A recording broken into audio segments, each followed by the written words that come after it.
My name is Chen Xiao, and I used to be a civil engineering laborer working on construction sites. The ranking on his National Civil Service exam results, 287th place, chilled him to the bone, with only one position available for the job. Angrily slamming the keyboard, a sudden electric current shot through his palm. Everything went black as he was electrocuted. Zap! The chalk hit the desk, and a booming voice shouted, "Chen Xiao, did you go thieving last night? Dare to sleep with your head down during the second class in the morning." Chen Xiao jolted awake in shock, scanning his surroundings and muttering in disbelief, "This looks exactly like my high school classroom, a dying man's dream? What the hell is going on?" The short-haired boy in front, Zhang Xiao, whispered a reminder, cough cough Chen Xiao, choose D. Chen Xiao was surprised. Zhang Xiao. Looking up, Chen Xiao blurted out, "Abbas, how are you not dead?" The entire classroom fell silent for 3 seconds before erupting into mocking laughter. Su Jie, the female teacher in her 40s, whom students secretly nicknamed the Abbas and who passed away from a sudden heart attack 5 years later, threw her book onto the podium, grabbed Chen Xiao by the ear, dragged him to the back of the classroom, and restrainedly said, "Stand there until school ends. I'll call your parents this afternoon for a talk."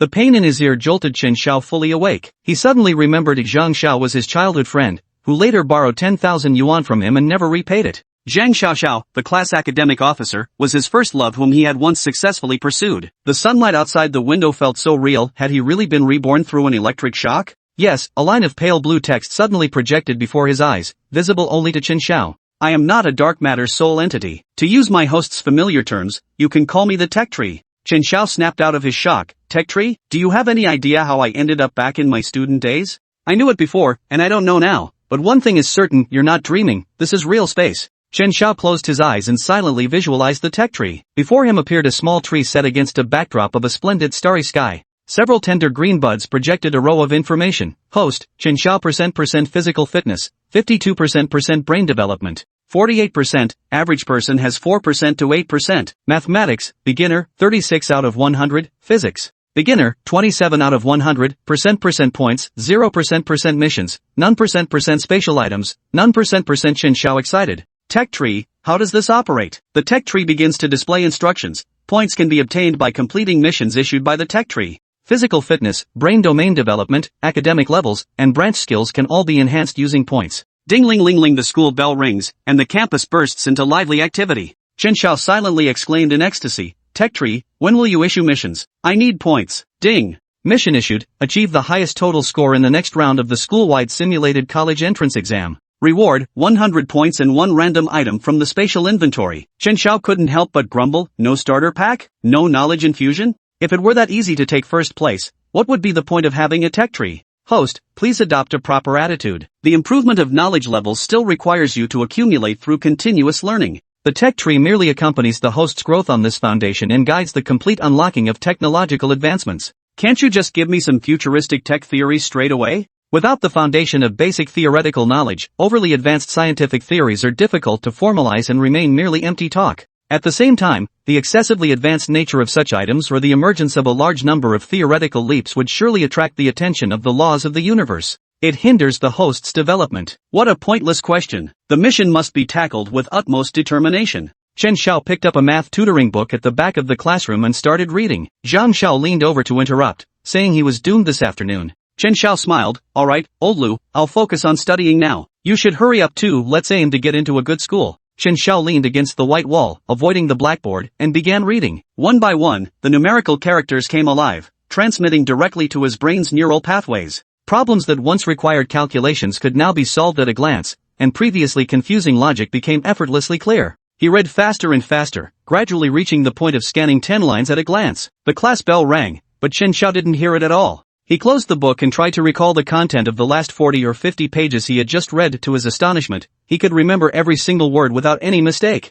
Tech tree, what's up with this seemingly photographic memory of mine? Is it an ability you've given me? Yes. Host, you can think of me as a major neural butler of yours. For every book the host has read, Tech tree will add annotations to the corresponding neurons, enabling the fastest retrieval when needed, thus creating an ability akin to a photographic memory. Then what exactly is brain domain development? Brain domain development primarily enhances the host's own neurons, increasing their activity and the strength of neural connections. The tech tree further explains that it itself lacks creativity, only assisting in organizing and integrating knowledge systems. Once the knowledge is fully released, its assistance diminishes. Only through the enhancement of the host's own neurons can limitless creativity and growth potential be achieved. Chen Xiao noticed that in the subject data, the mathematics experience value had increased from 36 to 39. As long as he studied, he could reap undiminishing rewards, and he saw the path of an academic god unfolding before him. Chen Xiao couldn't bear to waste a single second, burying his head in the study guide. In just half an hour, Chen Xiao finished reading over 100 pages of math tutoring materials, covering everything from sets to probability.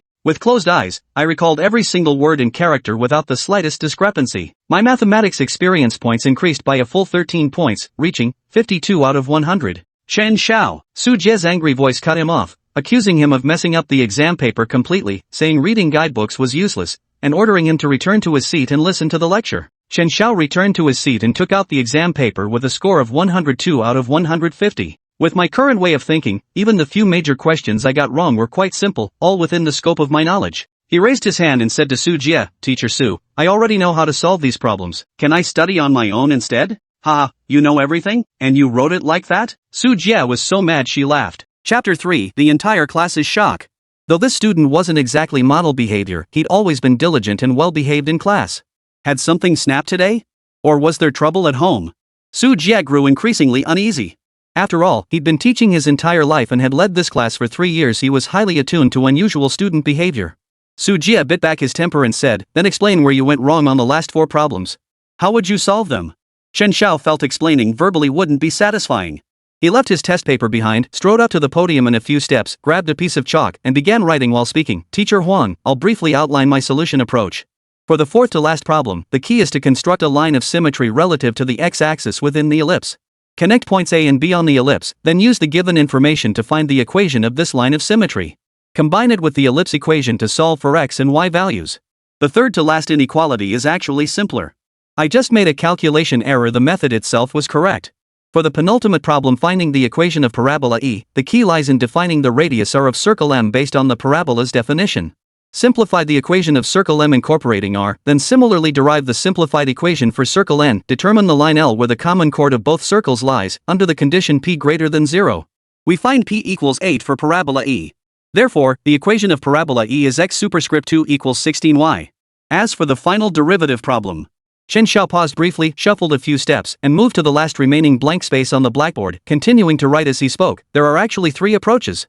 Method 1 involves the fundamental inequality. Method 2 is. The classroom echoed only with Chen Xiao's voice and the rhythmic tap-tap of chalk striking the blackboard. Su Jie frowned, his eyes fixed intently on Chen Xiao's writing, searching for errors. To his surprise, the logic flowed seamlessly, and every theorem and definition applied was correct and sound. The final line of proof completed the board, filling it entirely. "Professor Su, all 4 problems are solved." Chen Xiao set down the chalk and gently brushed the dust from his hands. Sitting below, Zhang Xiao's mind was a whirlwind of thoughts. Holy, holy, holy. Chen Xiao didn't notice what a show-off. But the real question was, how well did his childhood friend know this guy's true abilities?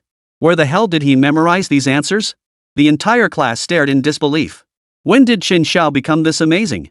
Class monitor Zhou Tiancheng struggled to accept it. After all, he'd always been the top math scorer in the class. Suddenly, someone appeared who could solve problems better than him? This wasn't right. Somewhere in the classroom, student A watched the entire solution process with his mouth slightly agape. The reasoning was clear. It actually didn't sound that hard. Why hadn't I thought of this during the exam? And Chen Xiao's grades were usually on par with mine. So, I should be able to do this too. Student F flipped through the exam paper from start to finish. It felt like he could have scored perfect marks. He couldn't help but shake his head. What a pity he'd underperformed, losing over 40 points due to careless mistakes. Su Jie still couldn't believe it. Could it really be a sudden flash of insight? The most likely explanation was that the kid had secretly memorized his lecture notes. But the problem was the last question. The notes only listed 1 proof method. Su Jie still felt something was off.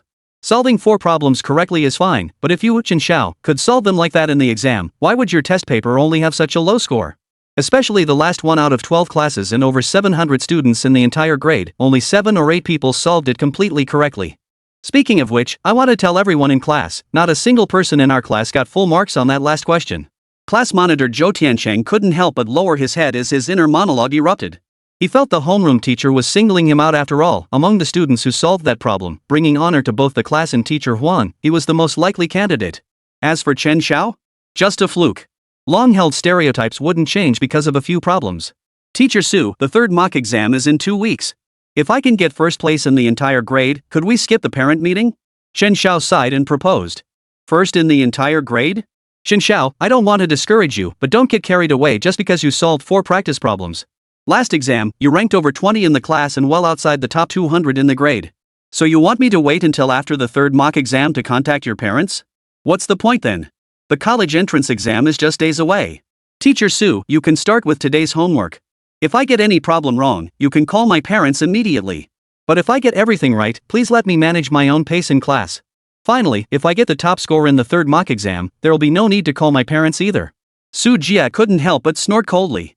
As the head of the senior math homework group, he could easily make the final problem slightly harder starting tonight. This cheeky kid, after 30 years of teaching, what kind of student hadn't he seen? And now he was trying to make a bet with me? Fine. Let the entire class bear witness. My agreement with Chen Xiao begins today.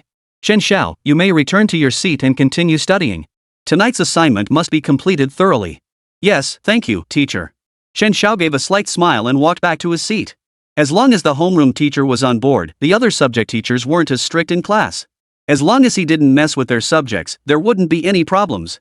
Old Xiao, you're something else. Even the abbess was left speechless. As Chen Xiao passed by, Zhang Xiao couldn't help but mutter under his breath, his excitement making him sound like he'd solved the problem himself. Chen Xiao didn't want any unnecessary antics to provoke the homeroom teacher. Making the most of every moment to study was the priority.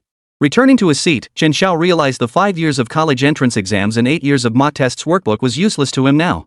The relevant examples and knowledge were etched into his mind like engravings.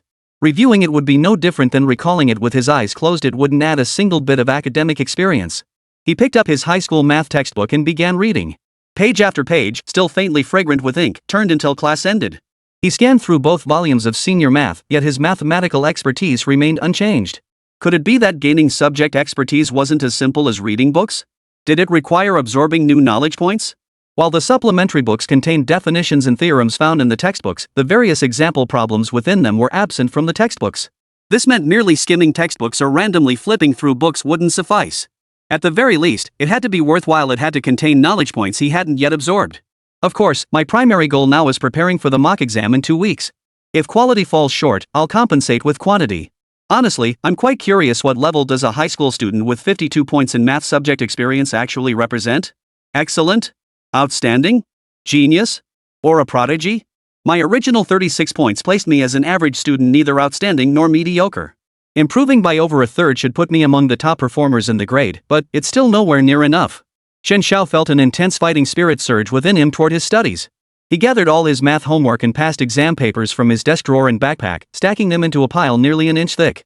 Taking a deep breath, he buried his head and began flipping through them intently, checking calculations. In his current state, Chen Xiao easily entered an immersive learning zone. All his mental energy was channeled into absorbing knowledge, and even external noise was filtered out by his subconscious mind. Chapter 4, Devouring Books.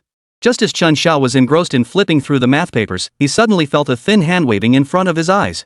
Looking up slightly, he saw Zhang Xiao reminding him, "Old Xiao, 4th period English class has started. Stop looking at math." Oh, okay. Chen Xiao froze for a moment before realizing the break had ended and the English teacher had already taken the podium, ready to begin. He casually stacked the math homework and worksheets he'd already reviewed and put them away. After poring over them for over 10 minutes, his math skills hadn't improved one bit. It seemed that tutoring book really did pack an impressive amount of knowledge. The desks in senior year were actually quite small. The math materials he hadn't finished reviewing had to be placed in the book holder on the floor for now, ready to be studied back in the dorm that evening. Chen Xiao was a boarding student, sharing a dorm with Zhang Xiao.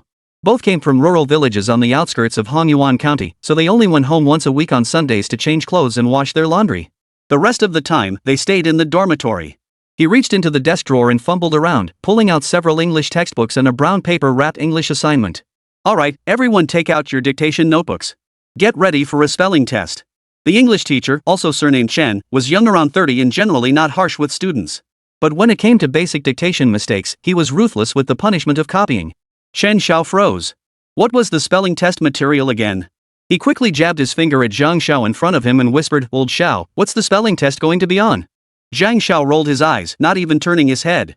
With his hands behind his back, he passed a sheet of copied English content to the back and whispered, "It's the phrases we copied from the blackboard during last night's self-study session."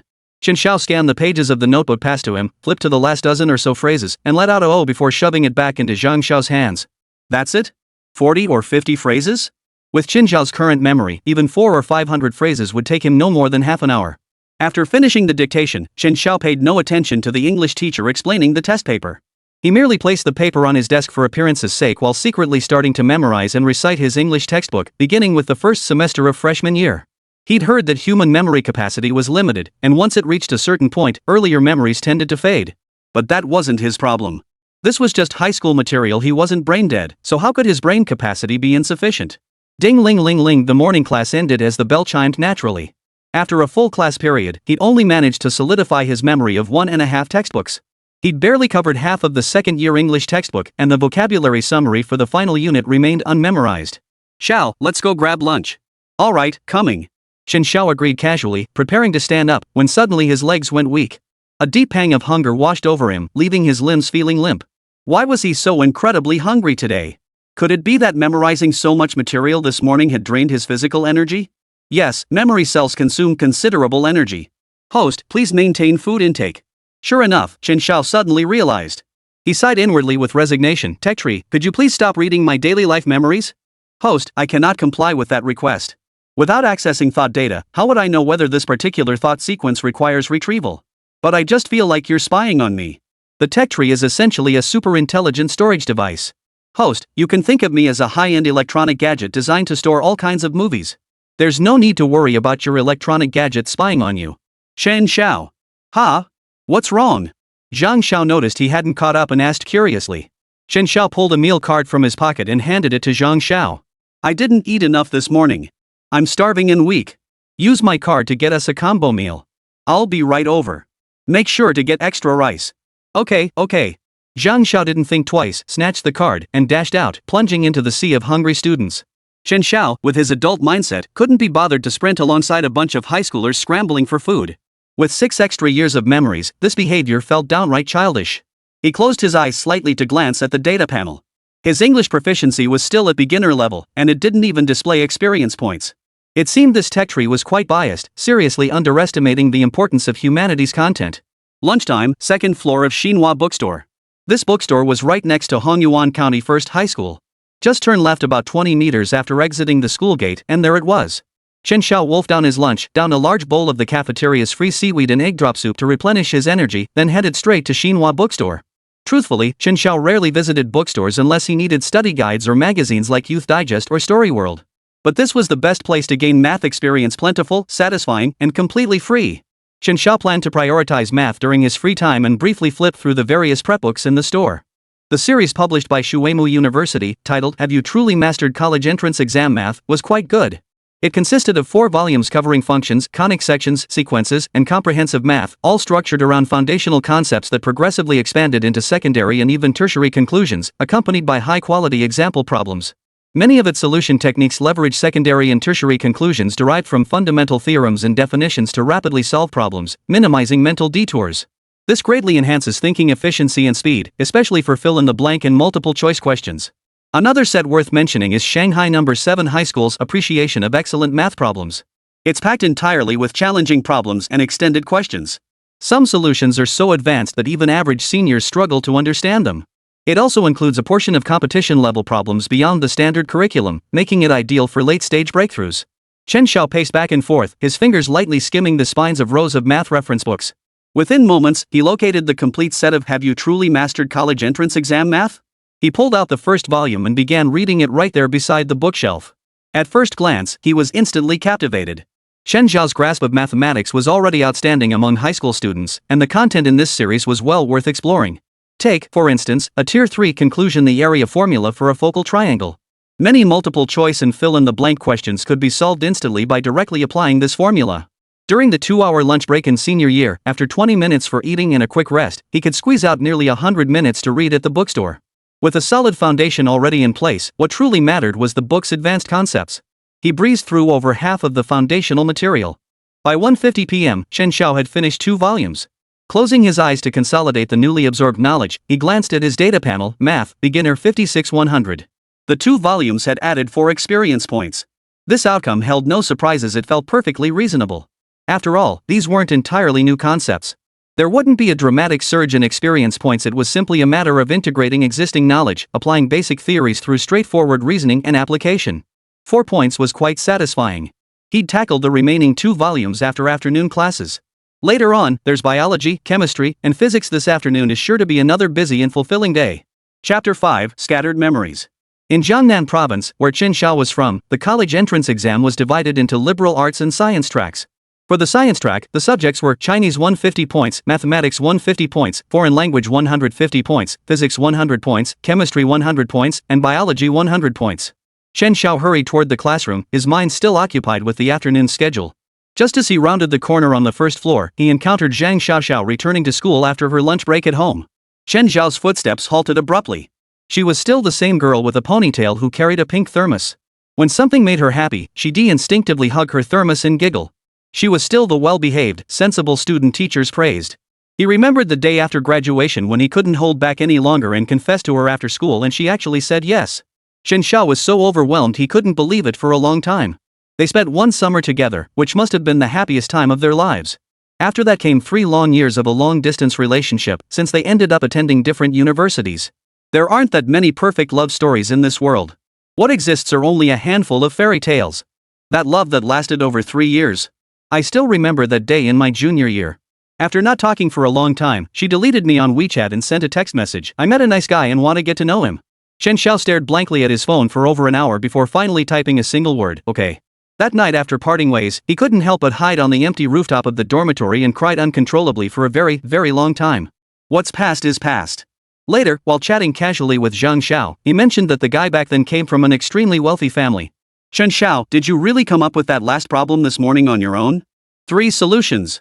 Zhang Xiaoxiao didn't stop walking as she climbed the stairs, tilting her head curiously, her cute ponytail swinging back and forth. She wore a loose-fitting white and blue school uniform. At 5 feet tall, she was neither fat nor thin, her small face still carrying traces of baby fat. Her eyes were large. She wasn't the stunning type, but her simple, refreshing, and enduring smile was very comforting. Chen Xiao still couldn't manage to remain completely unmoved. She wasn't the person she would become 3 years later, and even then, it would be only human, right? Zhang Xiaoxiao, however, didn't seem bothered by the dismissive response. Her light footsteps echoed clack clack clack as she climbed the stairs. Just as she was about to enter the classroom upstairs. Zhang Xiaoxiao. The girl turned back in surprise, a hint of confusion in her eyes. Do your best on the college entrance exam. You'll definitely be very happy in the future. You bet. Gotta go, class is starting. Though Zhang Xiaoxiao felt Chen Xiao seemed odd today, almost overly confident. Still, she didn't dwell on it. The teacher was approaching. Chen Xiao lifted his head slightly, watching the figure he once deeply loved dart into the classroom. If your future path doesn't change drastically, I truly hope that rich kid treats you well forever. Then, Chen Xiao couldn't help but shake his head and chuckle sarcastically at himself. Such melodrama. He quickly followed her into the classroom. In the afternoon, he focused on mastering the fundamental concepts of physics, chemistry, and biology. With his growing math experience, he didn't need to consult the textbooks anymore. They were too superficial. He started working through the corresponding 5 years of college entrance exams and 8 years of mock tests guidebooks, tackling as much as he could during class. Motion of particles, mechanics, thermodynamics, electromagnetism, inorganic, organic elements, experimental chemistry, biological structures, cells, genes. For the entire afternoon, Chen Xiao didn't even take a bathroom break. He threw himself into devouring the 3 subject guides, like a sapling soaking up long-awaited rain, frantically absorbing every drop of knowledge. Only when dinner time arrived did Chen Xiao squint at the setting sun outside. Once upon a time, he had disliked the duck-egg yellow glow of the sunset, always feeling an inexplicable sense of the sun setting in the west. But now? Scarf down dinner, only an hour and a half left before evening study hall. Chen Xiao didn't want today's math homework to go wrong. That would be a real embarrassment. To ease his mind, he had to do everything possible to improve his math skills. So he skipped the cafeteria, heading straight to the school gate kiosk to grab 2 meat buns and 2 pork floss rolls. Munching away, he slipped into the second floor of Xinhua bookstore to continue reading the last 2 volumes of Have You Truly Mastered College Entrance Exam Math? He hadn't finished at noon. Tick, tick, tick. The clock hanging high in the store ticked steadily.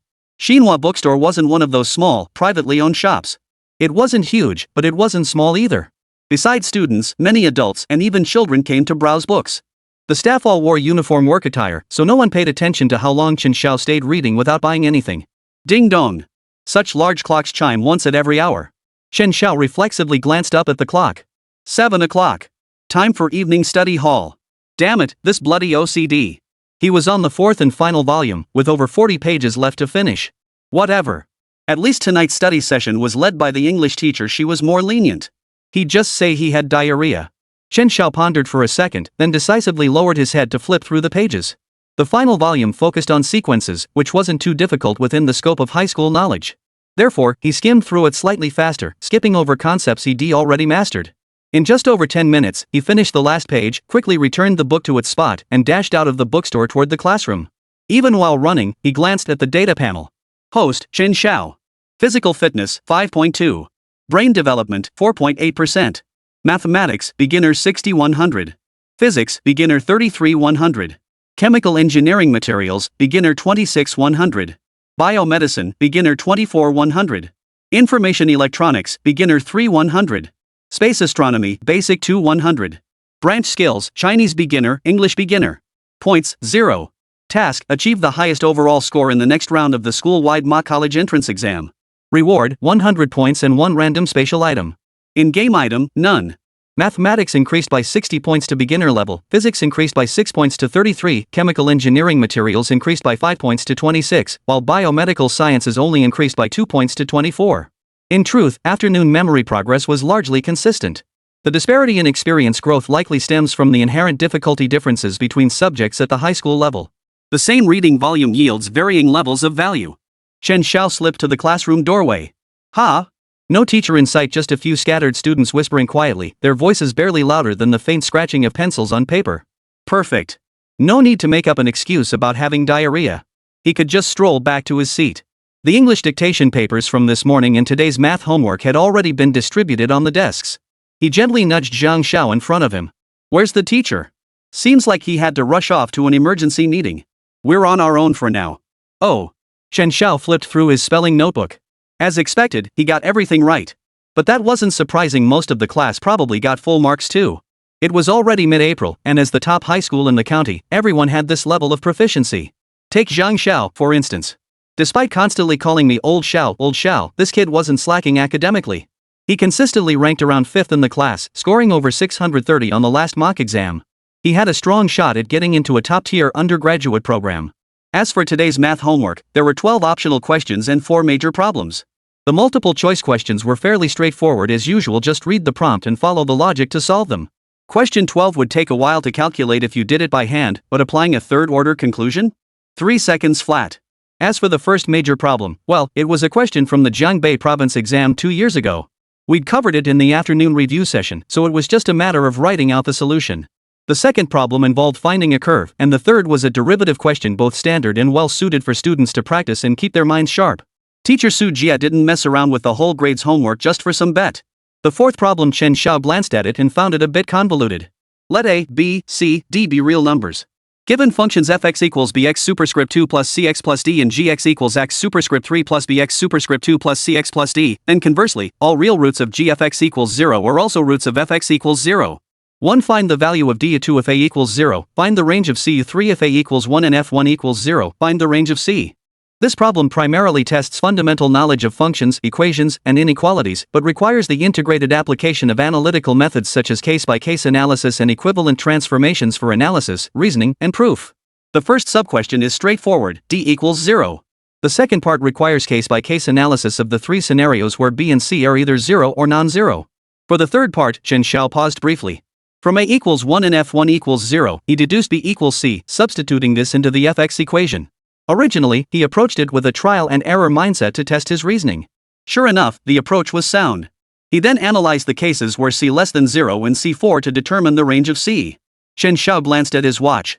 The first 15 questions had taken only 11 or 12 minutes to complete, while this final problem had consumed nearly 10 minutes to solve. His foundational knowledge was solid, but his ability to synthesize, analyze, and reason still needed strengthening. Well, you can't rush progress, it's one step at a time. At least things are looking up now. With the math homework done, he casually tossed it to the corner of his desk and prepared to switch gears, pulling out his English textbook to start memorizing. The classmate to Chen Xiao's left was Zhang Wan, also a dorm roommate. His family had received compensation from a demolition project and had paid a hefty sum to get him into the county's key high school. His grades were consistently rock bottom in the class. His usual hobbies are snacking and reading comics. He gets extremely uncomfortable if he goes a day without them. In his mind, his family owns 5 or 6 rental properties, so even if he doesn't get into college, he won't starve. He'll still live better than most people. Chapter 6. Can you call yourself a top student without all-nighters? Zhang Wen peered furtively at the front door of the classroom, then at the back door, confirming the surroundings were clear. He was about to pull out his manga to read for a bit when his eyes suddenly widened. What was that? A completed math assignment? Zhang Wen resisted the urge to reach out with his chubby hand, gently pinching the homework paper tucked into the corner of the desk. He lifted it up and peeked. It really was finished. Chen Xiao, you're something else. How'd you finish so fast today? Lend it to me for reference, the chubby kid chuckled softly. Go ahead, but watch out for the teacher catching you. Chen Xiao had always been pretty chill about copying homework. Everyone had their own way of doing things. As long as you're happy, that's what matters. Relax. No problem at all. Zhang Wen replied in a clumsy southern dialect he'd picked up from who knows where. He deftly tucked Chen Xiao's homework under his own paper, his small eyes darting nervously toward the classroom doors. The key to copying homework was making it look like your own work. To make it more convincing, he even drew a few XY-axis graphs and ellipses next to several fill-in-the-blank questions. Ha! Mid-copying, Zhang Wen's eyes suddenly narrowed. The solution for the last problem was unusually detailed. It didn't seem made up. Curiosity got the better of him, and he propped his chin up to read the answer. Though he couldn't replicate it himself, the solution was within his comprehension. The more he looked, the more astonished he became. Where the hell did Chen Xiao copy this from? Wait, it seemed like he'd written it himself just now. He desperately wanted to copy it, to show off. But then he remembered, Master Su knew his true abilities. This stuff wasn't something he could write himself. If he actually copied it, he'd probably end up looking like a total fool. Zhang Wen's tiny eyes nearly disappeared from the strain. In the end, he sulkily wrote down a single character solve and quietly handed the homework back to Chen Xiao. Yeah, just one shows my unyielding spirit. Even if I don't know the answer, I'll still read the whole problem.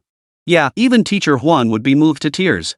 Students like Zhang Wen had a refreshingly positive mindset, always cheerful, and even when things got tough, a little self-comfort was enough to lift their spirits. Chen Xiao paid no attention to his classmates' little gestures and subtle thoughts, completely immersed in his books. Senior night study at Hanyuan County First High ended at 10:40 p.m. In one session, he plowed through 6 English textbooks and even tackled a phrasal exercise workbook.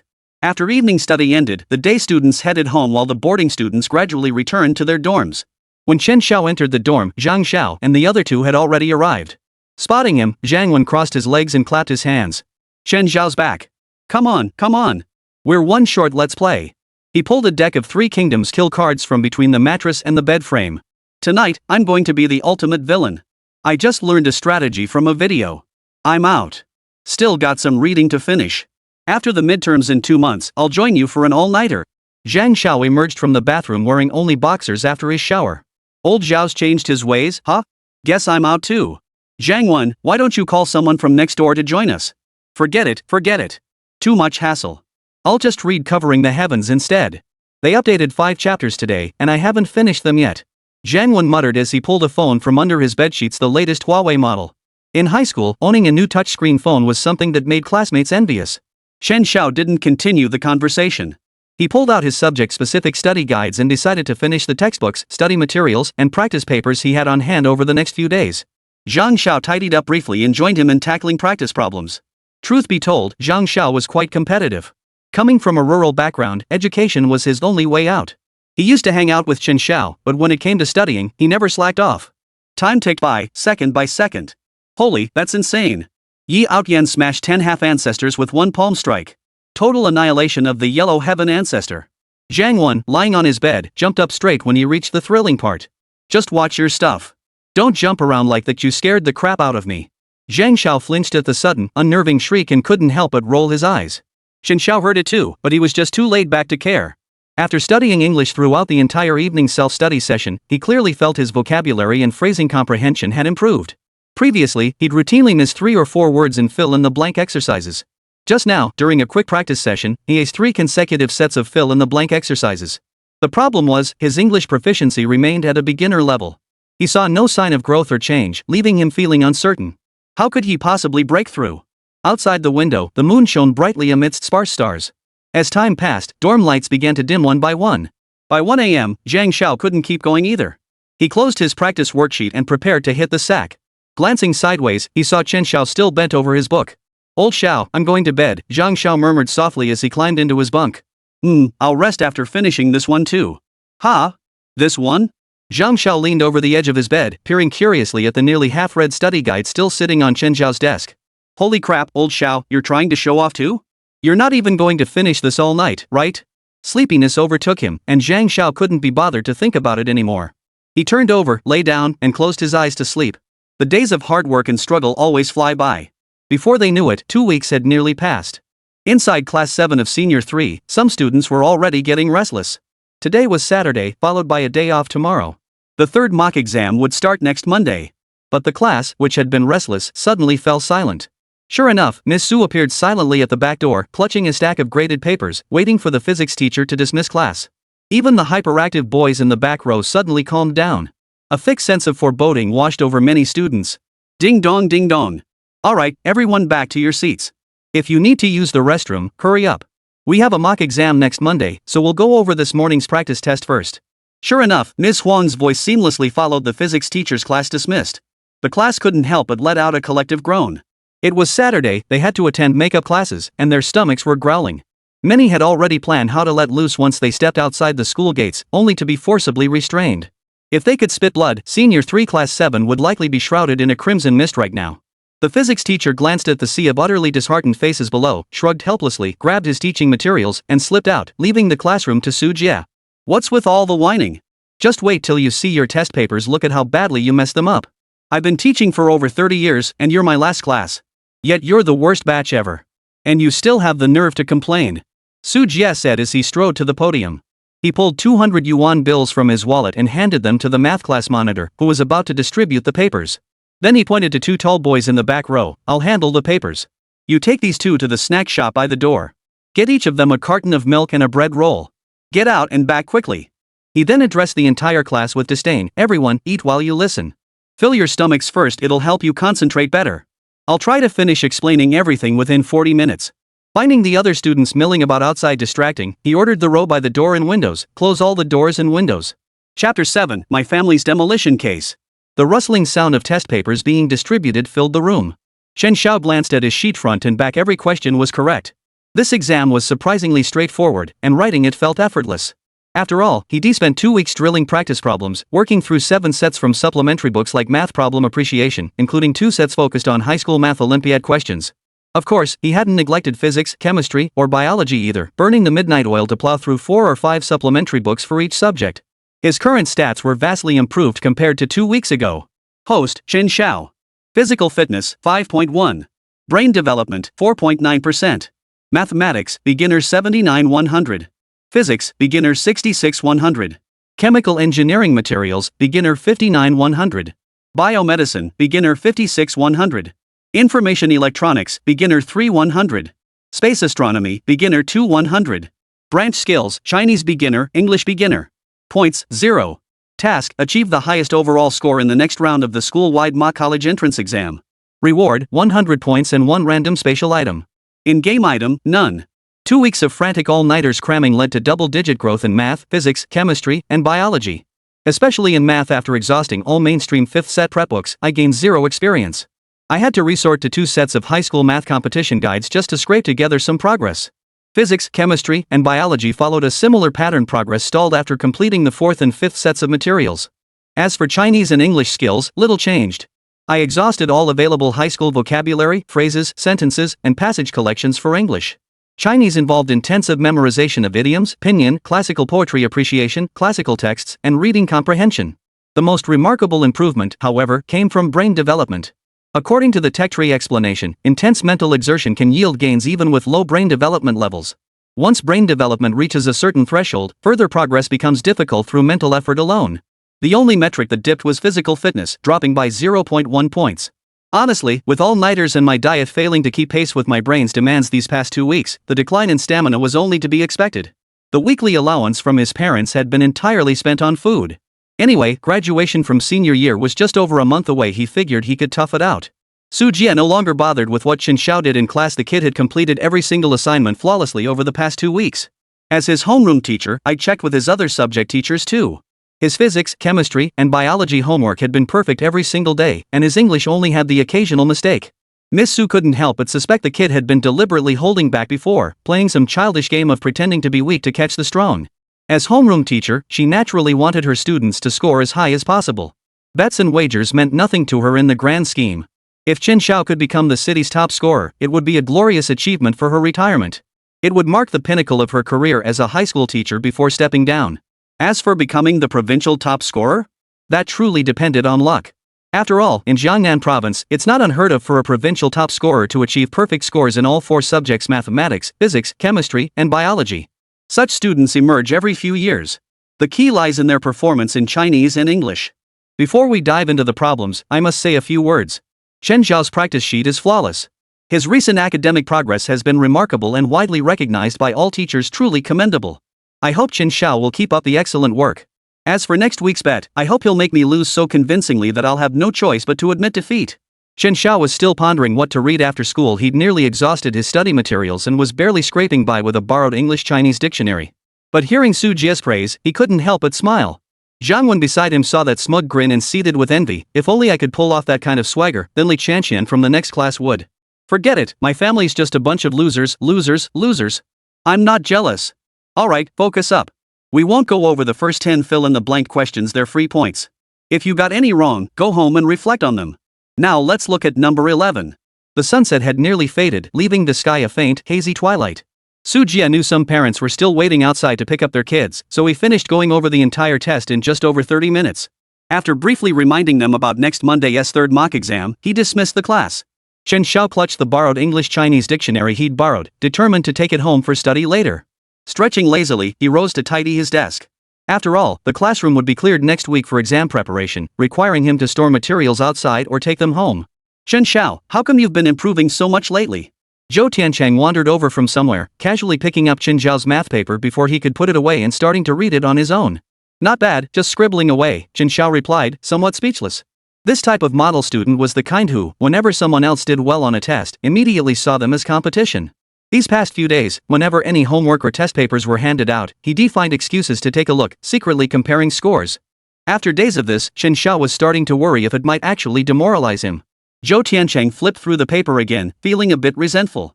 He couldn't wrap his head around it. Could someone really be a genius? Finally, he put the paper down with a sigh and reluctantly admitted, it's pretty good. The solution to the last problem is exactly the same as what teacher Huang explained.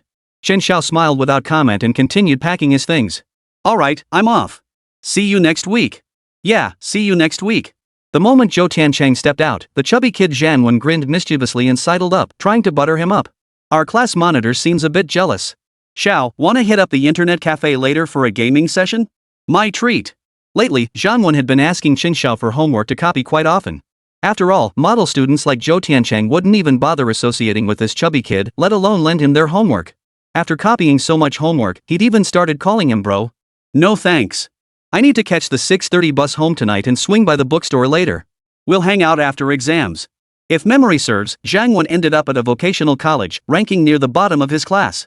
Yet after graduation, he lived more comfortably than many of his former classmates who attended 4-year universities. Everyone has their own way of living. The world is full of diverse paths, no need for judgment. Xiao, let's head back together after school. I need to swing by the bookstore first to grab a small script calligraphy book. It's almost 6 now, so I can only catch the 6:30 bus. No problem, I'll tag along. I want to browse the bookstore too. Chen Xiao himself wasn't particularly strong in Chinese either, hovering around 110 points. Chinese, especially the later sections like reading comprehension and essay writing, wasn't something you could ace just by memorizing more. After much thought, the only area where he could make a noticeable improvement was his handwriting, particularly a neat, small script style. Even a slight boost in impression points would be worthwhile. As long as the practice book covered a wide range of characters and had elegant, natural handwriting, it didn't need to be overly elaborate. Chen Xiao spent over 10 minutes flipping through and comparing books in the store before finally selecting a copy of Complete Collection of Small Script Calligraphy Practice. It featured numerous characters, and each page came with a sheet of transparent xian paper for convenient imitation. As for the English font, it was even simpler. He just needed to find a neat and attractive set of 26 letters, practice copying them once or twice, and he'd be good to go. Chapter 8, Memories of Bizarre Injuries. Mom, I'm home. Is dinner ready yet? Chen Xiao bellowed the moment he stepped through the door, tossing his backpack and books into his bedroom before dashing straight to the kitchen. Zhao's mother was an ordinary housewife who took on part-time jobs when she had free time, but most days she focused on taking care of Chen Xiao's daily life and studies. It's been ready for ages. The dishes are keeping warm in the pot. Why are you home so late today? Math class ran late. Mom, is there any meat? Sure, braised pork ribs. Dig in. With that, Zhao's mom smiled warmly as she carried a large bowl of red braised ribs to the table. Chen Xiao was starving. He quickly served himself a bowl of rice and began eating a piece of pork rib. After just a couple of bites, he turned to see his mother still busy in the kitchen. "Mom, come eat with us." "You eat first. I'll wash the pot." "Oh, did you set Dad's dish aside separately?" "I've got it ready for him. Just focus on eating." Chen Xiao shoveled rice into his mouth by the spoonful, dipping it into the savory pork rib broth. The rich, meaty flavor with a hint of spice was irresistible. The braised pork broth at school was always watery and bland, nothing compared to home-cooked rice. Chen Xiao ate 3 whole bowls of rice soaked in broth, accompanied by a few side dishes. His mother watched him with a look of concern. "Are you not eating properly at school? How could you be so hungry?" "No, I've just been studying really hard lately. It's mentally exhausting, so I get hungry fast. Then I'll give you an extra 100 yuan for meals each week. You live on campus, so you can't go hungry. The college entrance exams are just over a month away. No need. That's too much trouble. I have enough to eat. Besides, those braised ribs today were so delicious I'm already stuffed." With that, Chen Xiao rubbed his belly. "If it tastes good, finish it. I don't eat much meat myself. Just some greens mixed with rice is enough for me. I've had too much rice porridge. And the spare ribs, Mom, you should eat them. Don't save them for tomorrow. They're still hot. It's a hassle. What do you want to eat tomorrow when you're off? There's still a chicken in the fridge. Whatever you like. We had braised ribs today, so maybe we could make chicken soup tomorrow?" Chen Xiao watched his mother, who had just finished washing the pots and sat down to eat, and said firmly, "Mom, I'll definitely get into a good university someday. I'll take care of you guys and make sure you live comfortably. Alright, with your son saying that, I have no other demands. Just do your best and get into college. As long as you're healthy and free from illness or disaster, I'll be perfectly content." Chen Xiao's mother didn't seem to have much else on her mind. Perhaps the simple happiness of her family being safe and sound was all she needed. "Also, Mom." Chen Xiao paused before adding, "Should you guys switch your stock positions to buy liquor or electronic components or something? How long until your college entrance exams? Why distract yourself with this? Don't worry about Mom and Dad, just focus on studying. That's the most important thing. Understand?" Zhao's mother said, a hint of concern in her voice. "Oh." Chen Xiao didn't press further. He sensed that persuading them to buy specific stocks using logical reasoning was unlikely to succeed. Revealing his memories of the future seemed even less credible. His parents might just think the college entrance exam pressure had driven him mad. Although he possessed 5 years of future life experience, his past memories hadn't been backed up through the tech tree. Many were extremely hazy, and the tech tree lacked the permissions to access his entire memory. This had its advantages. Privacy was guaranteed, but the drawbacks were obvious. Recalling events from the next 5 years was incredibly difficult, as if shackled by an invisible barrier. "Tech tree," Chen Xiao tentatively asked, "I authorize you to search my memories of the next 5 years. Can you retrieve many detailed memories?" If he could recall numerous details, wouldn't that make him prescient? The benefits would be immense. Perhaps recalling the winning lottery numbers for a specific draw, the stock's hitting limit up on a certain day, or the exact score of a football match. All of that could be profitable. Or even recall next Monday's mock exam questions and the content of the college entrance exam a month from now. Chen Xiao's memories of these events were now hazy, even feeling like missing pieces. Forgetting minor details from his college entrance exam year was one thing, but not even recalling the essay prompt for the Chinese section felt fundamentally wrong. Host, replicating past memories is impossible. It violates the Universal Intelligent Assistance Device regulations. More importantly, very little of your past memories remain. What do you mean very little remains? Have my past memories vanished? Yes. The laws of this universe prohibit temporal disruptions. Even if temporal backflow occurs, it will be forcibly erased or corrected. Due to the technological advancements, we managed to protect as much of your original memories as possible using the remaining energy. So, some memories I vaguely recall, while others seem completely blank no matter how hard I try? That explains it. Chen Xiao gently massaged his temples. Actually, Tech Tree, I don't understand, why did you bring me back 5 years? Chen Xiao pondered, still puzzled. Why not just recognize me as the host directly? Time travel always comes with a cost, right? Wasn't this redundant? Look, I've lost so much of my memory now. Host, this is my default mandatory protocol. I can only execute it. Only after completing the mandatory protocol can we formally bind. Chen Xiao returned to his bedroom, closed the door, sat at his desk, and closed his eyes for a moment.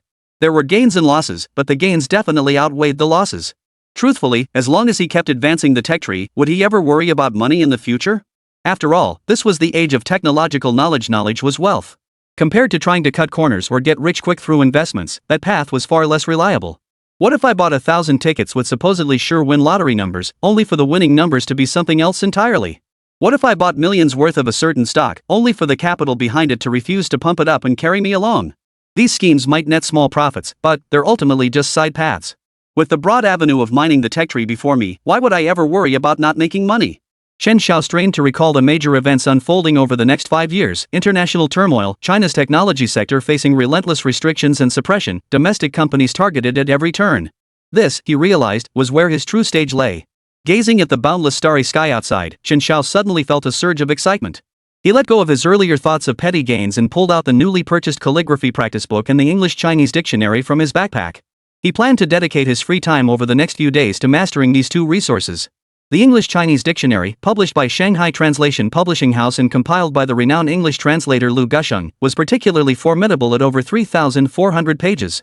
With more than 3,200 pages still to memorize, at his current pace, it would take another 4 or 5 days of full-time focus to commit the entire dictionary to memory. Copying the small script calligraphy practice book, if I focus, I can finish a section in half a day. Chapter 9, A Tough Nut. The days of hard work flew by, and the final high school mock exam began. Students, please check once more for any electronic devices brought into the exam hall. If found, remove them immediately before the official start. Do not wait to be caught. I needn't reiterate exam regulations.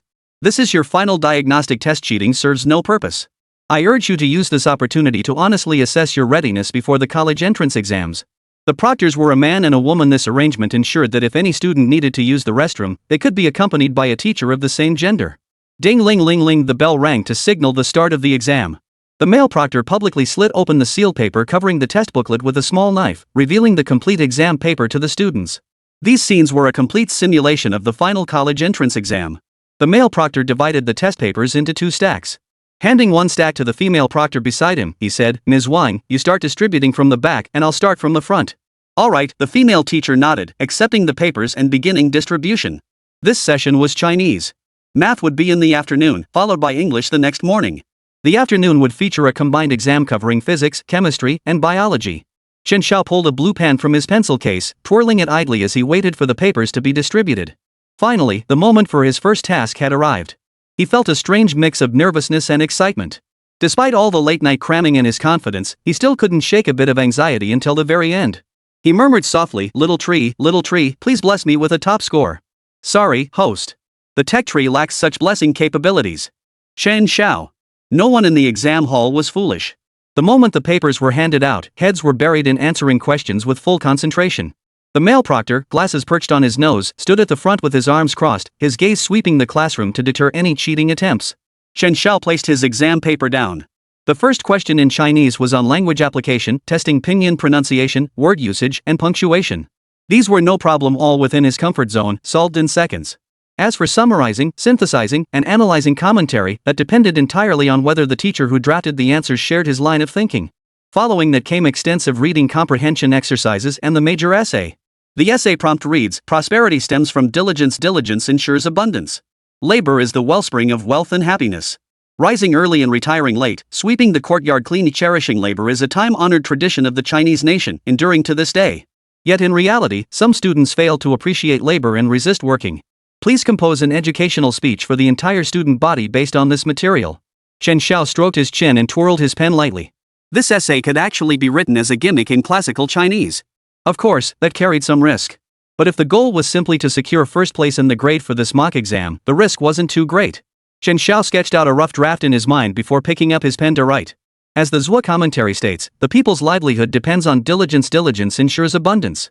Though I am but an unworthy student, I take this as my theme to encourage us all. A human life is fleeting, like the autumn of plants. Reflecting on the past. The essay flowed freely for over 800 words, from ancient times when diligence brought wealth to modern times when diligence strengthens the nation. Each point was elaborated. He urged fellow students to champion the nation's greatest virtue, accumulate every drop of effort, build every inch of achievement, and forge a brilliant life. Only thus could one live up to oneself and the world. Chen Xiao finished the final sentence, gently closed his fountain pen, straightened his back slightly, stretched his limbs, and glanced at his watch. The entire exam took an hour and a half, not overly dramatic. Nearly half that time was spent on the essay. After all, his small script calligraphy wasn't quite polished yet. To make it look decent, he'd slowed down a bit. With more practice in the coming days, it would improve. With half an hour left before the exam ended, there was no need to submit early. He simply closed his eyes to rest and gather his thoughts. The Chinese exam hadn't caused much of a stir among the students, and the afternoon math exam was fast approaching. Compared to Chinese, math was the subject that truly separated the average students from one another. Consequently, the atmosphere was far more solemn and tense than during the Chinese exam. Chen Xiao received his exam paper, read the first multiple-choice question, did a quick mental calculation, and wrote down the answer directly. The second question, the third question. It wasn't until the final fill-in-the-blank question that he pointed his pen at the text, read it aloud twice, paused for 7 or 8 seconds and thought, and then wrote down the answer. He then moved on to tackle the problem-solving questions. These were all gimme questions. Chen Xiao scribbled away. A guy sitting next to him heard the rustling of pages and couldn't resist stealing a glance. He muttered under his breath, "Holy, man, you're messing with my head. I'm only on question 9, and you're flipping ahead to 20? I hate people who set the pace in the exam hall. If you're so confident, go ahead and finish early, just don't flip back to do the earlier questions." But Chen Xiao wasn't the only one drawing attention. Within a radius of 2 or 3 meters, more test takers leaned forward, their pens trembling more urgently. Everyone was racing against the clock. Finally, Chen Xiao fixed his gaze on the last, final question. This one should take some thought, right? He took a slight breath and began reading the question. But as soon as he did, he froze. Was it really a gift question? It seemed easier than the homework problems Master Huang usually assigned. Was this meant to boost everyone's confidence before the exam? He glanced around at the other test takers. Some were buried in their papers, writing furiously with intense focus. Others frowned, their faces etched with worry. Without hesitation, Chen Xiao picked up his pen and finished it in under 5 minutes. He flipped back to the front to double-check, nodded slightly upon confirming no omissions, and then the clock ticked to 9:32 a.m. Only 32 minutes into the exam? Chen Xiao had no desire to sit idly for another hour and a half. It felt like a complete waste of time. He'd already zoned out for half an hour during the morning Chinese exam. After a moment's thought, he quietly gathered his pencil case and stood up to hand in his paper. The guy who'd just been complaining beside him stared in disbelief. Holy crap, this guy actually handed in early. What class is this genius from? No normal student would think half an hour was enough to complete a senior math exam. Copying answers might be feasible, but actually solving problems? As long as you'd been in the exam for at least half an hour, you could hand in early without the proctor saying a word. The male teacher proctoring at the front desk casually collected the paper and motioned for Chen Xiao to stay clear of the classroom after leaving. There wasn't much to say to a student who'd given up on himself like this. Though this teacher didn't teach seniors, he was a sophomore math instructor. After Chen Xiao's figure vanished outside the classroom, curiosity drew him to the center of the podium. He glanced at the exam paper on the desk. It seems to be filled out completely? He couldn't help but let out a soft He flipped through the paper, frowned, and began reading backward from the last question. This approach. The final problem was completely solved correctly. The second to last one is also completely correct. The third to last one is correct. The questions on the back of the paper were all fine too. The more he looked, the more astonished he became, so he decided to continue checking the multiple choice and fill in the blank questions on the front. Curiosity got the better of me, so I grabbed an extra scrap of paper and started checking the calculations. Time ticked by. Just as the male teacher finished checking the last fill-in-the-blank question on the front, he put down his pen and couldn't help but utter a couple of tisk sounds. Are there students like this in this year's senior class? The city's third mock exam answers couldn't possibly be leaked early. They're all uniformly produced by the city. No one would go to the trouble of secretly obtaining answers for the third mock exam. This student must have written it themselves. This student is no ordinary kid. Wonder how he's doing in other subjects. Interesting. The other students in the exam hall had no time to dwell on this. Only a few briefly thought, this kid is a badass daring to be so reckless even in the third mock exam. Chapter 10, Early Submission defines the true scholar. After turning in his exam early, Chen Xiao didn't linger. He grabbed his English-Chinese dictionary and headed down the stairs. Chen Xiao. What are you doing loitering outside when you should be taking the exam? Before he even exited the building, Su Jie's voice echoed from behind. Su Jie, wearing a blue proctor badge, approached with a slight frown. Every student in the entire building was diligently taking the exam, yet here was one student strutting down the stairs visible from a distance. Teacher Huang? I finished the exam early and handed in my paper. Su Jie thought he'd lost track of time. Glancing at his watch, he asked, it hasn't even been 40 minutes, and you're handing in your paper? Did you forget our bet? Or are you just throwing caution to the wind, waiting for me to call your parents? This test was pretty easy. I finished quickly. As for the bet, I probably won't lose. Don't even think about calling my parents, Chen Xiao said with a shy smile. Su Jie had never seen a student so unfazed bragging right in front of their homeroom teacher without batting an eye. His anger flared. He thought the boy had genuinely turned over a new leaf, but it turned out he was still the same old troublemaker. Fine. I'll just wait to see your results. Chen Xiao headed straight back to the dorm to memorize the English-Chinese dictionary, unaware that by the time math ended, news of someone handing in their exam after just over half an hour had already begun spreading. Hey, did you hear about room 15? Some dude handed in his paper after just 30 minutes. Holy, is that for real? Who's that badass? Heard it was a blank sheet total teacher troll. Do you know which class he's in? Seems like it's Chen Xiao, the genius from class 7 next door. How legendary is he? I know everyone ranked in the bottom few dozen on the grade rankings, but I've never heard of this guy. He apparently sleeps through class, and when caught, he tells his homeroom teacher to go die? Imagine asking your own old homeroom teacher to go die. Holy. Just thinking about it gives me chills. He's way cooler than me. He's a badass. The subject of all this buzz was currently slurping instant noodles in the dorm. The cafeteria wasn't open yet. Not long after, Bang Jiangwen staggered in, backpack slung over his shoulder, kicked open the dorm door, and flung his bag onto the desk. A wave of commotion followed behind him. With exams over, many students were returning to their dorms to rest. The hallway was already filled with tragic wails. Speechless. Not sure if I'll even pass this time. Ugh, I wanna die. You want to die? I didn't even touch the last question. I finally finished the second to last one, but when I handed it in, I realized I'd made a mistake. Don't even get me started. I seriously didn't understand the last question. No clue where to start. Zhang Xiao, how'd you do? Was the last multiple choice question D? Zhang Xiao stood at the dorm door, trying to recall. Shouldn't it be C? I remember you could plug it into a formula. What? I just crunched the numbers. You could apply a formula? How could it be so complicated to explain and calculate? Damn it, I'm screwed. My head's spinning. The student outside the door looked troubled. Zhang Xiao usually did well, so his answers were generally reliable. I'm not sure mine's right either. I just wrote whatever came to mind. Zhang Xiao offered a half-hearted consolation. For a moment, the top student and the struggling one were on equal footing, with cries of "I'm screwed" and "I'm done for" echoing non-stop. Hey, Xiao came back pretty fast. Zhang Xiao casually remarked when he saw Xiao had already finished his instant noodles. Yeah, I turned mine in ages ago. What? Xiao, you mean you were in room 15? Zhang Wen, who had been about to climb into bed, froze abruptly. He turned around in disbelief and asked. Yeah, why? Chen Xiao was puzzled. Was there something wrong with room 15? Well, you finished early, right? Well, if no one else finished before me, then yeah, it must have been me. Chen Xiao took a sip of his instant noodle broth and replied leisurely. Dude. That's insane. So brother Xiao was the genius who finished half an hour early. Zhang Wen couldn't help but give him a thumbs up. Zhang Xiao finally understood, so Chen Xiao had finished early and by half an hour? But since he was in exam room 3, too far away, he hadn't heard the news.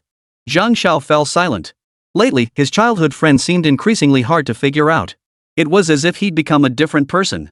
The next day, the English exam arrived as scheduled. While the classroom audio system was still playing the listening preview, Chen Xiao had already casually finished the 15 multiple-choice questions on the written test and started following along with the broadcast for the listening section. Text 1, M, did you enjoy your trip to Alaska? W, yes, but I shivered for half an hour after swimming in the water. M, that's freezing. Chen Xiao listened to the awkward English chatter on the radio with a slightly vacant expression, and they made us listen to it twice. He sighed softly, waiting for the listening section to drag on for 20 minutes before decisively flipping to the test paper and starting to answer questions. The teachers for the mock exam never changed classrooms, and the proctors were the same two from yesterday.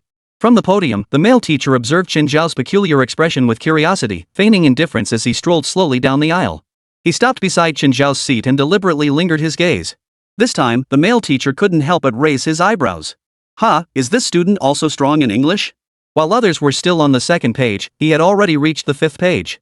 Particularly in the closed test section, he barely paused to think, filling in answers with a single glance. He casually glanced at the admission ticket stuck to the corner of the desk. Chen Xiao. Chen Xiao, engrossed in answering questions, remained oblivious to the curious gaze of the male teacher. Like a whirlwind, he raced through the questions, reading comprehension finished, spelling completed, error correction done. English essay, done. As soon as Chen Xiao finished the last line of the essay, he picked up the answer sheet and began filling in the bubbles. Finally, he glanced at his watch, 9:57. It took him longer than the math exam, but that was unavoidable. Reading comprehension required reading every word, and with 12 pages of text, there was a lot to process. Plus, some comprehension questions hinged entirely on whether your interpretation matched the teacher's reasoning behind the answer. Chen Xiao packed up, stood up, and handed in his paper, leaving the entire class with nothing but his cool, confident backview. The guy on his left who had been complaining earlier had given up. Why bother arguing with a fool? The male teacher at the podium took the paper, gave Chen Xiao a slight nod, and smiled. Chen Xiao froze. That smile actually held a hint of kindness? Chapter 11, The Chinese Grading Team's Shock. At 3 p.m., a gasp echoed through the school's Chinese grading office. Han, you gotta see this. I've got an essay written entirely in classical Chinese. Not far away, a middle-aged teacher with glasses and a receding hairline frowned upon hearing this and replied, "This is utter nonsense." While excellent classical Chinese writing could indeed earn a perfect score, forcing gimmicks without solid foundational skills will backfire. The college entrance exam is no game. Don't encourage gambling mindsets. Mark it down one grade level as a warning. No, Han Group, this one is truly brilliant. Could you please take a look? I'm not sure how to grade it appropriately, the female teacher grading the papers said with a troubled expression. Hearing this, the other graders slowed their pace and looked up. Team leader Han pushed his glasses up his nose, rose with displeasure, and walked over while saying, "I know the literary proficiency of this cohort of students. Currently, no one can reliably write an 800-word essay entirely in classical Chinese. We absolutely cannot risk endorsing such behavior." Yet he still walked over to the female teacher, took the essay paper from her hand, and began reading. Once he began reading, he couldn't stop. His furrowed brow gradually smoothed out as he murmured, "Not bad, quite good, impressive, remarkable." The more section Chief Han read, the more he admired it. He even took the essay back to his seat to study it carefully. At particularly brilliant passages, he couldn't help but slap the table and exclaim, "Remarkable." Several Chinese teachers' grading papers nearby had long since craned their necks, curious to see what was so remarkable that it earned such praise from team leader Han of the city's Chinese language research group. If it were their student, wouldn't that bring them great honor? After reading it 3 times, team leader Han slowly set the paper down and addressed the entire group of teachers. "Take a look yourselves. This classical Chinese essay is excellent. The vocabulary is simple yet elegant, retaining a grand atmosphere. The reasoning is straightforward yet rich in meaning. The quotations are used appropriately, not piled on haphazardly." Several teachers' grading papers couldn't contain their curiosity any longer. They scrambled to grab the exam and read it together. Leaning back in his chair, team leader Han took a sip of tea and continued, "Look at this essay. Giving it full marks is no problem, right? I suggest we photocopy it for the entire grade to study. While we shouldn't encourage it, we shouldn't bury good writing either. This exquisite small script calligraphy is quite impressive. Any idea which student wrote it? Such striking hard pen calligraphy." Team leader Han, in a good mood after spotting the outstanding essay, sipped his tea and asked with a smile. The Chinese teachers reviewing the essays all shook their heads slightly in unison. Han, sigh. "This student definitely isn't from my class. Don't laugh, but no one in my class writes this beautifully. Not from our class 3 or class 10 either.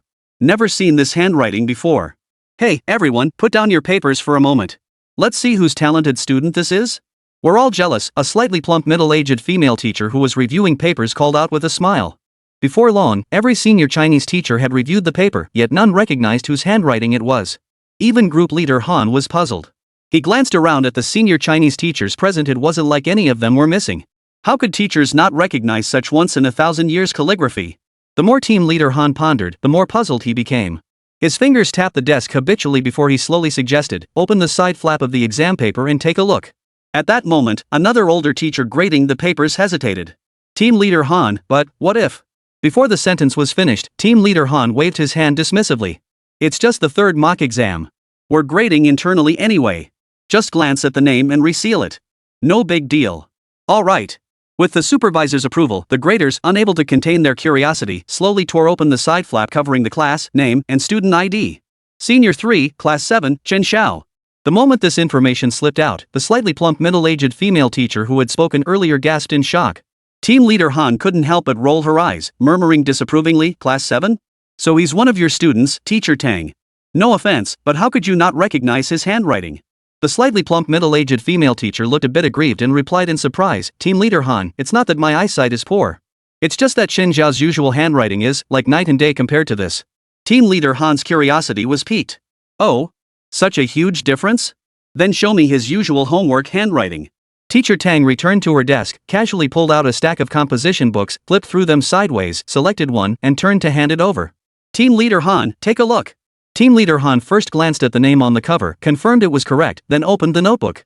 The first page was covered in wild, messy scrawls utterly dreadful. The second page wasn't much better, just a jumble of scribbles. The third page. The fourth page.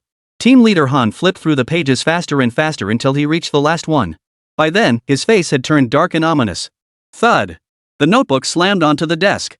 "Ms. Tang, please find out which exam room Chen Xiao was in and have him come to my office immediately after the test ends. This student has lost his mind. It's the 3rd mock exam, and he's still pulling these underhanded tricks. He's just fooling himself. I actually thought he was talented. I can't believe he dared to hire someone to take the exam for him. With such a stark difference in handwriting, who does he think he's fooling? The ongoing science comprehensive exam? Nothing but a bunch of gimme questions. After finishing his exam, Chen Xiao handed in his paper early as usual, ready to head back to the dorm to review English. His classmates in the exam hall were already used to this. They silently mourned this big shot who always finished every exam early.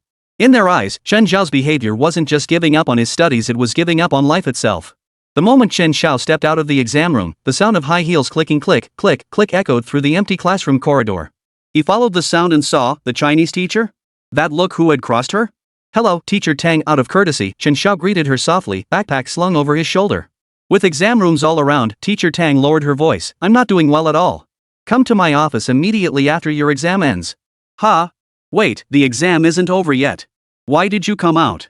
The Chinese teacher suddenly realized there was still nearly half an hour left before the exam ended. Ms. Tang, Chen Xiao finished early.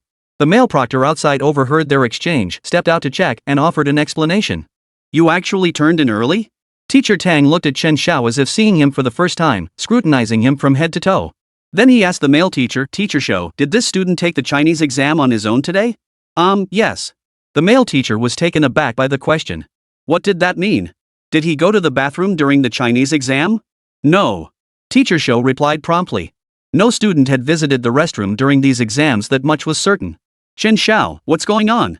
Teacher Xiao was puzzled. This student seemed quite capable. Why was the tone so much like dealing with a troublemaker? Nothing. Just need to ask him a few questions. Since you finished early, Chen Xiao, come with me now. Teacher Tang didn't elaborate, giving only a vague response before leading Chen Xiao away. Chapter 12, After the Chinese shock, the math shock. The moment they entered, the office was filled with Chinese teachers, all of whom looked up. Particularly at the desk furthest back sat a balding middle-aged man with a distinctly unfriendly expression. Chen Xiao thought for a moment but couldn't recall ever meeting this person.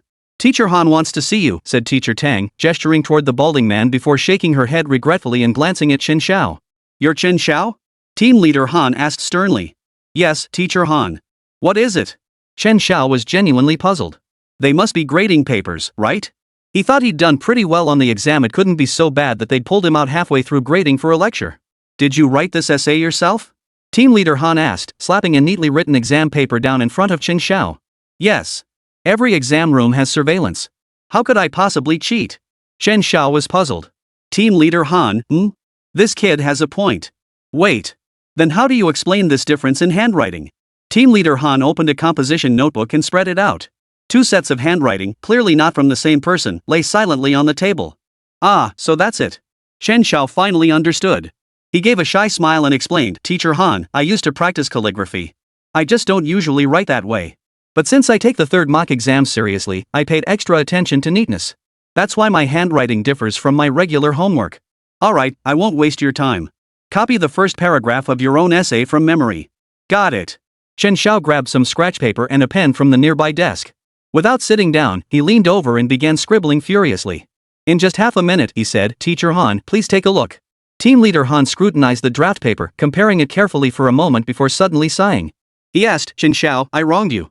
But, if you can write so beautifully, why deliberately scribble like this? Look at your composition notebook, doesn't it bother you? Damn it. My handwriting might not be the prettiest, but it's not like it's total gibberish. Doesn't that guy Zhan one write worse than a ghost? Chen Xiao inwardly rolled his eyes, but outwardly replied with feigned modesty, Teacher Han is absolutely right. I'll work on my handwriting from now on and stop being so sloppy. Teachers nearby couldn't help but glance at Chen Xiao. These kids today sure know how to play tricks, each one more cunning than the last. Could he really write in 2 different styles? Your Chinese foundation seems solid. Was this essay written on the spot during the exam, or did you compose it at home beforehand? It was written on the spot during the exam. I'd appreciate any guidance from Teacher Han. There's nothing to correct. Writing this well on the spot is impressive. If you have no objections, I plan to photocopy it for the entire grade to study and observe. Alright, whatever you decide, Teacher Han. Alright, you may go now. Team leader Han picked up the paper again, glancing at it without looking up. Chen Xiao nodded and prepared to leave. Wait, Chen Xiao. I also plan to have your essay published in the county newspaper. The royalties will serve as compensation for my mistake in misjudging you. Team leader Han glanced at Chen Xiao and smiled gently. Thank you for your kindness, Teacher Han. Getting paid for his work was definitely a plus, maybe even enough for a pound of pork. No sooner had Chen Xiao stepped out of the office than team leader Han suddenly remembered something and asked, Wait, isn't Teacher Tang still proctoring the exam? How come he has time to come here now? Oh, him, Teacher Tang said helplessly. The proctor said he finished his science exam early. Oh? Team leader Han froze, slightly surprised, then picked up Chen Xiao's Chinese exam paper to glance at it. Goodness, who would have thought he'd be so mischievous? His handwriting is completely different now, and he's been writing like this for 2 years. I taught him in his sophomore year and never noticed. Teacher Tang still couldn't quite wrap her head around it, glancing at her own hand in handwriting. Team leader Han lifted his teacup with one hand, sipped it, then flipped through the answer sheet with the other. What he saw startled him. His focus had been entirely on the final essay section, but wait. The students' earlier questions had an astonishingly high accuracy rate too. The language application section hadn't lost a single point. The reading comprehension section. Team leader Han's eyebrows arched. This kid's answers were comprehensive to the point of being extraordinary. For several sub-questions, his logic was even superior to the official model answers distributed by the city. The grader couldn't deduct many points, mostly just the mandatory 1-point deduction.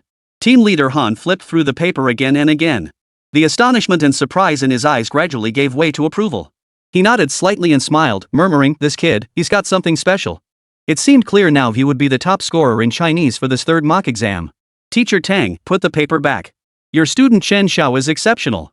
His answers to the questions preceding the essay were also excellent."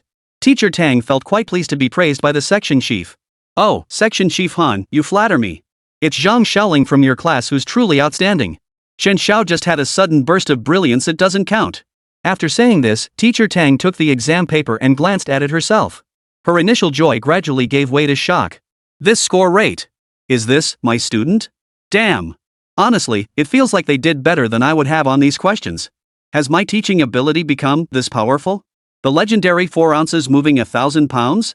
According to the county high school senior year teacher salary system, both the individual top scorer in the grade-wide standardized test and the class with the highest average score receive bonuses. Teacher Tang has taught for over a decade and never once received a bonus. It was incredibly frustrating. This time, unexpectedly, there's a chance to win one, and it's genuinely moving. 4 p.m., school math grading office. A slender, bespectacled math teacher set down his pen and stretched. Finally finished grading. Time to tally the scores. Right. The math review session should be wrapping up outside now. Before evening study starts, let's call 2 students from each class to help tally the scores. We can distribute the papers during tonight's study session. Another teacher added with a smile. Although the math exam was administered half a day later than the Chinese exam, its grading efficiency was superior. Grading was nearly completed simultaneously with the Chinese exam, allowing for immediate score compilation. Mr. Wang, how would you rate the students' performance this time? After all, you were in charge of the last 2 major questions. The slender math teacher paused to reflect. The test wasn't overly difficult, it was fairly standard. But the final problems were still challenging. Only one student got both of them completely correct. Oh? Who was it? The other teacher inquired. Teacher Wang turned and flipped through the papers. I set those aside separately. Let me see. Soon he located the marked paper, cut open the side seal, and pulled out the exam. Senior 3, Class 7 Chen Xiao, the slender teacher Wang read aloud. Chapter 13, Is this score human? Su Jie was eating a peeled apple when he heard the name. He froze abruptly, his mouth full of fruit as he exclaimed, "It really is Chen Xiao." That's right. Teacher Wang glanced over the entire paper, his disbelief growing. Teacher Su, this student of yours, got everything right. A perfect score. Let me see. Su Jie, forgetting the apple he was still eating, tossed it aside onto a book page. He swallowed the remaining fruit whole before snatching the exam paper and scanning it. His eyes grew wider with each glance. What others didn't know was that this kid had handed in his paper in just half an hour. Unbelievable. In all my years of teaching, I've never seen anything like this. Could it be Su Jie, had truly struck gold? Ha, not bad, not bad. My teaching hasn't been wasted. Su Jie grew increasingly delighted, unable to contain his arrogance as he openly gloated in the grading office. Not far away, an older teacher around the same age felt a pang of envy. Rolling his eyes, he muttered under his breath, his student did well, but it's not like he studied on his own. What are you bragging about, Su Jie? Oomph. Realizing his laughter might be misplaced, Su Jie quickly composed himself and said in a calm, objective tone, the overall presentation is excellent. I suggest we photocopy this paper and distribute it as a model answer for students to review. Teacher Wang adjusted his glasses and agreed seamlessly, since group leader Su thinks this paper can serve as the answer key, I see no issue. It encourages Chen Xiao to achieve even greater success in the college entrance exam while motivating others to push themselves further. Wang makes a good point, that's exactly how I see it. Get the rankings tallied quickly, and have the print shop rush the copies. We'll need them for tonight's self-study session. For this exam, we'll do a live-streamed lecture, I'll handle it.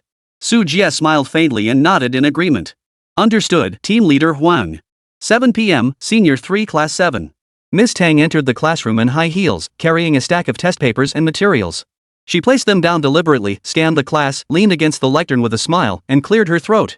Our class performed well on this third mock exam. This is your final mock exam before the college entrance exams, so your baseline scores will be based on these results. However, those who didn't perform well shouldn't be discouraged. Reflect on your mistakes, adjust your mindset, and aim for your best results on the actual exams. I'm still counting on you all to treat me to a victory banquet. The tense atmosphere in the classroom eased slightly. Indeed, no matter how much pressure there was, a month wouldn't change much. Just relax and give it your all.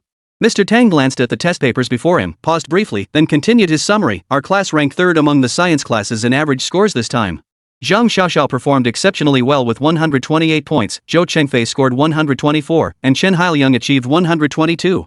3 students in our class scored over 120 points, and 15 others scored over 110. Zhang Xiao, the study committee member, kept her head down. Hearing the results elicited little reaction. It was a perfectly normal score. She even felt that with a bit more attention during Monday's exam, 130 points would have been well within reach. On the other side, class monitor Zhou Chengfei's lips curved slightly upward. Feeling a surge of satisfaction, he couldn't help but turn his head subtly, his gaze darting toward Chen Xiao. Even if you ace your homework and love to show off, what good is it if you bomb the exam? I excel across the board. Sure, you might have a knack for math, Chen Xiao, but humanities rely on daily accumulation. And how do you compare to me in the other subjects? A dunce is a dunce. If you want to blame someone, blame yourself for waking up too late. I will always be the class monitor you can only look up to from afar. Zhou Tiancheng felt happier and happier the more he thought about it, an inexplicable lightness washing over him. The classroom buzzed with chatter, many students casting envious glances at the 3 students who scored over 120 points. Especially Zhang Xiao 128 points. Even if she lost 10 points on the essay, she managed to keep deductions under 12 points for the rest. Some students felt that even copying the model answer wouldn't guarantee a score higher than Zhang Xiao's. After all, essays had no standard answers. If one performed poorly during the exam, losing over 20 points was quite normal. In Jiangnan province's exams, with a 70-point essay section, scores above 40 were considered average, 50 plus excellent, and anything over 60 was rare. As for perfect essays? Sorry, I've only seen them in the news, no idea if they're real or not. After all these years of schooling, I've never met a single person who actually scored a perfect essay. Additionally, I'd like to give special recognition to Chen Xiao from our class. Chen Xiao achieved the top score in the entire grade on this Chinese mock exam. The entire class? Why the hell are you building suspense at a time like this? Teacher Tang paused as usual, shifting her gaze to Chen Xiao. Chen Xiao's progress this time can only be described as a leap forward. His essay earned full marks, with only 7 points deducted in the reading comprehension section, resulting in a final score of 143 points. This score stunned the entire grading team. The graders double-checked the paper. The handwriting and reasoning were flawless, especially the essay. Written in classical Chinese, it flowed with confidence and clarity. Chen Xiao's essay will be distributed for study across the entire grade. Everyone should learn from him. Alright, distribute the papers now. The classroom instantly fell silent. Every student stared in disbelief, their minds echoing only 3 numbers, 143, 143, 143. A Chinese exam, someone actually scored this high? Zhang Xiao, who had been buried in her book, whipped her head around toward Chen Xiao in utter disbelief. Her eyes widened like saucers, her ponytail bobbing wildly behind her. Zhou Tiancheng, who had been basking in his own self-satisfaction, stiffened. His mouth twitched involuntarily, so furious he couldn't even move. Then, as if a gateway to chaos had opened, the classroom erupted into chaos. Holy crap, is Chen Xiao even human with that score? This score? I don't even have the desire to compare, it just pierces straight through my soul. Damn impressive. 6666666, that's insane. Zhang Wen was more hyped than he was during his own exam. Holy Xiao. You're unstoppable. Zhang Xiao was equally stunned. Xiao, what the hell did you sneakily learn behind my back to pull off this inhuman score? No way, you're buying me spicy noodles tonight. Yeah. I want some crispy noodles. Zhang Wen chimed in. Chen Xiao sighed helplessly. Alright. I'll treat you guys. Chapter 14, Him Again. Teacher Tang sensed that if the commotion continued, the discipline office teachers would come to investigate. He cleared his throat urgently. Alright. Quiet down, everyone. Your homeroom teacher, Miss Su, is about to start a live-streamed lecture via projector. She asked me to watch over the class. Come on, Zhang Xiao, go to the math grading team to pick up your class's exam papers and distribute them. Zhang Xiao nodded and hurried out of the classroom to collect the papers. Within minutes, the ponytail bounced back into the room. She immediately placed the papers on the podium, her adorable little eyes darting straight at Chen Xiao. Unlike her usual composed expression, Zhang Xiaoxiao felt as if countless wild horses were galloping across her forehead, shaking the very foundations of her mind. This guy. He actually got a perfect score in math. All the way back to her seat, Zhang Xiaoxiao's mind was filled with the numbers 143, 150, and the image of Chen Xiao calmly reading with his head down. Suddenly, Zhang Xiaoxiao felt her face flush. She lightly touched her cheeks, they felt warm. Chen Xiao, actually, he looks pretty handsome. By then, the projector had already been turned on. The background showed a small classroom specifically set up for live streaming lectures. Su Jie's stern expression appeared in every classroom across the entire grade. Good evening, everyone. I'll be reviewing tonight's exam papers with you. In this third mock exam, some students showed significant improvement, while others performed moderately. Overall, however, there's been clear progress compared to the second mock. If you maintain your current study pace, I hope you'll achieve even higher scores in the college entrance exams. As for the top score, it belongs to Chen Xiao from senior 3-7 class, who achieved a perfect 150 points every question correct. Ah, this shows the exam wasn't that difficult after all. Look, someone managed to get everything right.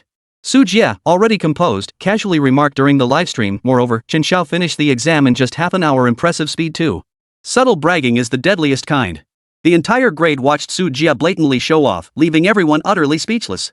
You claim the test was easy just because one student got everything right? What kind of twisted logic is that? And calling finishing in half an hour with a perfect score pretty good speed? Wait, finished early? In half an hour? A bystander in one classroom suddenly froze. Could it be that the big shot sitting next to me is Chen Xiao? Especially the test takers in room 15, their minds exploded on the spot. Every single test taker in the entire hall. Who could forget that dashing silhouette? Who could resist bowing down to that unrestrained aura? Who else?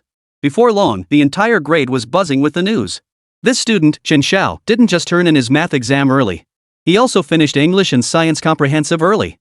Even someone caught playing on their phone saw a post on QQ Space from someone in senior 3-7. Chen Xiao scored 143 in Chinese, ranking first in the entire grade, with a perfect score on the essay attached as a photo of the full essay. That night, Chen Xiao's name echoed throughout the entire grade. From an unknown ordinary student, he had become the widely recognized academic superstar. Wait.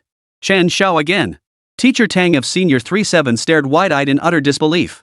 He hadn't even glanced at the scores on the test papers he'd just brought in, thinking he'd just hand them out. Who would have thought Chen Xiao also scored first in the grade for math, a perfect score in just half an hour? The classroom erupted into chaos. Damn it, Chen Xiao, are you trying to kill us? Not only did you just stab my soul, you drove a fork into it dozens of times. This guy is seriously not human. Xiao God is insane. From now on, I'm officially recognizing him as the top scholar of senior 3, class 7. 6666666. I only regret being illiterate. One holy could get me through anything. Zhou Tiancheng's mindset exploded completely.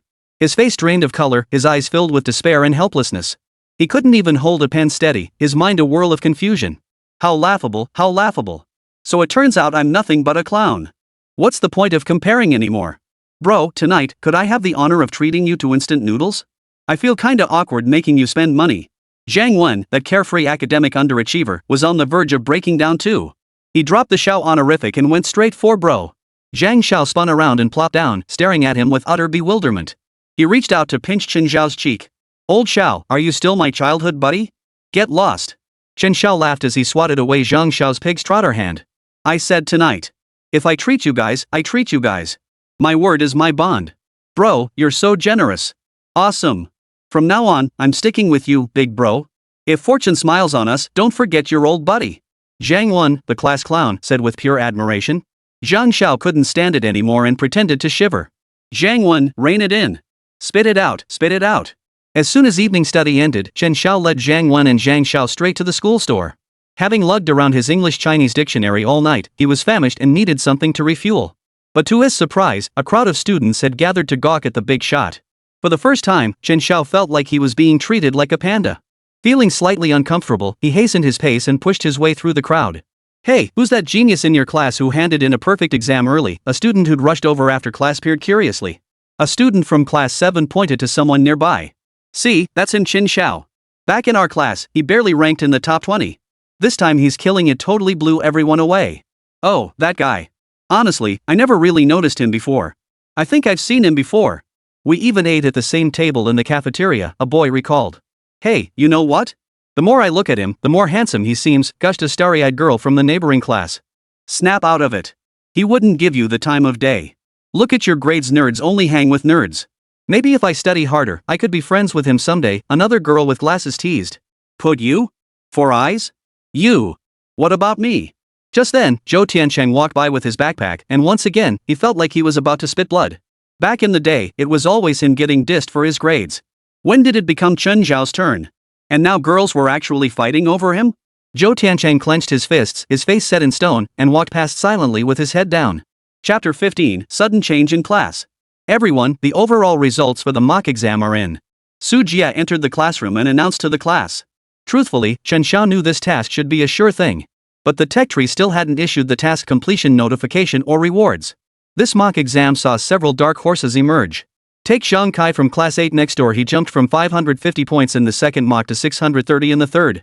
But the biggest dark horse remains our very own Chen Xiao. The entire class had already heard the news. Although the English and science composite scores hadn't been released yet, Chen Xiao was undoubtedly among the top 10 in the grade.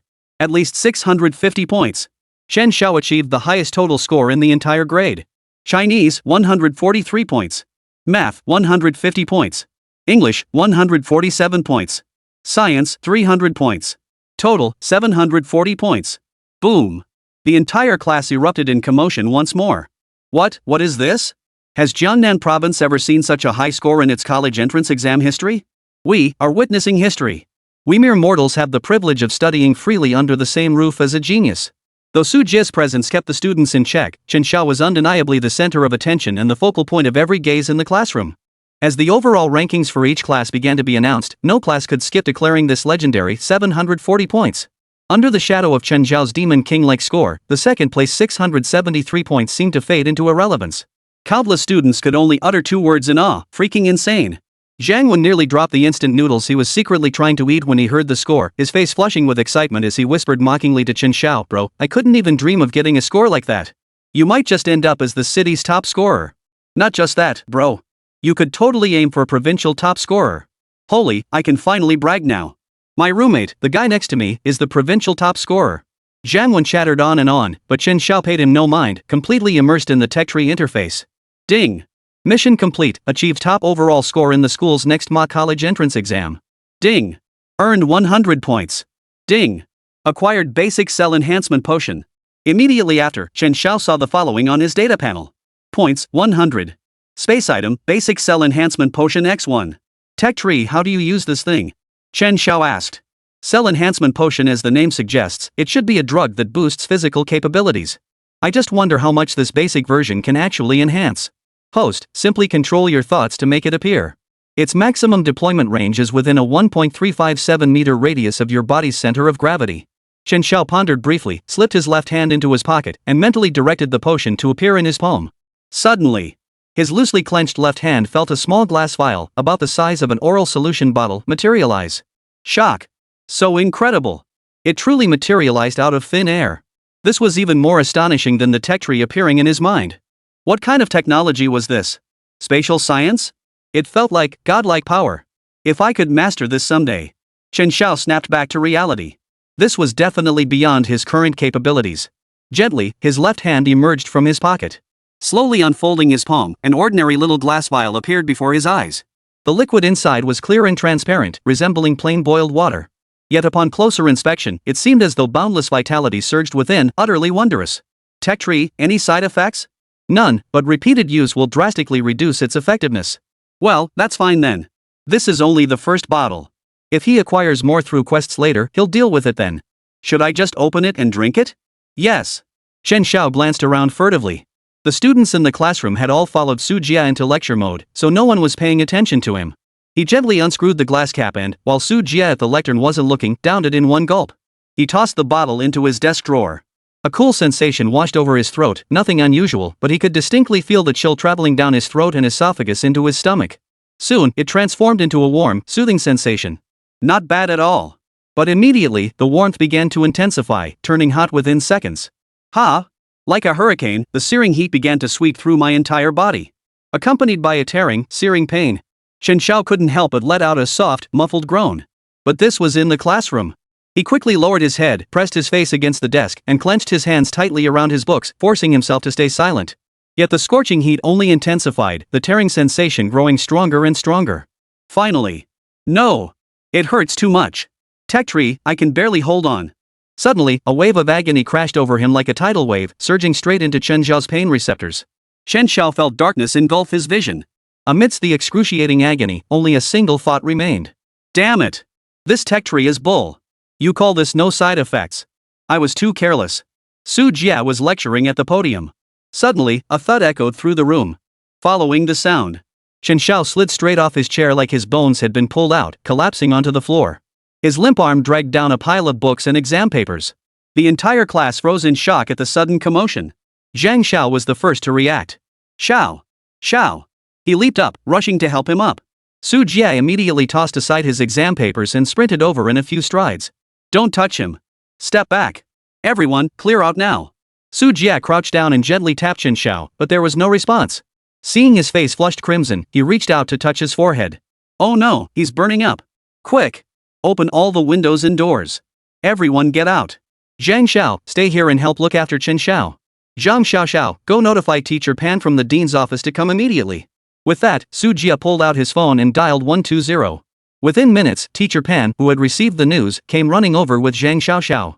Seeing the student lying on the floor with a flushed face, she was startled and hurriedly asked, Teacher Su, what happened? I was teaching class when suddenly Chen Xiao collapsed right there. His forehead is burning hot. I've already called 120, the ambulance should be here soon.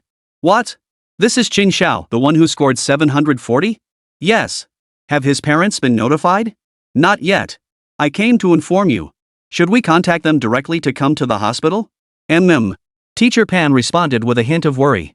He was genuinely worried.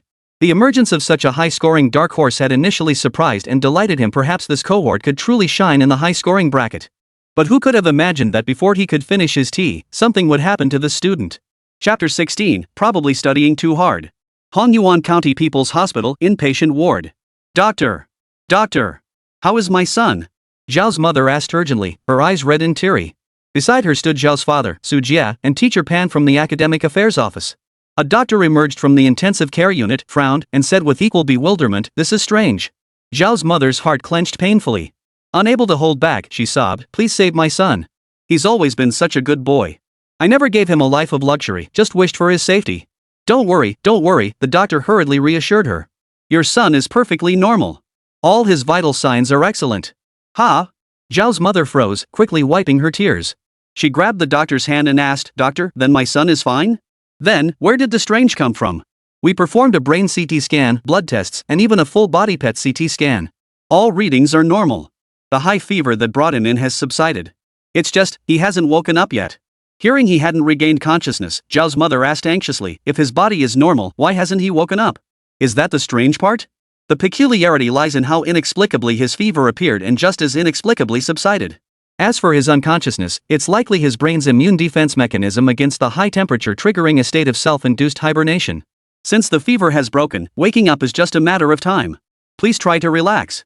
After saying this, the doctor turned to Zhao's mother and Su Jia nearby and asked, has the patient been experiencing any discomfort or fatigue recently? Zhao's mother thought for a moment and said, my son is a senior in high school. Could it be that the pressure from his studies is too much? After all, the college entrance exams are only a month away. Su Jia quickly chimed in, Chen Xiao's mom, there's something you might not know. Chen Xiao has been studying incredibly hard lately. His dorm mates say he's been pulling all-nighters, sleeping only 2 or 3 hours a night. On the third mock exam, he scored first in the entire grade with a total of 740 points. The moment this score was announced, everyone around them, even the doctor, was stunned. The doctor's own child had just finished the college entrance exam last year. Performing exceptionally well, they scored over 640 points and got into a key university. The whole family even threw a banquet to thank the teachers. This was a whopping 100 points higher. Zhao's parents were utterly dumbfounded.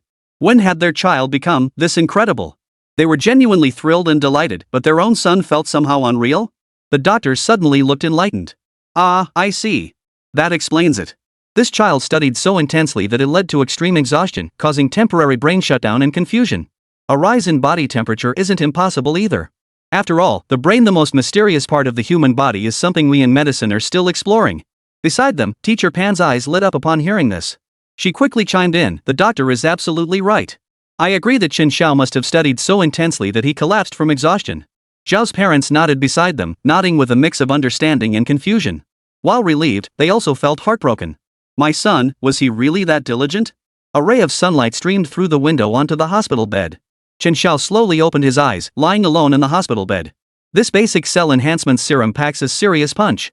And they call this no side effects? Chen Xiao couldn't help but complain. Ding! Mission assigned, scientific research requires a certain level of recognition. Start by becoming famous throughout the entire school. Go show yourself, young man. Reward, 500 points, 2 random spatial items or 2 specified items already in your inventory. What a cheesy quest. Are they forcing me to hand out business cards and flyers all over campus? Chen Xiao extended his hands and clenched his fists slightly. The muscles on his arms had visibly bulked up. With a light push against the bed rail, Chen Xiao flipped himself over and landed steadily on the floor. Only, the iron round tube of the bed rail was slightly dented from his grip. Chen Xiao stared at his hands in surprise, then turned to the mirror in the corner. His face had become more angular, his nose seemed straighter, and he looked fuller and more energetic. Combined with his 177 centimeters height, he actually looked kinda handsome. Glancing outside the window, the trees and flowers seemed sharper and more defined. His ears could even faintly pick up the sounds of conversations outside. The physical fitness stat on his data panel had jumped by 10 points, reaching 15.1. That was nearly double the physical stats of an average person. Tech tree, what does this 15.1 mean? Host strength, reaction speed, vision, hearing, and impact resistance are all 2 to 3 times that of an average person. Before, lifting 100 pounds was incredibly difficult for me. But now, I can lift nearly 300 pounds? Yes, host. Chen Xiao stroked his chin. He'd heard that at the global strongman weightlifting competition, the strongest competitor lifted 900 G only to vomit blood afterward. I still have a long way to go. I must admit, this basic cell enhancement serum is truly remarkable. As for the 100 points, there's no need to spend them on academic subjects. Currently, my subject levels are sufficient to handle the college entrance exams. 100 points. Brain domain development. As Chen Xiao's thoughts transmitted, a surge of biothermal energy erupted from the depths of his brain's tech tree, radiating outward through an endless network of neurons. This time, there was no discomfort whatsoever, only a pure, dreamlike sense of comfort, as if floating on air. His mind seemed immersed in a space teeming with vitality, utterly irresistible. Gradually, this intoxicating bliss began to fade. Chen Xiao opened his eyes, a glimmer of light flashing through his pupils. His thoughts felt more expansive, his mind clearer, and even the air around him seemed fresher. He glanced at the data. Host, Chen Xiao. Physical fitness, 15.1. Brain development, 5.9%. Mathematics, beginner 80-100. Physics, beginner 67-100. Chemical engineering materials, beginner 60-100. Biomedicine, beginner 58-100. Information electronics, beginner 3-100. Space astronomy, beginner 2-100. Branch skills, Chinese beginner, English proficient. Points, 0. Task, scientific research requires a certain level of recognition. Start by making a name for yourself across the entire campus and showcase your talents, young scholar. Reward, 500 points, plus 2 random spatial items or 2 specified items already in your inventory. Space items, basic cell enhancement potion X0. All this recent effort hasn't been in vain. My stats have seen significant gains. 100 points boosted my brain development by 1%. My physical prowess tripled too. I wonder if this growth is limitless. Could I become a legendary martial arts master? As a guy who hasn't daydreamed about soaring through the skies and traversing the earth. P.S. Please leave positive reviews like Snoot a book flag, feeling a bit nervous, so please go easy on me. Chapter 17, delivering a speech on behalf of the senior class. Son, why are you out of bed? Just as Zhao's mother was about to enter the hospital room to check on her son, she opened the door to find Chen Xiao admiring himself in the mirror. She was both shocked and delighted. Oh, I'm fine now. Actually, I feel pretty good, Chen Xiao reassured his mother. Su Jie was also quite worried. You have no sense of your own limits. How else would you have fainted in class and nearly scared the life out of me, your teacher? Get back in bed immediately and let the doctor examine you. Chen Xiao thought for a moment. Since this situation was a bit hard to explain, he decided to go along with their suggestion to rest. The doctor approached the bedside, gently lifted Chen Xiao's eyelid to examine his pupils, then addressed the gathered crowd. He should be fine. If you're concerned, we can keep him under observation overnight and conduct a follow-up examination tomorrow morning. Yes, we'll follow the doctor's advice. Zhao's mother agreed promptly. Chen Xiao thought, this is just wasting my time. Mom, Teacher Huang, I really want to get back to school and study. The college entrance exam is only a little over 2 weeks away. Chen Xiao, your dedication to learning is truly admirable, said Teacher Pan, who had been standing slightly behind the others. But remember, health is the foundation of everything. Only with a strong body can you build a solid ground for further growth. Chen Xiao recognized this head of the discipline office. He often caught students in the classroom corridors for a stern talk. Why was he being so gentle today? Yes, Teacher Han is absolutely right. Chen Xiao's mother chimed in immediately. As long as her son was healthy, the college entrance exam could take a back seat. As a mother, that was her top priority. Mr. Pan smiled faintly and continued, student Chen Xiao studies so fiercely that he collapsed unconscious in the classroom. In all my years as a teacher, I've never seen such a dedicated student. No wonder he achieved such astonishing results on the third mock exam. What? I passed out in class from studying? Damn it. Well, if that's how you see it, at least I won't have to waste my breath trying to explain. Teacher Pan, you flatter me. I simply love learning from the bottom of my heart. I feel the beauty and power of knowledge through my studies. Chen Xiao paused before continuing. I guess staying up too late took its toll. My body just couldn't handle it. Right there in the classroom, I felt dizzy and lightheaded, and then I blacked out. Everyone present was utterly shocked. There actually exists such a studious and sensible child. Even the nurse who had just entered felt a pang of shame, followed by an inexplicable surge of anger. Look at that. That's what other people's kids are like. My own good-for-nothing brat is probably still sneaking around playing with his phone. I'll have his father give him a stern talking to when he gets home. Teacher Pan felt deeply moved by Chen Xiao's words. Student Chen Xiao, rest assured you can stay in the hospital for a while longer. If you're discharged early, you can also rest at home. Any schoolwork will be communicated to you by Teacher Huang. Your top priority right now is to take good care of your health. Thank you for your concern, Teacher Pan. Chen Xiao felt a surge of joy at the prospect of self-directed learning. Alright, next week, depending on how you feel, return to school once you're fully recovered. The following Monday, during the flag-raising assembly, I plan to invite Chen Xiao to give a speech. That assembly will also be the final one for this senior class. Let Chen Xiao, as a senior student representative, share the spirit of diligent study with the younger students. At the same time, it will inspire our seniors to achieve outstanding results in the college entrance exams. A flag-raising assembly speech? That's the perfect opportunity for me to complete my mission. Alright, Teacher Pan. I'll prepare the speech materials over the next few days. Alright, Teacher Huang and I will head back now. Chen Xiao, get some good rest. Teacher Pan smiled warmly, exchanged farewells with Xiao's parents, and returned to the school. Mom, I'm starving. How long did I sleep? Chen Xiao rubbed his stomach curiously. A whole day. You fainted at school yesterday afternoon, no wonder you're starving. Xiao's mother said sympathetically. I'll go home and make you some chicken soup. Father Xiao grabbed her arm. Our son is starving right now. If you go home to make soup, what time will you be back? Besides, when you're weak, you shouldn't rush into heavy nourishment. I'll go get some light congee from the shop outside, add some side dishes, and tide him over. Wife, you stay here and take care of our son. Fine. I'll go home to make chicken soup after you return with the porridge. Damn it, this crappy tech tree. He actually slept all day. Next time I get a potion, I'll find a way to sneak off and drink it. I can't keep passing out like this. Host, the potion's effects will diminish next time, and your body's tolerance will increase. Taking it again won't cause unconsciousness. Chen Xiao rolled his eyes. This thing was spying on him again. Son, is there anything else you'd like to eat? Chen Xiao's mother produced an orange from somewhere and began peeling it for him. Nothing in particular, just give me a big serving. Ha? Son, how did you score so well on that third mock exam? You have no idea. Zhang Xiao's mom next door always brags about her son getting over 600 points. Honestly, I thought you'd just need to get around that score someday, but who knew my son would be this amazing? Chen Xiao's mother paused, still feeling delighted, but continued, still, your health comes first. You need to balance work and rest. You really scared me this time. Okay, Mom, I know. Hey, Mom, can I borrow your phone for a bit? Alright, go ahead. Zhao's mother had a basic touchscreen phone. It wasn't very smooth, but it was good enough to stream videos using the hospital's Wi-Fi. Chen Xiao casually flipped to a game video, Dota Defense. Before mobile games took the nation by storm, this was the most popular game around. Though it seemed a similar game from Tencent would be released soon.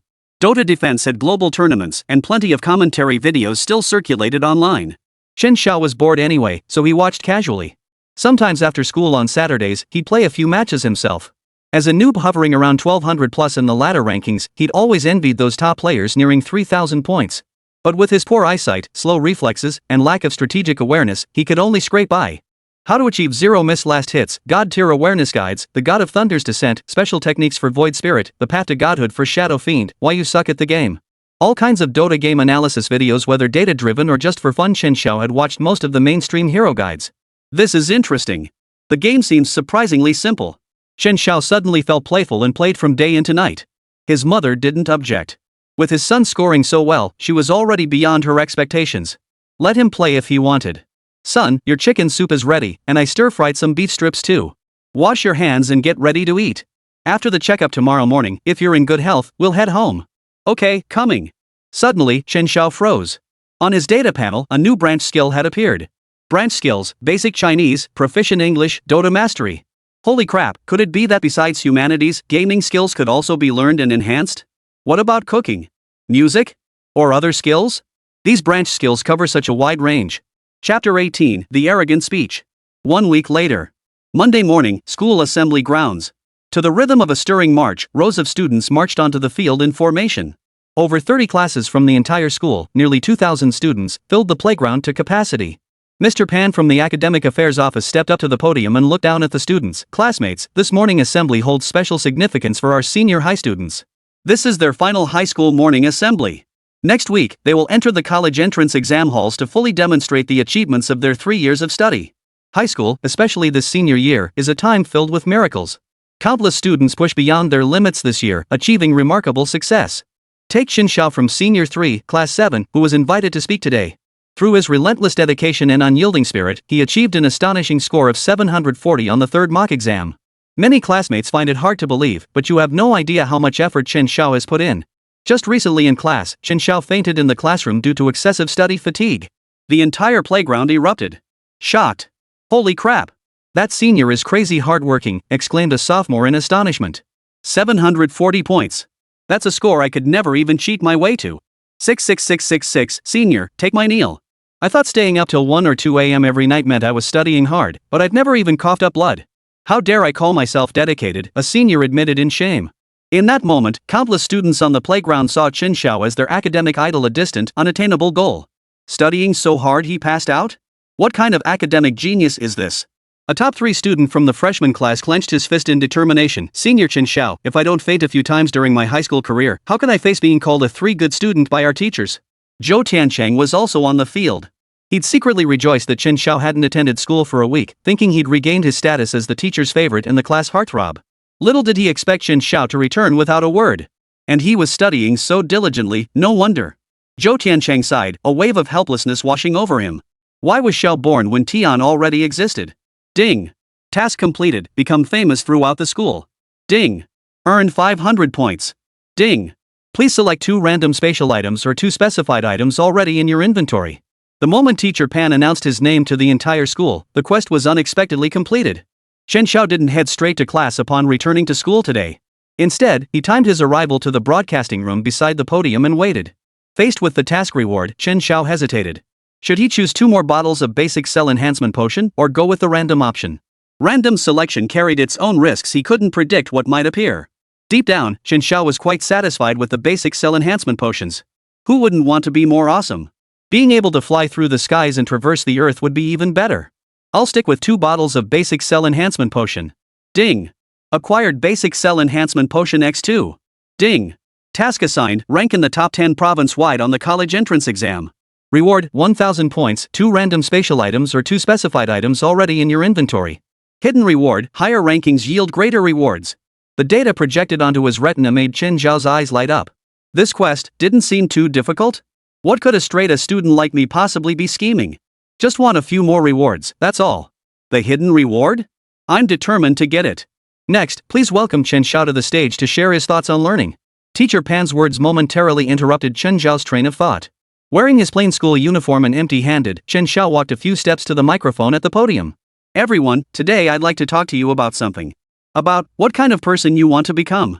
Please take a good look at everything around you, at the classmate standing to your left, at the classmate standing to your right. Imagine what kind of person the one on your left might become in the future. And what kind of person will the one on your right become? A murmur of chatter filled the playground, punctuated by the occasional student joke. The future you envision for the people on either side of you, take the average of those 2 images, and that's roughly what the person in the middle might become. Yes, the person in the middle, your future selves, will be quite similar. Because I once stood right here among you, pondering this very question. So I thought about it, and I realized. Now, I no longer stand among you. I want to be different from you. I refuse to be averaged out. I want to become someone who shines brighter than everyone else. I began dedicating every moment I could spare to learning. As long as I have breath left in me, I will never give up any opportunity to learn. While you're still figuring out how to ace the next test, preparing for finals, or gearing up for the college entrance exams, I'm already thinking ambitiously about the future, my contribution to the world to come. The upcoming college entrance exam, in my eyes, isn't a suffocating mountain, it's just a minor experience. If I must set a small goal for this minor experience, it's to become the top scorer in the provincial exam. Boom! The playground erupted in chaos. That's right, I, Chen Xiao, will be this year's top scorer in the Jiangnan province exams. This year, among 400,000 examinees, none will surpass me. Awesome! So badass. Jiang Wen stood below, eyes filled with admiration as he watched Chen Xiao. My big bro sure knows how to show off. Provincial exam top scorer? Just a small goal. Zhang Xiaoxiao gazed at the young figure on the podium. For some reason, she couldn't shake the feeling that for him, it might just be a small goal. Zhou Tiancheng silently glanced at the clear sky, curiously wondering if the heavens truly held power. Would dark clouds suddenly gather and send a bolt of lightning to strike down this show-off? Li Tianruo, principal of Hongyuan County First High School, who had been working in the teaching building, heard the commotion. He set down his pen and walked to the window to look out at the playground. Admittedly, based on his third mock exam results, Chen Xiao certainly had the potential to aim for top honors. But the kid was way too cocky. If word got out that he didn't perform well, it wouldn't just be him who lost face, my entire school would become a laughingstock. Principal Li Tianruo was speechless. Didn't that dimwit in the Academic Affairs Office proofread the speech? Mr. Pan from the Academic Affairs Office was genuinely speechless. This damn speech was nothing like the draft he'd received. Should we pull him down? But even I feel fired up listening to this. Chen Xiao stared intently at the sea of young faces below the stage. I understand profoundly what I must do, and I will relentlessly pursue my goals. I will ensure no one in this world dares to underestimate any voice our nation raises. I will make the world abide by our rules. Follow our will. My life's mission is to lead the Chinese nation to the unparalleled pinnacle of the world. I hope you too will know what you must do and what you will become. Today, I stand here as a student representative, honored to deliver this speech. But remember this. In the near future, you will take pride in being able to hear my speech in person. Hongyuan No. 1 High School will take pride in having been my alma mater. Hongyuan County will take pride in being my hometown. The entire school community was stunned. The word awesome felt too shallow. It simply couldn't describe it. For a moment, the vast playground fell into an eerie silence. This must be the most outrageously bold speech in the entire history of Hongyuan No. 1 High School. Even on a national scale, it wouldn't be far off. All eyes fixed on that figure standing tall and straight under the sun. His resolute expression, his resonant voice.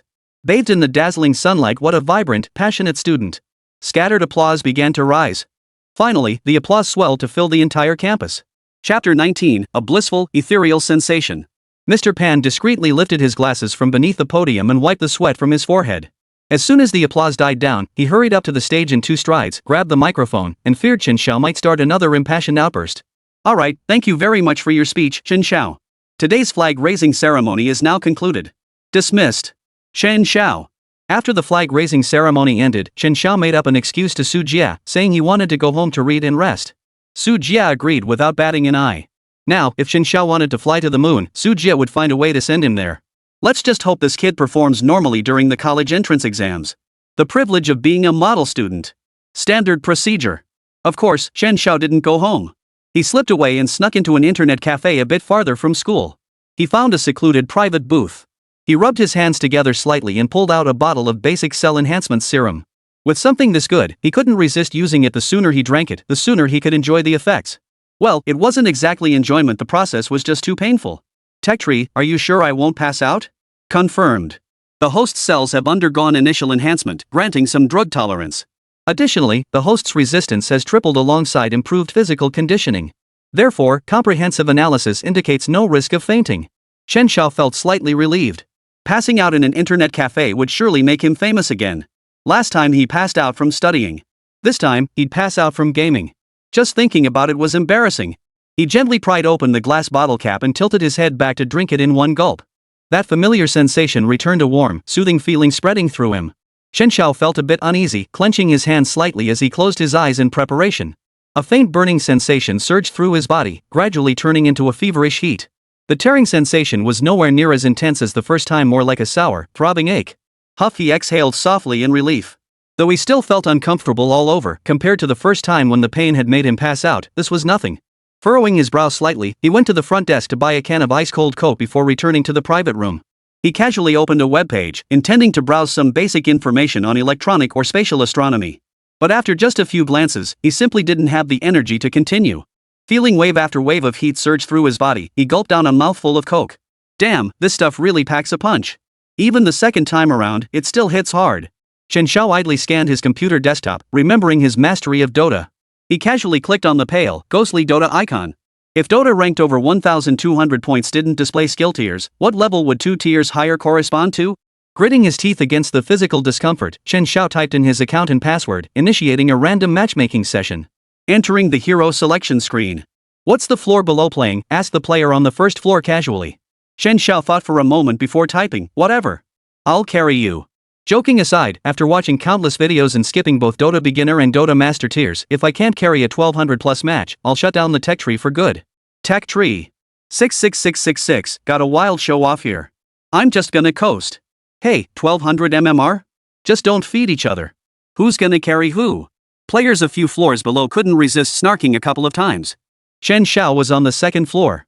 He casually picked a soul shatterer. The discomfort in his body hadn't subsided, and he felt too lazy to waste words with others. Game loading began.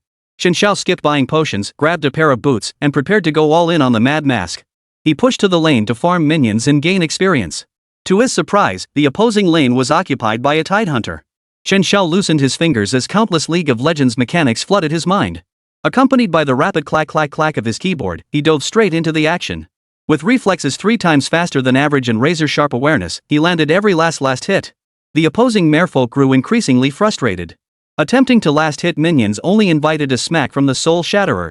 If he abandoned last-hitting to trade blows, not only did he fail to gain an advantage, but he also risked getting counterattacked. Before 5 minutes had passed, the fishman had exhausted all his potions and was barely hanging on with half health.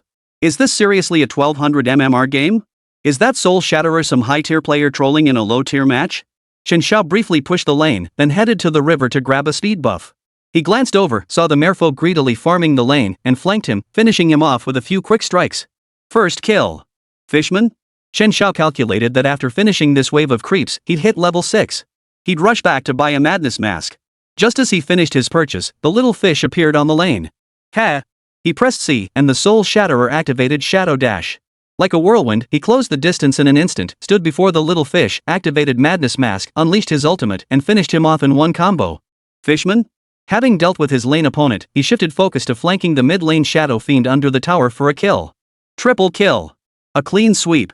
With Shadow Dash and Madness Mask cooldowns reset, he cut across the map, coordinating with his marksman to hammer the enemy marksman, Bone Archer, to death in mere seconds. The entire game surged into a massive lead under Chen Xiao's command. Bone Archer exploded in rage. What the hell is Fishman doing? How did he let a Soul Shatterer get this fat? This wave made him rich beyond belief. Chen Xiao glanced at the map. The Murloc stubbornly returned to lane. Soulbreaker transformed into a blurring afterimage once more, unleashing Shadow Dash to finish him off with another skill combo. Fishman? The enemy was utterly devastated. Chen Xiao's current gear made him a killing machine. 66666, the enemy's about to collapse. His teammates could already see the dawn of victory. This Soul Shatterer player has great awareness. He's playing well. Alright, I'm just gonna coast now. Carry me, pro. Beyond killing time and distracting his body from the intense heat, Chen Xiao played these games primarily to test the effects of his Dota Mastery branch skill. The success of Dota Mastery meant that as long as he had enough points, he could develop into a true all-rounder. Who says nerds can't game? Who says science geeks can't sing? Who says engineering majors can't draw? Who says researchers don't understand art? He played 8 consecutive games, winning all 8 with godlike performances, skyrocketing straight to 1,400 points. Another game of crushing the noobs ended. Chen Xiao curled his lip. Boring. Nothing but noobs. Zero sense of competitive gameplay. Only studying brings me true joy. Chen Xiao sighed softly, set down his headphones, and cracked his neck.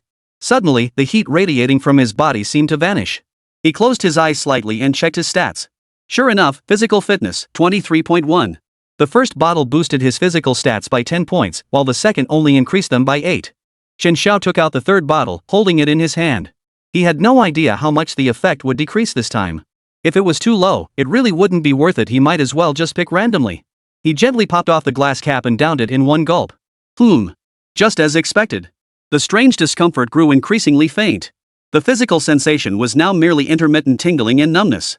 Chen Xiao stopped paying attention to his body's changes and fixed his gaze on those 500 points.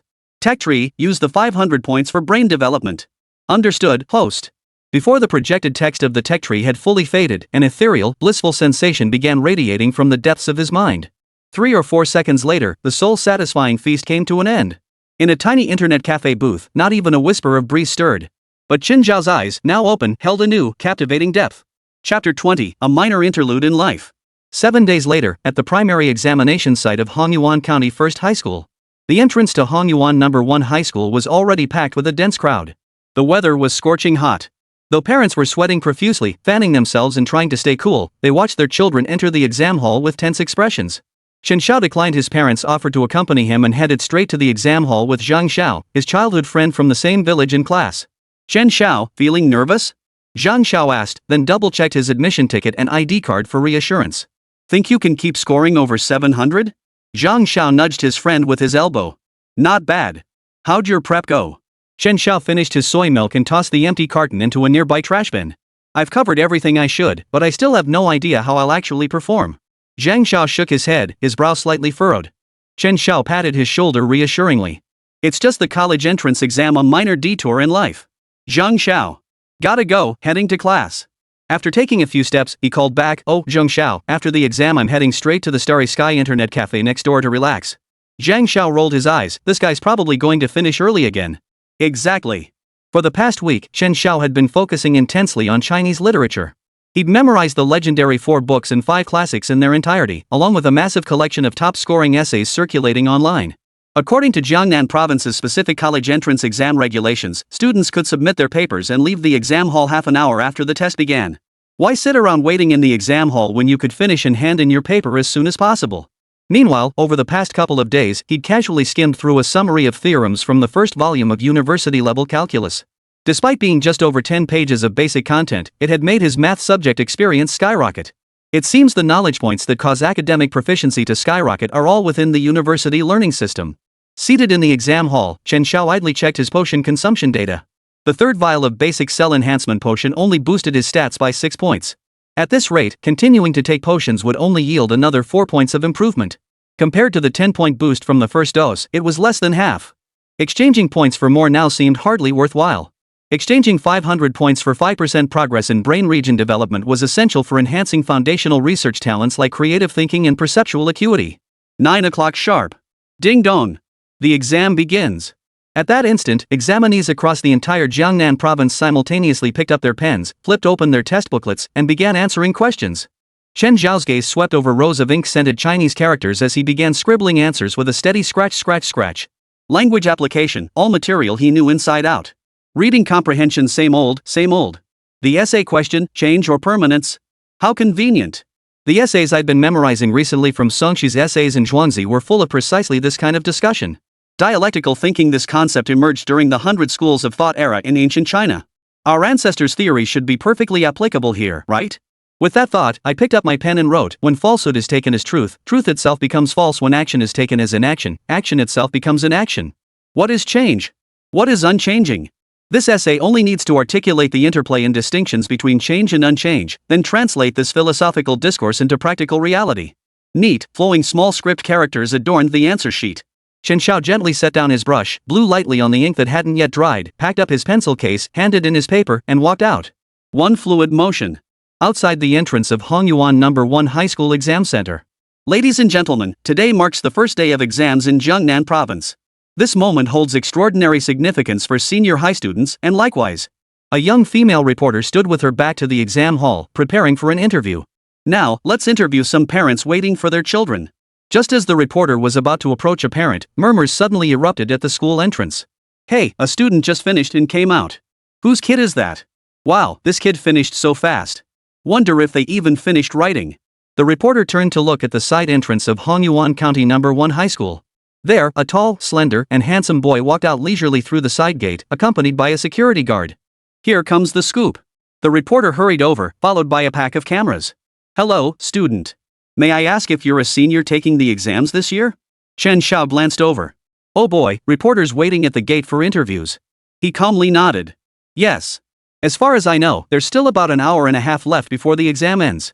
Did you finish early?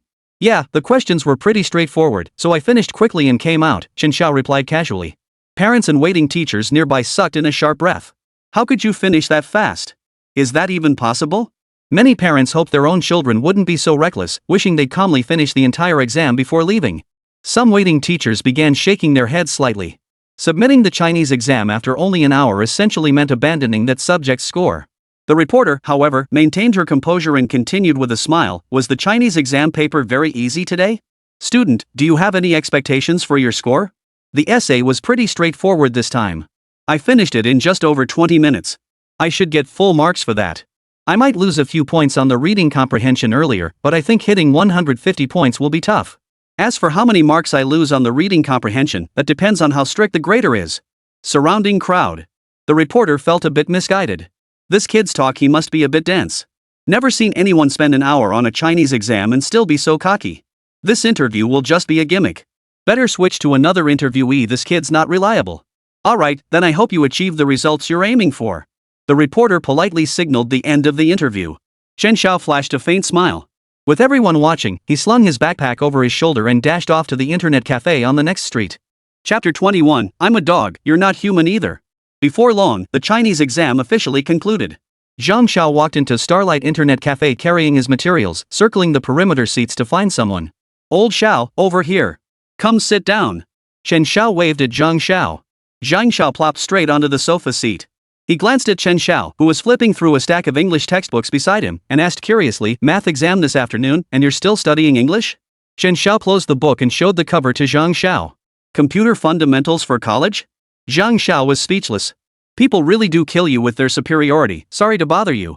With that, he started to get up, wanting to distance himself from this show-off. Chen Xiao chuckled and casually pulled Zhang Xiao back. Where are you going? I'm just flipping through it out of curiosity. Zhang Xiao was pinned back into his seat and muttered in confusion, Old Xiao, why are you using so much force? Whatever you want to do to me, I'll definitely go along with it. Get lost. Chen Xiao shot Zhang Xiao a disgusted glare before returning to his book. Old Xiao, what were the answers to those 5 multiple-choice questions in Chinese class this morning? Chen Xiao replied while reading, D, D, C, C, B. Holy crap, C for the 4th one? I picked A. Damn it, 3 points down. Zhang Xiao felt a stab of pain, slapping his head in frustration. Seeing Chen Xiao's book again, he fell silent, then sulkily pulled out his math notes to study. His childhood friend had always been less capable than him. To be honest, at first, he actually felt a bit jealous. If he was just a few dozen points ahead, there'd still be motivation to catch up. But this, a gap of over 100 points? That just made you give up. So, once you accept a certain reality, your mindset actually becomes more peaceful. I'm done competing.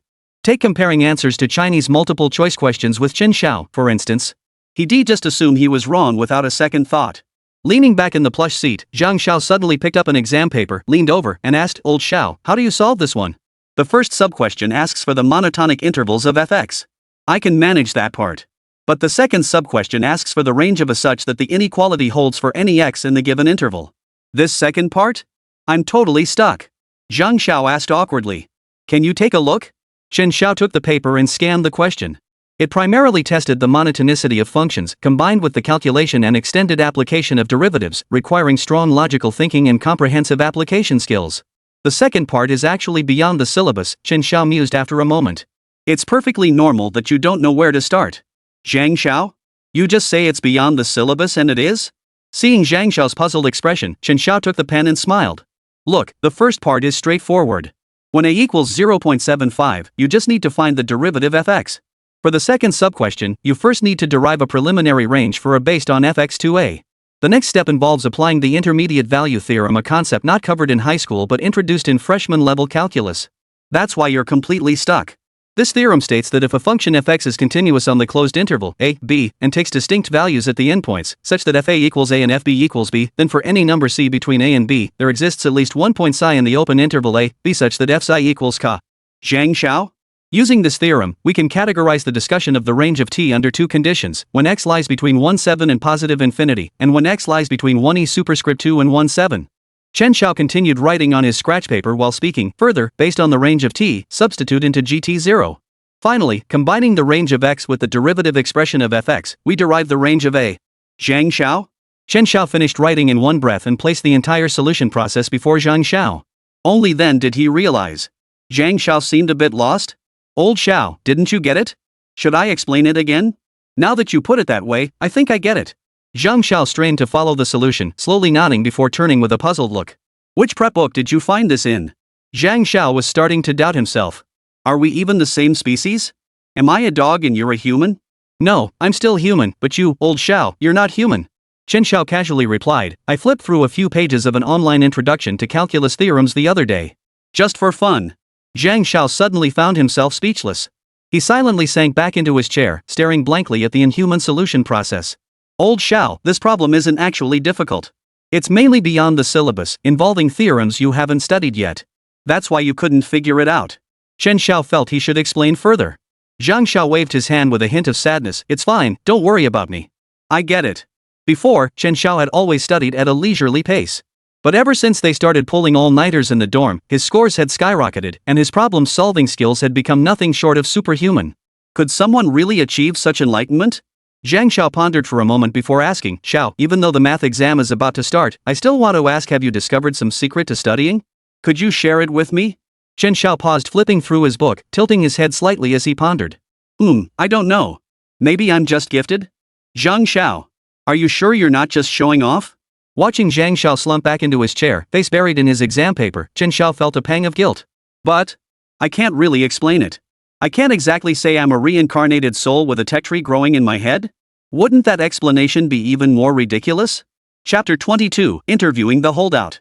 At 2 o'clock in the afternoon, the math exam arrived as scheduled. Entering the exam hall and taking my seat, the atmosphere around me felt heavy. This was largely due to the morning's Chinese exam. According to some insiders, this year's Chinese content was generally quite challenging. Of course, the difficulty level of the exam paper varied from person to person. Chen Xiao had spent hours reviewing university-level computational fundamentals, so tackling some math problems felt like a welcome mental break. His brain development had surpassed the average person's 8%, reaching 10.9%. Many problems that previously required calculations and rough drafts could now be solved directly in Chen Xiao's mind. Picking up his pen, Chen Xiao officially answered the multiple-choice questions as soon as he finished reading them. No time to waste on these gimme points.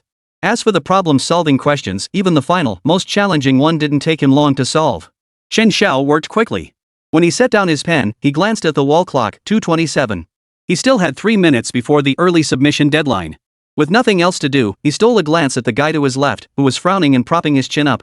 His other hand was trembling as he fiddled with a small eraser. With Chen Xiao's current eyesight, he could clearly see that 4 of the 6 sides of the cube-shaped eraser were marked with a B, C, and D. Holy crap, they're getting into mystical tricks now. Truth be told, the exam seemed manageable to him, but it was actually a notch harder than the practice tests, especially the multiple-choice section, which included 3 questions demanding deep logical reasoning. Moreover, the final capstone question alone would take 5 or 6 minutes to copy the answer, even if one were cheating. For ordinary senior high students, this exam was no walk in the park. Chen Xiao silently mourned for them for a moment. Well, time's up, gotta get out of here. Outside the exam hall at Hongyuan County No. 1 High School. Ladies and gentlemen, the morning Chinese exam has concluded. Our examinees have just begun the math test.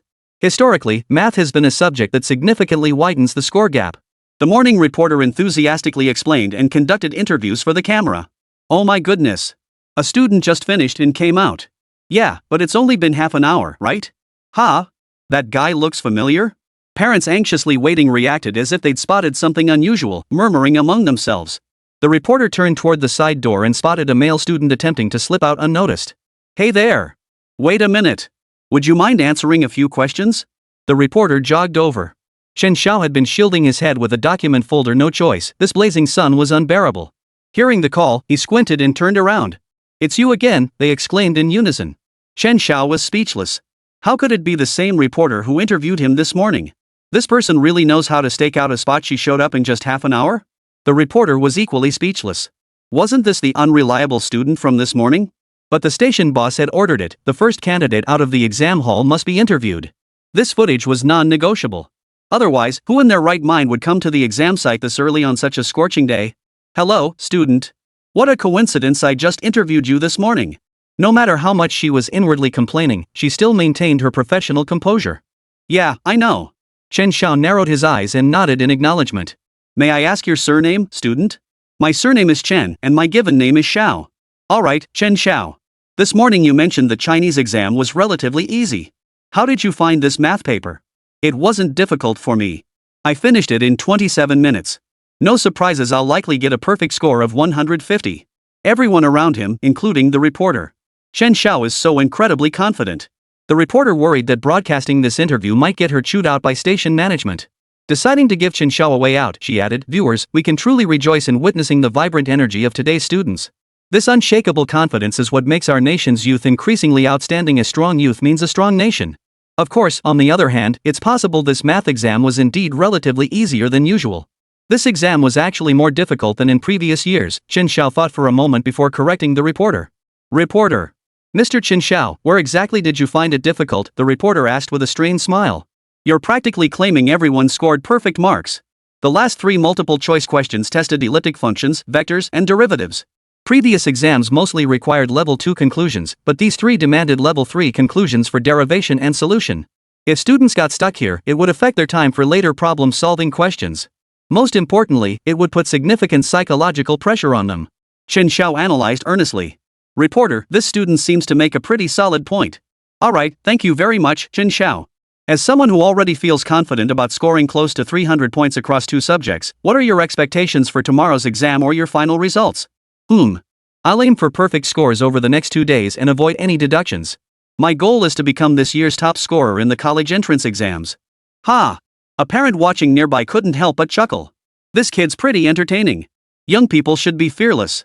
Whether they achieve it or not, that ambitious mindset is what matters. A middle-aged man chuckled from the side, seeming quite supportive. The reporter managed a strained smile. Thank you, Chen Xiao. Get some rest, and best of luck with your upcoming exams. The reporter felt a bit internally wounded and desperately needed healing. At 7 o'clock that evening, Chen Xiao stuffed himself with 3 bowls of rice before returning to his room to continue studying his computer science fundamentals textbook. Hey! Son, come see this. Chen Xiao's mother suddenly called out from the living room while watching TV. What is it? Chen Xiao emerged from his room, puzzled. Son, you're on TV. Sure enough, footage of his interview was airing on the local TV channel. The broadcast showed the moment the Chinese exam ended that morning. On screen, a tall, slender, handsome boy appeared calmly during the interview. This essay was pretty easy to write. I finished it in just over 20 minutes. I should get full marks for it. The interview segment wasn't over yet. They'd tacked on the afternoon interview too. Finished the entire essay in 27 minutes. No surprises here, it's highly likely I scored the full 150 points. Zhao's mother. After watching the interview end, Zhao's mother hesitated for a moment before asking, Son, were the Chinese and math exams really that easy this time? It's okay. It really wasn't that hard. I wrote it quite smoothly. Zhao's mother was still a bit worried. How about we don't turn in early tomorrow? Just sit through the exam calmly until the end? Mom, don't worry. I won't be irresponsible about my college entrance exam. Honestly, the questions were all gimme points. Zhao's mother slowly nodded, trusting her son. But then she glanced sideways and gestured toward the nearby cabinet. Son, you seem to have grown taller. With that, she stood up and pulled Chen Xiao over to measure him, and sure enough, he had grown a bit. No wonder he's been eating so much lately. He's been growing. Zhao's mother studied her son carefully. Since he lived at school, she didn't get to see him every day. The more she looked at him, the more pleasing he seemed, the more handsome he appeared. Tomorrow, I'll go buy some beef shank bones, Mother Xiao said with a kind smile. After your exams, come home and have plenty of bone broth. Sure. Chen Xiao nodded and returned to his room to continue studying. Though the height increase was more likely due to the effects of the primary cell enhancement serum.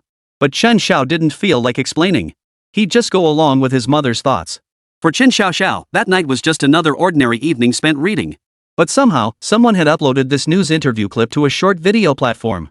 It even came with a title, This Year's Most Awesome Early Exam Finisher, Mr. Early Finisher. Chapter 23, please check the Examination Authority's official website. Holy crap, this guy's so badass. Submitting early and still daring to say he'll compete for top honors. Don't be surprised, OP. Our village idiot did the same thing during his college entrance exam. Now he's picking up trash at the village entrance. Haha, I don't know why, but I'm dying to know what score he ended up with. Heard it's a candidate from Hongyuan County. That place has barely ever produced a top scorer at the prefectural level, let alone provincial. I'm a Jiangnan province test taker myself. If he passes math after handing in his paper in 30 minutes, I'll be standing up. I bet this guy just lost his mind going for the shock value to get famous. With the National College Entrance Exam season in full swing these days, videos related to the exam have been trending non-stop, some touching, some inspiring. Of course, there are also hilarious ones, PDA moments. In short, it's a dizzying array of content. But among countless videos, Submit the Paper guy stood out, racking up millions of shares across major platforms. Especially among students in Hongyuan County, Mr. Submit Your Paper is hailed as a prodigy. After all, few could pull off bragging so shamelessly and unflinchingly in front of reporters without breaking a sweat. Hongyuan County, Broadcasting and Television Office Building. Xiao Chen, your interview yesterday was great, said a slightly plump middle-aged man with a smile as he entered the third-floor office. The one addressed as Little Chen was none other than the reporter herself. After a night of online buzz, the PR office just gave me the data your interview transcript has gone viral online. The plump middle-aged man was clearly in high spirits. Oh. Really? Directorly, I'm quite surprised too. I was actually worried that publishing such an informal interview transcript in a formal newspiece might have negative repercussions. Xiao Chen was genuinely surprised. As an intern reporter, she'd planned to quietly handle simple assignments until completing her probation period, never expecting praise from her superiors. I'm just a girl working back in my hometown, trying to coast through life. I don't want any drama. Ah. Xiao Chen, that's just youthful naivety. Our media must keep up with the times. We can't keep churning out cliches or just write newspapers and publish articles. We need to embrace the digital age and enter online media. The attention this one video brought in is worth months of promotion from our advertising office. As for you, keep a close eye on this exam guy. Put your current tasks on hold. With the exam approaching soon, put in the extra effort and head to the test site early to stake it out. Got it, directorly. Reporter Chen quickly agreed, gathered his things, called the cameraman, and prepared to head out. Hongyuan County No. 1 High School Exam Hall. Chen Xiao had already gained a bit of fame. Last night, many parents had watched the news on Hongyuan's local radio station. Hey, isn't that the kid from the news yesterday? Wow, seeing him in person he looks even better than on the news. Chen Xiao. Chen Xiao had already felt the impact of yesterday's news coverage. Early that morning, he ran into an auntie from his village who couldn't resist teasing him. The top scholars off to take the college entrance exam, huh? Oomph, let them laugh now. Chen Xiao kept his head down and walked straight into the exam hall. At exactly 9 o'clock, the English exam commenced. One hand braced against the desk, Chen Xiao filled in his name and student ID with the other. Taking a deep breath, he prepared to focus entirely on this exam. No amount of big talk could silence critics like a solid score. As the male and female announcers' pure British accents filled the room, the English exam officially began. But this listening section, it was still full of awkward small talk. To maximize his accuracy, Chen Xiao read through the entire reading comprehension passage carefully this time, abandoning his usual skimming approach. Outside the exam hall, reporter Xiao Chun, wearing a yellow sun hat, hid under the shade of a tree and kept an eye on the side entrance of the exam hall. What time is it already? Why aren't they out yet? Reporter Xiao Chen, growing impatient in the heat, muttered in frustration. Photographer. Glancing at his watch, the photographer pondered for a moment before saying, "It's only been 48 minutes. He couldn't possibly finish every exam early. Hey, he's coming out now. Ha! I bet he'd be out around 40 minutes. See? I told you so." Quite a few parents gathered around to watch the spectacle. Photographer. Let's go, follow him. The reporter waved her hand, and the photographer hurried after them. Chen Xiao, what a coincidence. Reporter Chen dashed over to Chen Xiao and handed him a bottle of mineral water. After interviewing you so many times, I thought I absolutely had to bring you a bottle of water this time. Chen Xiao, this has nothing to do with coincidence, does it? Thanks. Chen Xiao accepted it politely without fuss. How did the English exam feel? Reporter Chen asked, then immediately realized she might be a bit dense. Did she really need to ask that? Sure enough. Not bad. Probably full marks. Chen Xiao was genuinely thirsty. He unscrewed the cap, took a small sip to moisten his throat, and answered honestly. Reporter Xiao Chen gave him a knowing look and gave him a thumbs up. Chen Xiao, you're truly outstanding. Looks like you've got 3 solid scores already.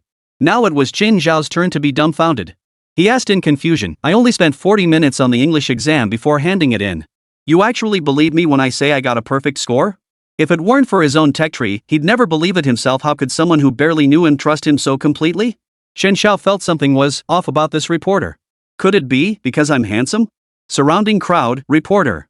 Reporter Chen snorted, a surge of anger rising in her throat. Inside, she was seething. Damn it, if Director Lee hadn't ordered me to do this follow-up interview, I wouldn't be wasting my time here listening to your bull. Or sucking up to you against my better judgment. Calm down, calm down. He's just a kid. Stay composed. Ultimately, professionalism prevailed. The reporter had no desire to continue discussing exam scores and steered the conversation elsewhere. Mr. Chen Xiao, are you aware that since last night, your interview video has been trending online? Many netizens are calling you Mr. Submit Your Paper Guy. What are your thoughts on that? Chen Xiao genuinely had no idea about being mockingly dubbed Mr. Early Finisher. After all, he didn't own a phone and spent every waking moment buried in books. Honestly, I haven't heard about this. I rarely surf the web. It's basically study with eyes open, study with eyes closed. As for finishing early, I just left after completing the exam. There's no need to stay in the exam hall sleeping. Personally, I dislike sleeping during exams. Reporter, Chen Xiao, why do all the things you say with such deadpan seriousness sound so incredibly impressive? Chen Xiao paused before continuing, I have no interest in becoming an internet celebrity. It's only natural that netizens' attention will shift to other events in a few days. My dream remains to be a dedicated researcher. The onlookers were stunned by this shameless young man, down to earth. Mr. Chen Xiao, many netizens are expressing hope that you'll one day publicly reveal your college entrance exam total score. Will you disclose your results? Chen Xiao replied calmly, in 2 weeks, you can check the official website of the Jiangnan Provincial Examination Authority or relevant college entrance exam news outlets. They should be releasing my total score then. Reporter? If there's nothing else, I need to go. I have to catch the bus home for lunch today. Oh. Chen Xiao, how about I treat you to lunch instead? No. Chen Xiao paused abruptly. Why refuse a meal invitation from a reporter? He nodded instead, all right then, thank you. Thump. Thump. Reporter Chen felt like several blood vessels in her brain might have burst. I was just trying to be polite. Chapter 24, Liberation. Chen Xiao didn't choose any fancy restaurant. He'd never been picky about food as long as it filled him up, that was fine. He casually walked into a fast food joint near the exam hall Hong County Snacks. Reporter Xiao Chen glanced at the occasional fly buzzing around the shop and the barely functioning air conditioner. Is this the place? Yep, their duck leg rice is pretty good. You can even get free rice refills and extra sauce. Chen Xiao nodded firmly. Seeing that Chen Xiao hadn't picked some fancy, pretentious restaurant but wisely chose a fast food joint, the reporter girl gave him a satisfied look. The more she looked, the more he grew on her. This guy was actually quite handsome. Though he was still a bit too young, not quite my type. Chen Xiao scanned the wall menu while ordering. Out of the corner of his eye, he noticed the reporter staring at him persistently. Feeling uneasy, he finished his meal quickly and slipped away. The cameraman was quiet, silently following behind. Chen Xiao chose a relatively clean table near the air conditioner, sat down, reached into his small backpack, pulled out his college computer fundamentals textbook, and continued reading. After ordering her meal, the reporter sat down too, glancing at Chen Xiao beside her. Isn't that a computer programming book? Computer fundamentals was a required freshman course for most majors. In fact, many schools mandated students to obtain a level 2 computer proficiency certificate before graduation. The reporter silently rolled her eyes. These guys before the college entrance exams were even over, they were already thinking about studying computer science. How easy did they think it was? Did they really believe reading a few computer books in high school made them smart? Kid, reading books and actually doing the work are two different things. Don't try to impress your big sister. The food at Hong County Snacks came out lightning fast. Before their seats had even warmed up, a huge bowl of duck leg rice was already on the table. Chen Xiao, holding his books, hesitated to dive straight into eating. He'd wait until everyone's meals arrived before starting. Chen Xiao, go ahead and eat. We're not in a rush. You can finish up and then cram for the afternoon science comprehensive exam. Well, I don't really need to review. Alright, I'll dig in then.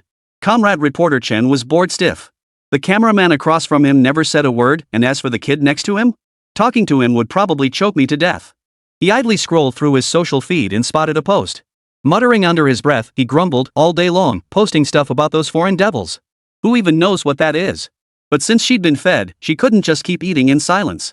Chen Xiao curiously glanced up at the photo in the reporter's WeChat moments and struck up a conversation. Is this an acceptance letter for the second phase internship at the Prison Cardiovascular Research Institute in Vulture Country? Is your friend doing graduate studies there? The reporter was a bit taken aback. How do you know about my high school classmate? Chen Xiao pointed to the rows of English letters on the post. It says so right there. He glanced at the young lady beside him and asked with a hint of confusion, didn't you understand? The reporter's face flushed. I barely scraped by on my CET 6 exam, but how many ordinary college students can make sense of all these jumbled professional English terms? Oh, I know that. By the way, Chen Xiao, are you planning to study here at the restaurant after you finish eating? Nah, I'm heading straight out to buy a phone. Last night, Zhao's mom had actually given him 1500 yuan, telling him to buy a phone himself after the exam. Chen Xiao figured that after the afternoon exam, Zhang Xiao and the others might drag him to the internet cafe for a gaming session, leaving no time to shop for a phone. He decided to just go buy one now and get a SIM card. Wow, you're such a good kid. You're this old and still haven't secretly bought a phone to play with. Chen Xiao smiled faintly without explanation. He wolfed down his meal in a few bites, then sipped contentedly from a cup of complimentary cold water. Thanks for the meal, sis. Next time you're in my neighborhood, I'll treat you guys. We'll definitely have that chance. Are you full? Want some more food? No thanks, I'm full. By the way, what's your name? My name is Chen Hui. Alright, Sister Chen Hui. See you after the afternoon exam. I'm off to buy a phone. With that, he wiped his mouth, picked up his small backpack, and stood up. Hey, wait. We don't have any interviews scheduled this afternoon. We'll be heading back to the station soon. Chen Xiao, could you leave us your contact info? Chen Xiao gave Chen Hui a puzzled look. What exactly was this girl up to? But since she had treated him to a meal, he relented. Sis Chen Hui, give me your phone number. I'll send you a message once I get my SIM card sorted. Alright, then write it down. With that, Chen Hui recited her phone number. Chen Xiao nodded after hearing it. Alright, got it. See you. Seeing the young man turn and dash off, Chen Hui hurriedly called after him, wait. You should write it down. Don't forget it later, I won't be able to find you. Don't worry, I won't forget. Chen Xiao waved his hand dismissively and dashed off in a flash, disappearing from sight. Chen Hui. As for which brand and model of phone to buy, Chen Xiao had already decided last night after getting the money. He headed straight to the flagship store of Huawei Mobile, where he bought a low-end 1,000 yuan phone. As long as it worked, that was good enough. He didn't play games, so there was no need to emphasize performance. He grabbed a SIM card from the shop next door and sent Chen Hui a text. Glancing at the time, it was almost 1:30 p.m. He hurried back to take the exam. The difficulty level of the physics, chemistry, and biology sections of the college entrance exam was indeed low. Even just the experience gained from reviewing the prep books revealed that compared to math, these three subjects lacked depth. Chen Xiao finished the science exam with little effort, handed in his paper, and headed out. He first went to Starry Sky Internet Cafe to secure a row of 5 seats. If he didn't secure a spot early, the place would likely be packed after the exam ended. Besides Zhang Xiao and Zhang Wen, 2 other classmates would be joining them for a gaming session later. It was a rare chance to gather after exams, and who knew when they'd all be together again. Chen Xiao didn't want to be a killjoy by refusing them and running back to study. After the college entrance exams, he'd let them unwind for one night. The candidates in Chen Xiao's exam hall had already come to admire this early finisher guy who'd left early after all 4 exams. Whatever his reasons, that kind of carefree attitude was seriously impressive. The ringing bell signaling the end of exams echoed throughout Hongyuan First High School. The gates swung open, and students poured out like a floodgate released, surging out in a roaring torrent. Regardless of how they performed, tonight was a night for celebration.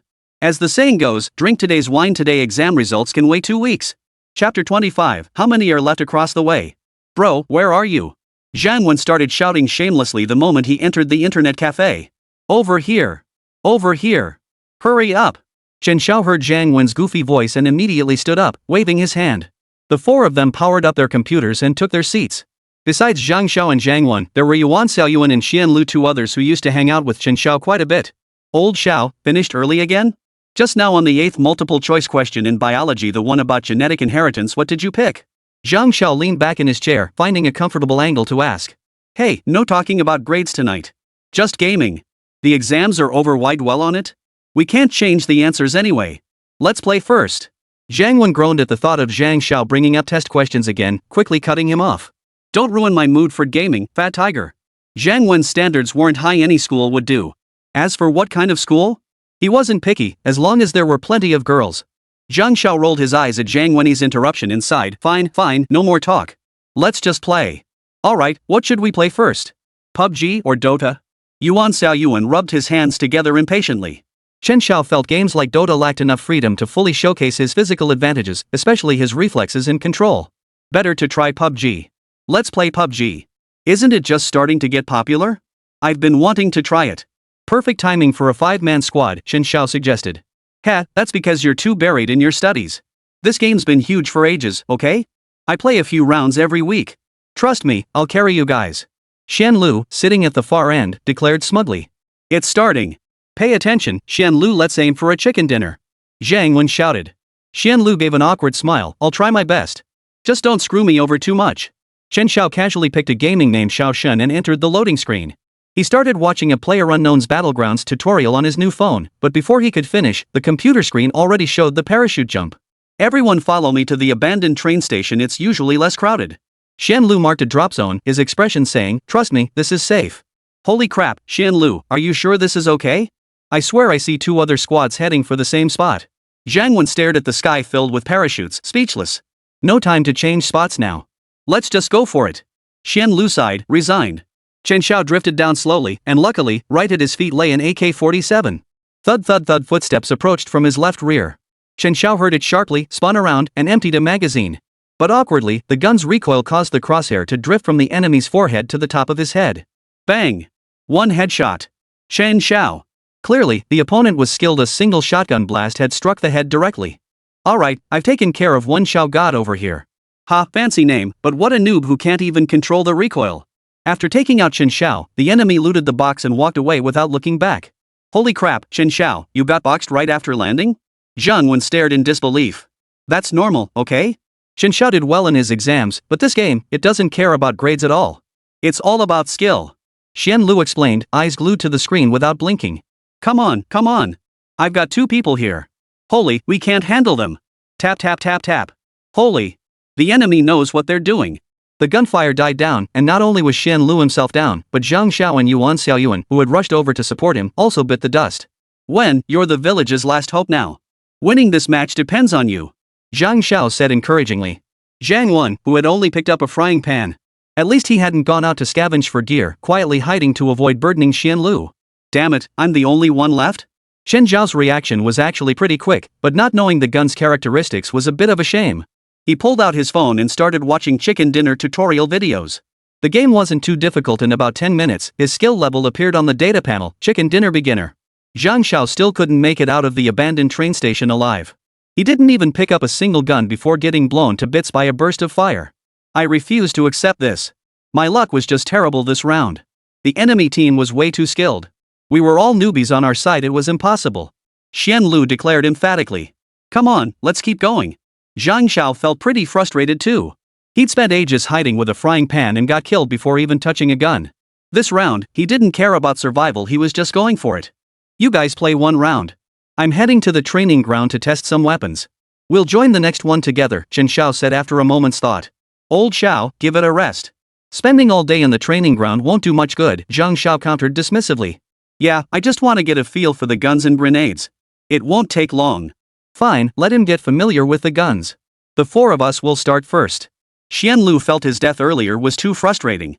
This round, he was determined to show off, almost wanting to start shooting right from the plane. Chen Xiao opened the training ground himself, testing the recoil of various firearms while moving his character, paying special attention to predicting the trajectory of long-range sniper shots. Feeling confident, he practiced throwing grenades and smoke bombs for a while longer. Closing his eyes slightly, the data panel already read, Chicken Dinner Mastery. A month ago, it had taken him over half a month of memorizing English vocabulary to reach mastery in language skills, yet gaming skills like these were surprisingly easy to improve. It made sense, really. The sheer volume of information contained in each skill type was worlds apart. What level lay above mastery? If possible, Chen Xiao was quite eager to explore game-based skill progression. It seemed a far simpler path to advancement. Rat-a-tat-tat-tat-tat. Damn it, what's wrong with me today? Xian Lu was speechless. How could his AK-47 lose to the enemy's little pistol? Ugh. Damn it, guys. They're tough. Let's get out of here. Zhang Wen yelled. I've got a car here, come quick. Zhang Xiao found a sports car, ready to pick them up despite his tight driving skills. Little did he know the car was stuck in the wall. A torrent of bullets poured down on the red sports car. Boom! An explosion reduced both man and machine to ashes. Zhang Wen could only cower in a corner of the wall, trembling with fear, clutching his small submachine gun. Before he could figure out how to escape, a black muzzle appeared inches from his face. Then came a loud bang. Zhang Wen was dead. Yuan Xiaoyuan was still scavenging gear in the next building when he realized he was the only survivor left. Nervously, he asked, how many are left over there? 5. Yuan Xiaoyuan. Chapter 26, I trade 800 points for this. The next day, the sun blazed overhead. Chen Xiao groggily climbed out of bed. Yesterday, a bunch of noobs couldn't do anything right, ending up playing every single player game in the internet cafe. But when it came to battle royale games, a flicker of thought crossed Chen Xiao's eyes. Currently, knowledge in other disciplines hadn't reached the point where it could be quickly converted into wealth, but gaming skills were different. They could. Research work couldn't do without money either. Who in academia didn't need massive funding these days? As long as it didn't interfere with his studies, spending 2 hours a day could quickly earn some pocket money and ease his parents' burden. With that thought, Chen Xiao brushed his teeth and washed up in a flash, then booted up his computer and logged into the Dragon Tooth Live platform.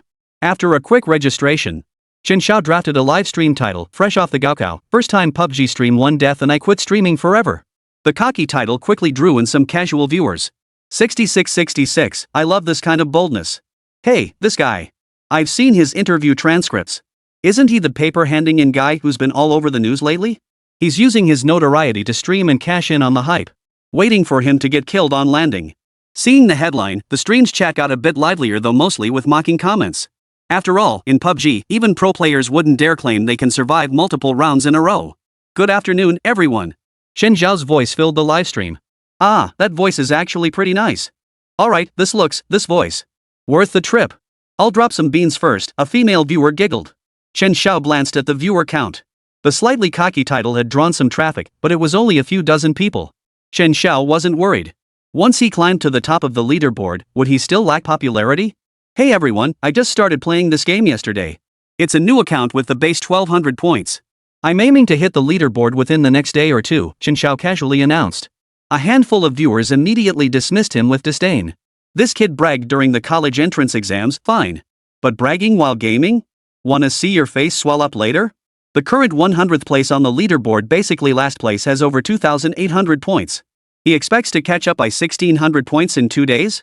Last time, top streamer Long Yuan got 14 kills for a chicken dinner, but that single win added 90 points. Ha, I'd believe him pulling an all-nighter to win 30 straight matches. If he does that, I'm going live naked. Don't try to stop me. Chen Xiao ignored the chatter in the livestream chat, brewed a cup of clear tea, and leisurely returned to his chair. By now, players had already begun parachuting in the game interface. Chen Xiao pressed the F key, marked the main city with the highest player density, and dove straight down. Many had already started recording their screens, ready to capture the moment he ate humble pie. He might actually get knocked out on landing. 66666, that's bold. Don't rush to end the stream later, streamer. Chen Xiao was already fully focused on his gameplay. Landing, he found an M45 rifle right at his feet, truly his signature weapon. Chen Xiao's right hand began rhythmic, subtle movements as he launched into a shocking killing spree. Rat-a-tat-tat-tat. Player, Xiaoshan, headshot player, Manhwarecap, with an M45 rifle. Player, Xiaoshan, headshot player, 0 Longaotian 0, with an M45 rifle. Player, Xiaoshan, headshot player, Cherry Blossoms drifting into dreams, with an M45 rifle. A string of crimson kill notifications flashed across the screen. The mocking spectators fell speechless, each staring in stunned silence. Landed in 10 seconds, picked up a gun, fired in bursts, jumped off a building, and turned around to chase down the kill. All in one fluid motion. Instant quadra kill. A minute and a half later, Xiaoshan stood atop the city's tallest tower, an M45 slung over his shoulder, helmetless, calmly surveying the silent city below. Only when Chen Xiao emerged from the main city fully geared did the livestream viewers begin to process what had happened. Many replayed the earlier screenshots. This was indeed a ranked match. Not some casual game for newbies. But, has anyone ever cleared the main city in a minute and a half and walked out with 16 kills? No. Not in the entire history of PUBG live streaming. Holy. I think I just witnessed a new record in PUBG.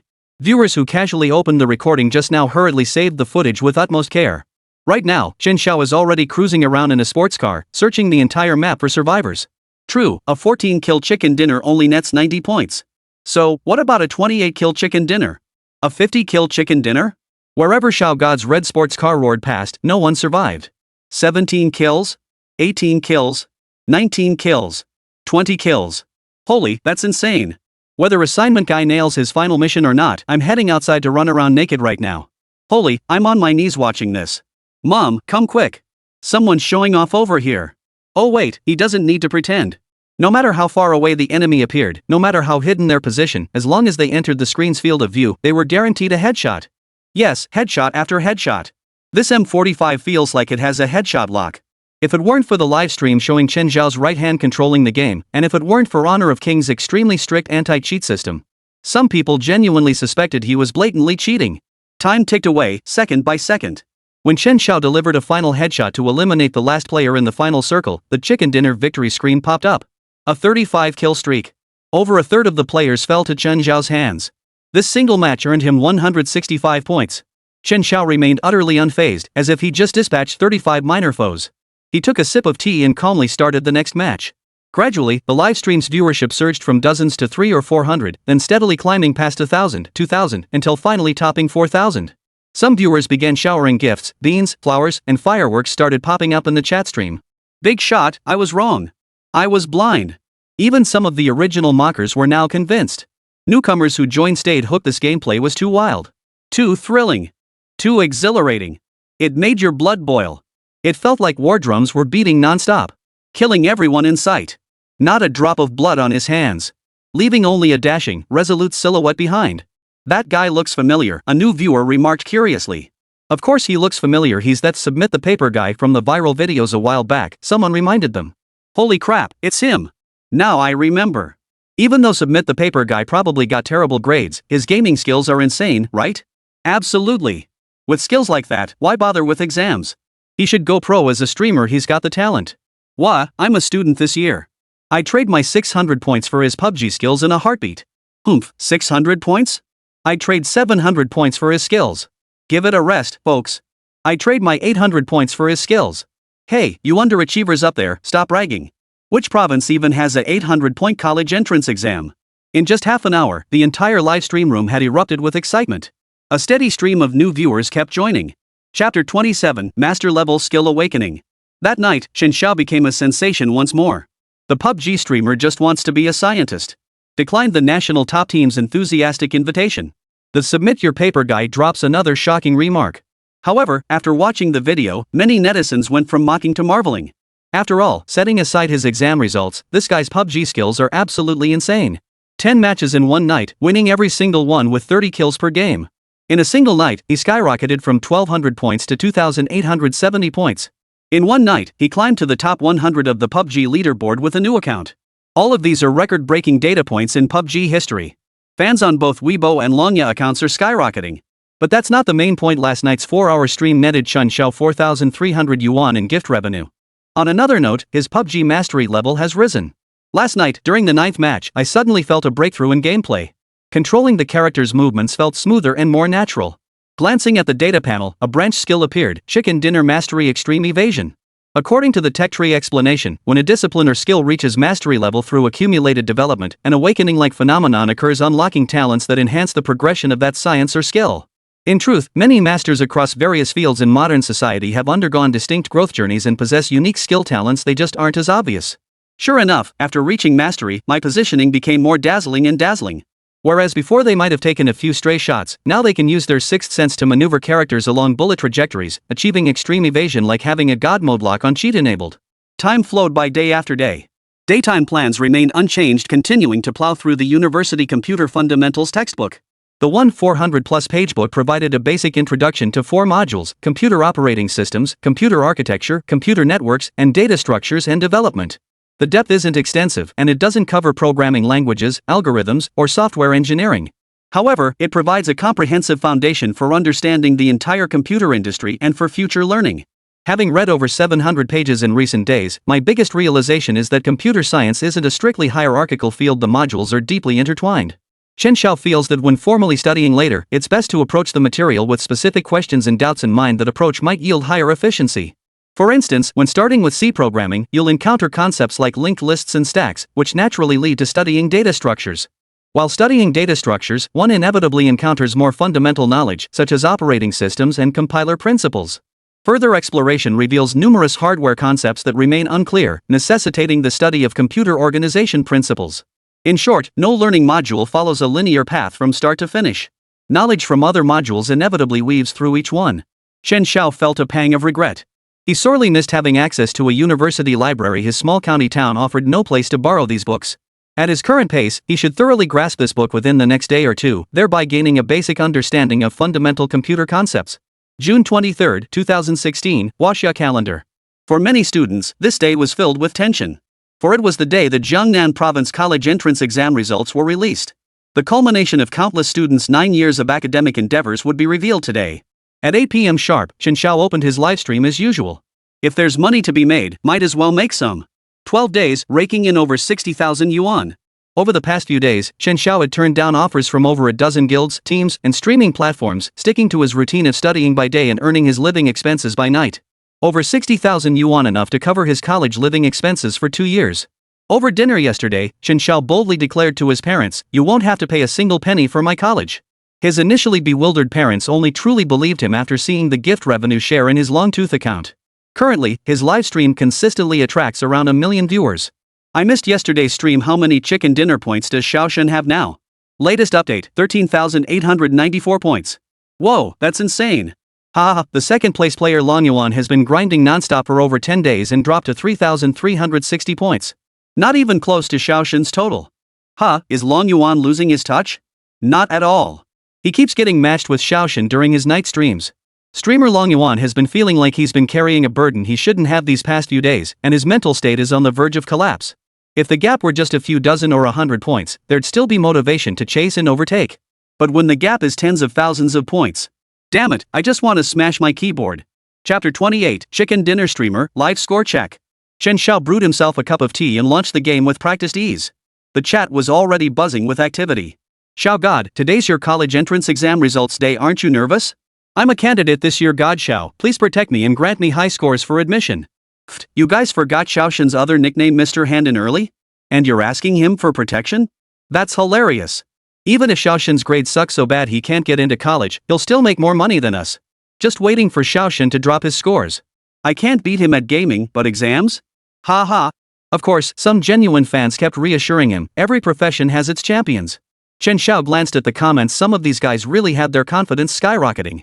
Just then, his phone rang abruptly. Chen Xiao casually tapped to answer. Hey, Xiao, hurry up and check your scores. The results are out now. Zhang Xiao's voice came through, trembling with excitement. But didn't they say results wouldn't be released until 8:30? That's the latest time they'll be available. You can actually check now, but the webpage is lagging, you'll need to wait for it to refresh. Got it. After hanging up, the comments section was already buzzing with excitement. Post your scores. Post your total points flooded the screen. Meanwhile, some news junkies were already dropping bombshells. Jiangnan province's top science student scored 746 points. Only deducted 4 points. Of course, many viewers in the livestream dismissed such claims with disdain. Some even flat out dismissed it. The highest score in Jiangnan province's college entrance exam history is only 720 points. 746 is completely unrealistic.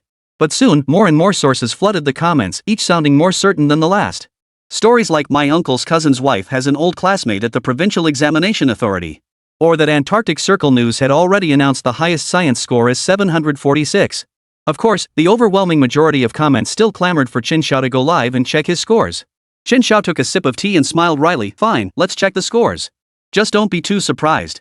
Even if he checked and got a 0, he wouldn't be surprised. Haha, Xiao God, don't sweat the score. It's just a passing cloud. I'm Xiao God's original fan. I followed him just to see what score he'd get. These days, many PUBG streamers who'd been utterly crushed by Chen Xiao started popping up.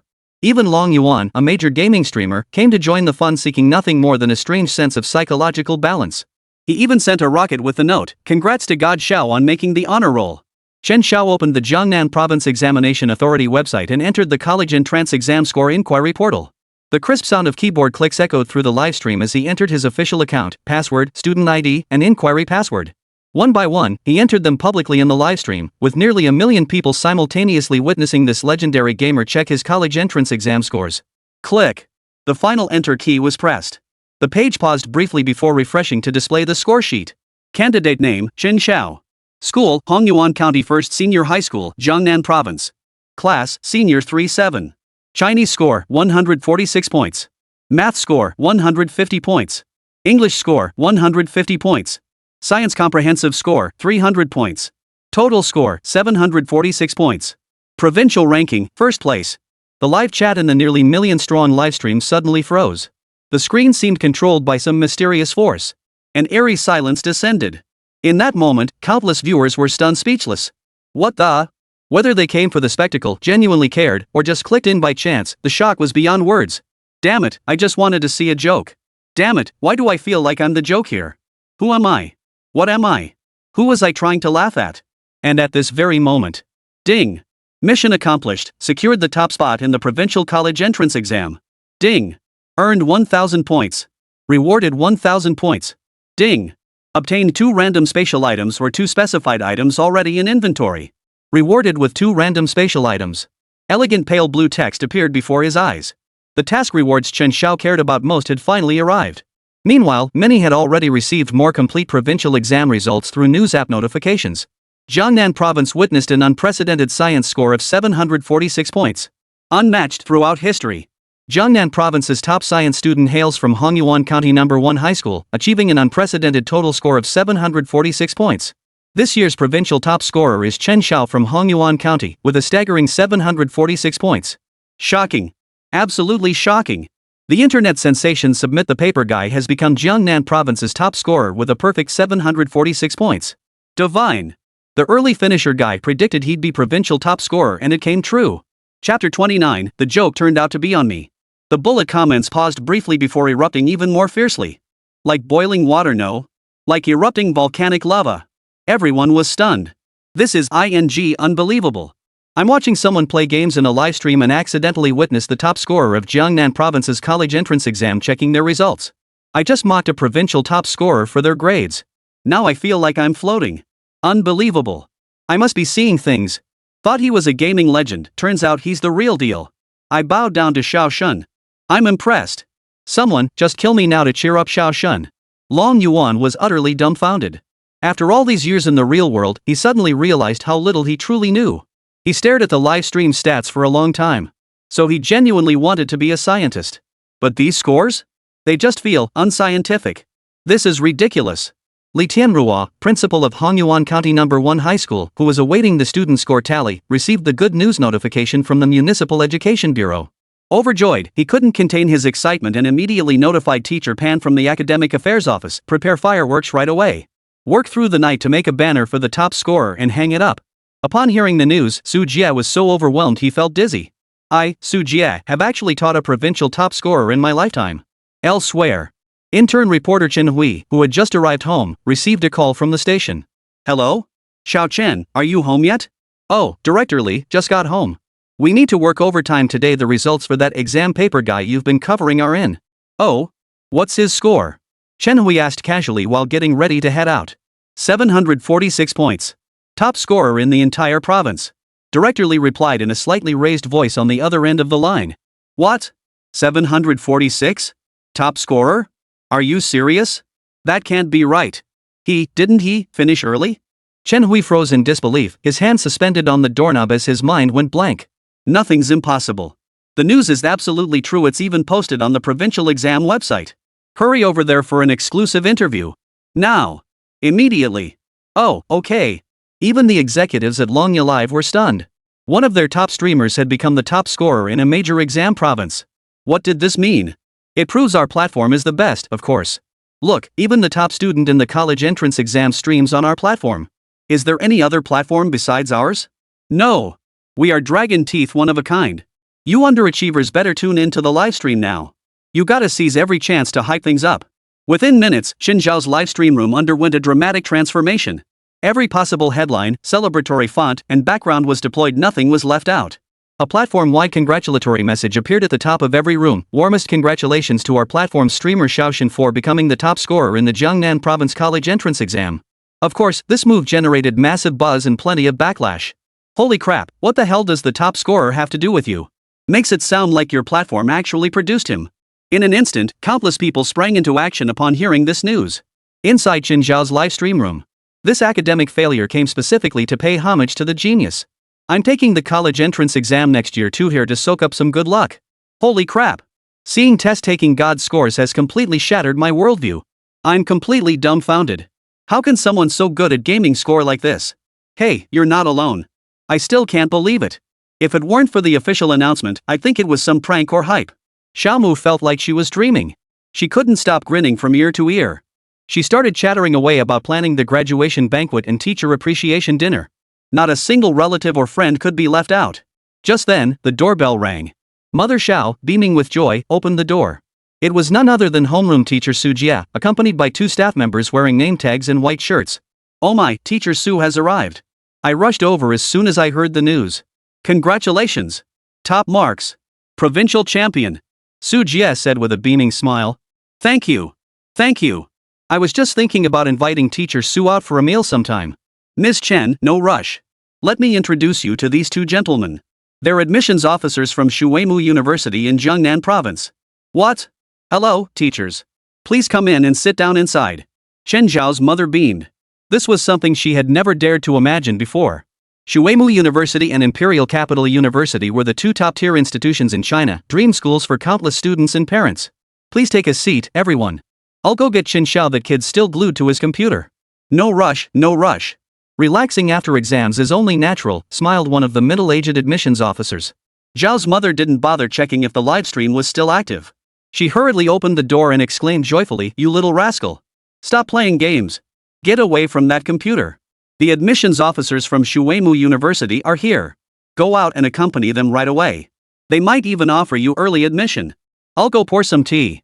After saying this, she turned back, still uneasy, and urged, "Turn off that computer quickly. Don't dawdle." "Okay, coming." Chen Xiao replied. Zhao's mother spoke without lowering her voice to avoid the livestream. The entire livestream erupted once more. Wow wow wow. Xiao God is so awesome. So jealous, wah, I want to go to Shuemu University too. The person above can dream on. Is Xiaoshan not playing PUBG tonight? I want to see the top player win. Want to see the top player get chicken dinner +1. Want to see the top player get chicken dinner +2. Chen Xiao smiled faintly at the screen. Alright, thanks so much for everyone's support lately. I've really enjoyed streaming these past few days. But all good things must come to an end. After streaming for so long, my exam results are out, so I need to focus on studying now. As for streaming, a flood of chants filled the chat. Just because it's fun doesn't mean it has to end. Let's keep playing. Xiaoshan, don't leave. But I feel studying is more fun than playing PUBG, Chen Xiao said calmly. Viewers? Chen Xiao paused briefly before continuing, so, streaming will be on hold for now. We'll see when I have free time later. I've mentioned my aspirations many times before to become a scientist and pursue research work. For this reason, I've declined many kind offers. Now, I'd like to express my gratitude once again. What? Xiaoshan, are you really quitting streaming? No rush to study. School doesn't start for ages. Holy crap, balancing studies and streaming? That's awesome. What, Xiao God, we don't want you to leave. Handsome, don't go. Stay and play a bit longer. Hey, you upstairs, your vibe is off. The Dragon Tooth Live executives were baffled too. Damn it. I just built up your hype, and now you want to bail? Chen Xiao wasn't one to dawdle, especially with the tech tree. Subtly, he developed a more impulsive, decisive nature.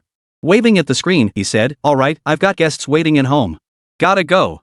Wishing everyone a great life. See you when our paths cross again.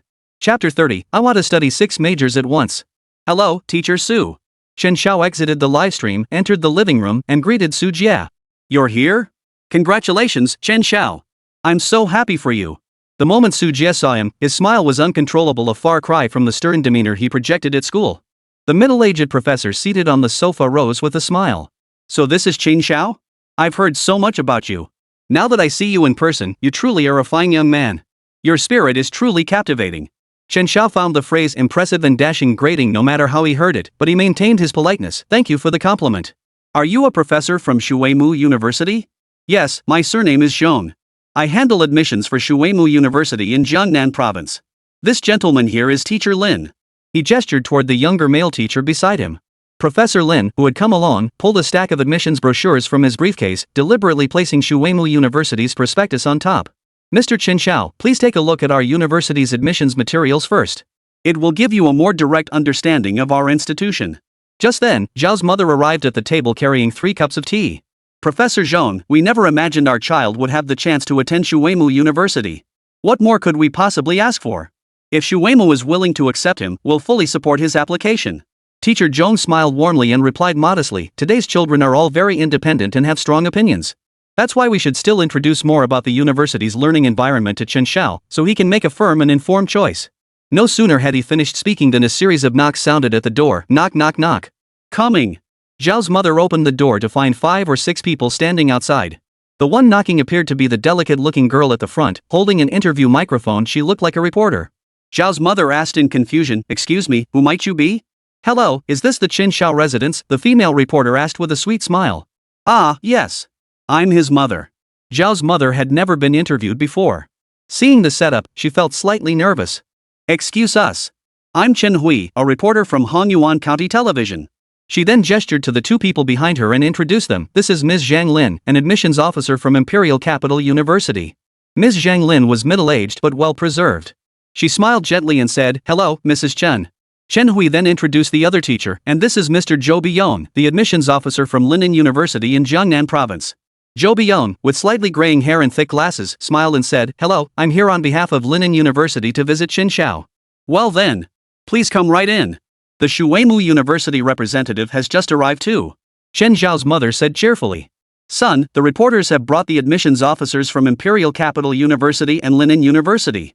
Linen University ranked first in Jiangnan Province and held the 3rd or 4th position nationally, standing as a top-tier institution second only to Imperial Capital University and Shuemu University. Chen Xiao looked up and recognized the reporter. Oh, it's you, he exclaimed, smiling as he greeted her. With so many people arriving, the living room suddenly felt crowded. The admissions officers from the 3 universities weren't surprised to run into each other. Colleagues often know their peers well, so they exchanged smiles and greetings. Chen Xiao hurried to the kitchen to fetch 2 stools. With limited seating at home, they would have to make do. Once everyone was seated, teacher Zhang Lin smiled warmly and said, "As soon as I got the news at the provincial hospital, I drove straight over. I didn't expect teacher Zhong and Professor Zhou to be so quick too." After settling everyone, Chen Xiao obediently sat down too. He clearly noticed the difference in titles. It seemed the visitors from Imperial Capital University and Shuimu University were just admissions officers, while the one from Linen University was actually a professor? Teacher Zhong waved his hand dismissively. "I've barely sat down, my seat isn't even warm yet. As for my knowledge of Chen Xiao, it's quite limited." Zhou Biyong accepted the teacup offered by Zhao's mother with a word of thanks. "I must say, you two are remarkably well informed. Jiangnan province is practically our Linen University's home turf. This level of responsiveness at my age, I'm honestly struggling to keep up." Our Imperial Capital University has extensive cooperation and exchanges with the Jiangnan Provincial Academy. Sharing information is simply part of our work. Zhang Lin replied with a smile. It felt oddly unsettling. Chen Xiao sensed he was caught between three universities. Reporter Chen, we didn't rush to interject either, sitting quietly in the back and letting Chen Xiao chat with the admissions officers from each university first. After all, that was their main business. After Zhou Biyong wrapped up the polite small talk with the three schools, he turned to Chen Xiao. "Student Chen Xiao, congratulations on achieving such outstanding results. Honestly, I never imagined that after the college entrance exam reforms, a student could still score this high. Yes, it's truly unimaginable." Teacher Zhong chimed in from the side. Zhou Biyong continued, "I'm sure you understand our purpose here, Chen Xiao. We've come to introduce our respective institutions and discuss your desired major or future career path." Teachers Zhong and Zhang nodded in agreement. Chen Xiao gave a slight nod, pondering for a moment. "Because I'm highly efficient in my studies, I've always had an idea." "What idea?" Zhou Biyong asked curiously. "I want to pursue comprehensive academic development." "Well-rounded?" "Excellent. Here at Linen University, we strongly encourage students to pursue well-rounded development." Zhou Biyong nodded approvingly. At Shuimu, we've always emphasized well-rounded development in our students. It seems Chen Xiao has quite the connection with our university, Teacher Zhong remarked with a faint smile. "Oh? I've heard that in recent years, Shuimu has placed great emphasis on science and engineering disciplines, even intending to reduce enrollment quotas for other subjects?" Teacher Zhang Lin asked calmly from the side, as if engaging in casual conversation. "That's because you haven't thoroughly researched our university, Professor Zhang. A comprehensive investigation would reveal that comprehensive is woven throughout every aspect of Shuimu's education." Professor Zhong countered nonchalantly.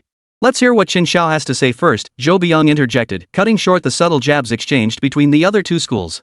Chen Xiao pondered for a moment. "By comprehensive, I don't mean personal qualities, but rather the range of academic disciplines. I'm deeply interested in mathematics, physics, chemical engineering and materials science, biomedical engineering, information and electronics, and astronomy. If possible, I'd like to study all these fields together." Everyone. Reporter Chen Hui couldn't help but roll his eyes. Here we go again, same old story. Professor Lin from Shuimu University, seated further back, nearly spit out his tea upon hearing this. He himself had been a provincial exam champion, yet he'd never been this arrogant.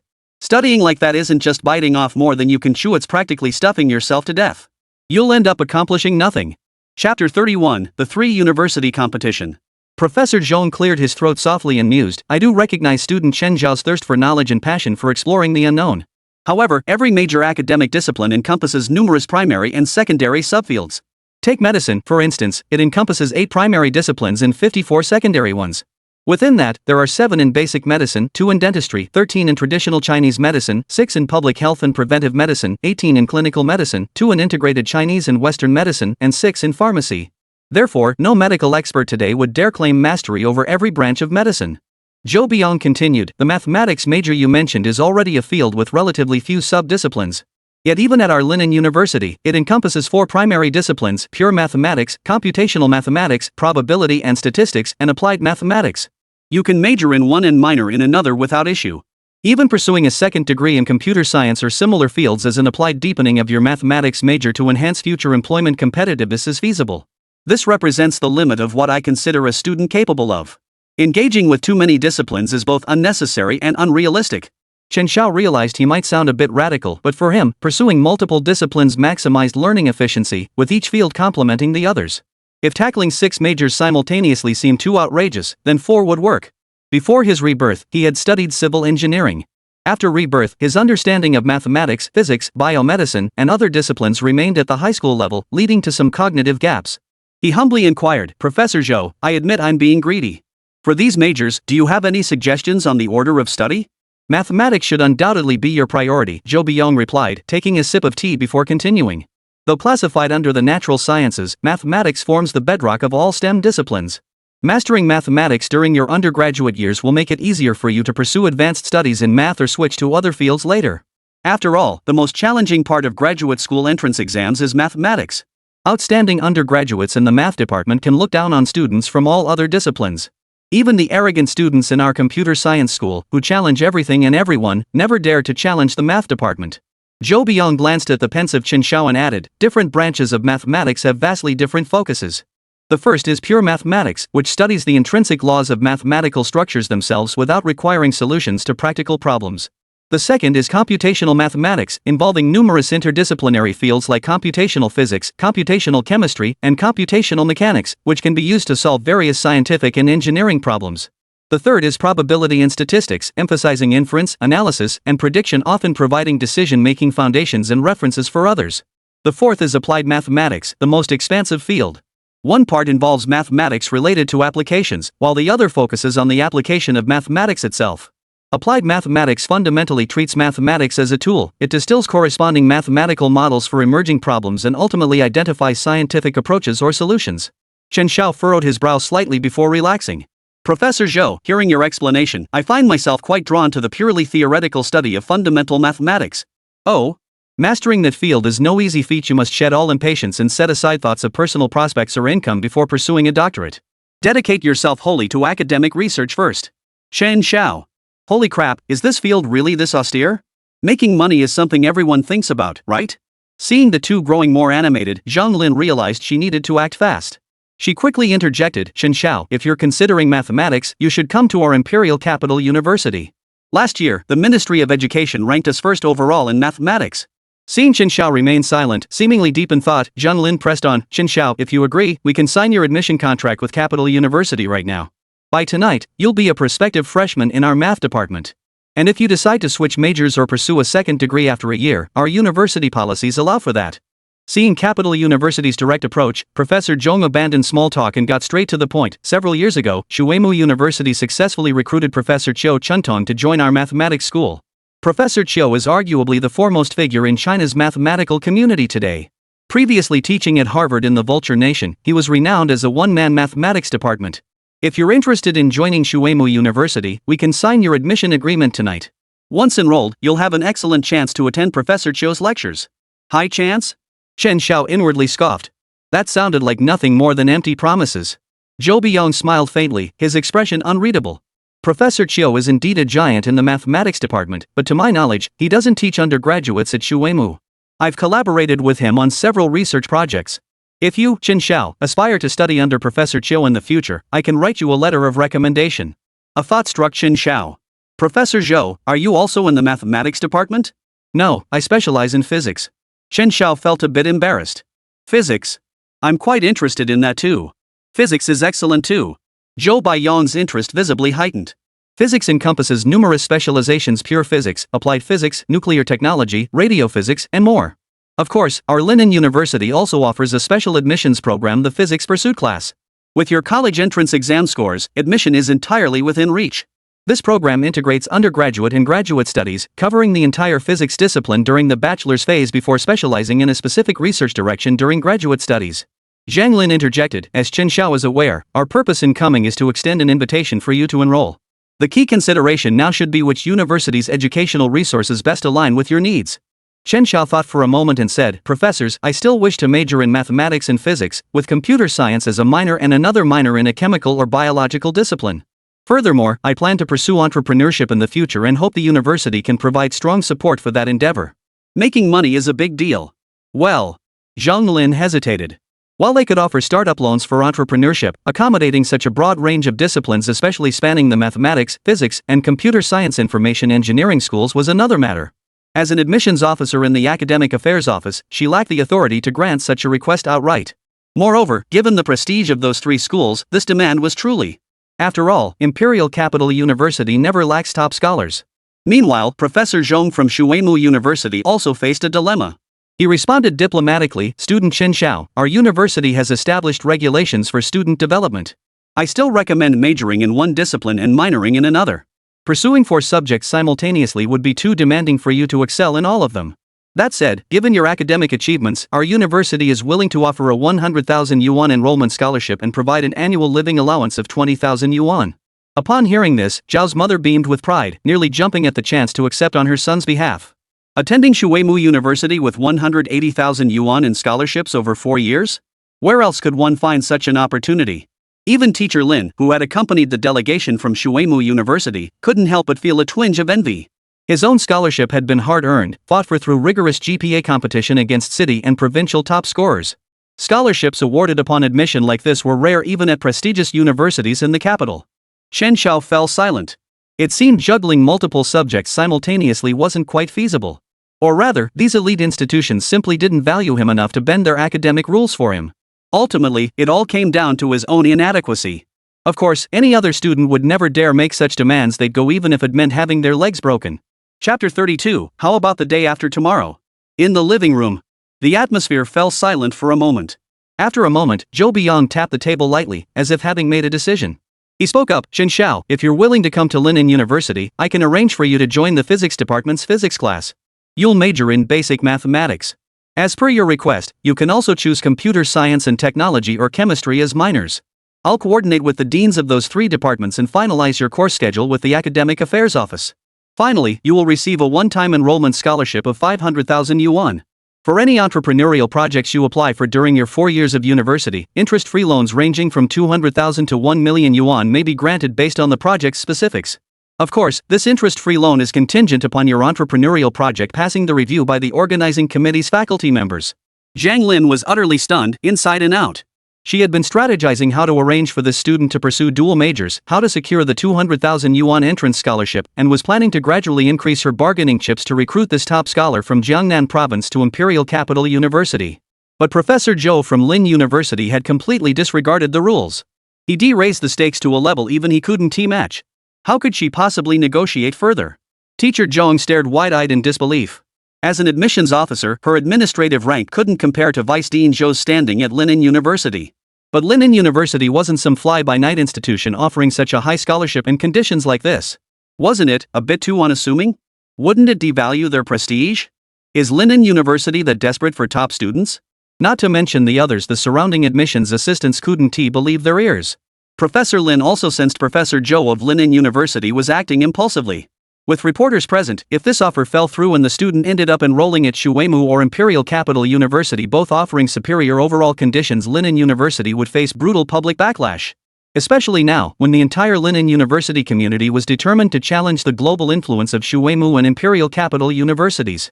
If word got out about this recruitment failure, it could even demoralize the entire school. The assistant admissions officer accompanying Zhou Biyong was visibly moved. Professor Zhou, what tremendous resolve! Chen Xiao's eyes lit up. Professor Zhou, is that true? Teacher Zhou beside him gave a wry smile. Professor Zhou is the vice dean of the physics department at Lini University. His endorsement is assured. Now, it all depends on your decision. Zhang Lin sighed inwardly, her tone carrying a hint of suggestion. Professor Zhou's offer is indeed generous, but which university you choose will shape your future development. Chen Xiao, you must consider this carefully. Chen Xiao's course selection criterion was clear, prioritizing convenience for his tech tree development. No longer hesitating, he rose solemnly and declared, "Thank you very much, Professor Zhou.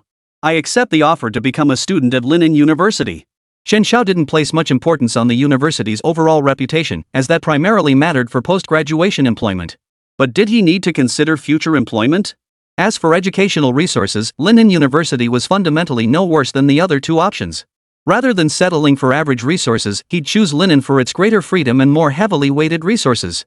Zhou Biyong felt a flicker of satisfaction. His judgment of character wasn't too shabby. This kid should have a promising future.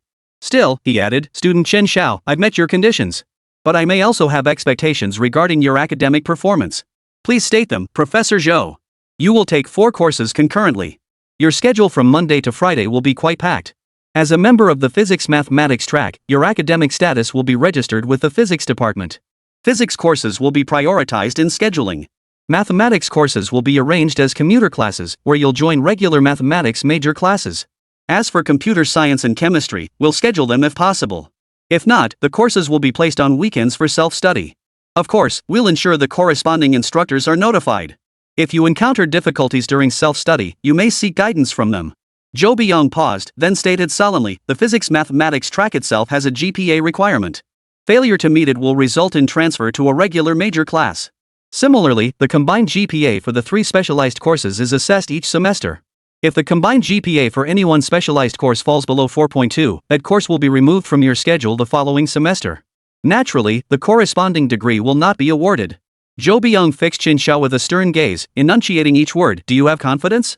Each major's comprehensive GPA must not fall below 4.2 on a 5.0 scale, meaning you must ensure the average score for all courses in each major is no less than 92. Yes, no problem.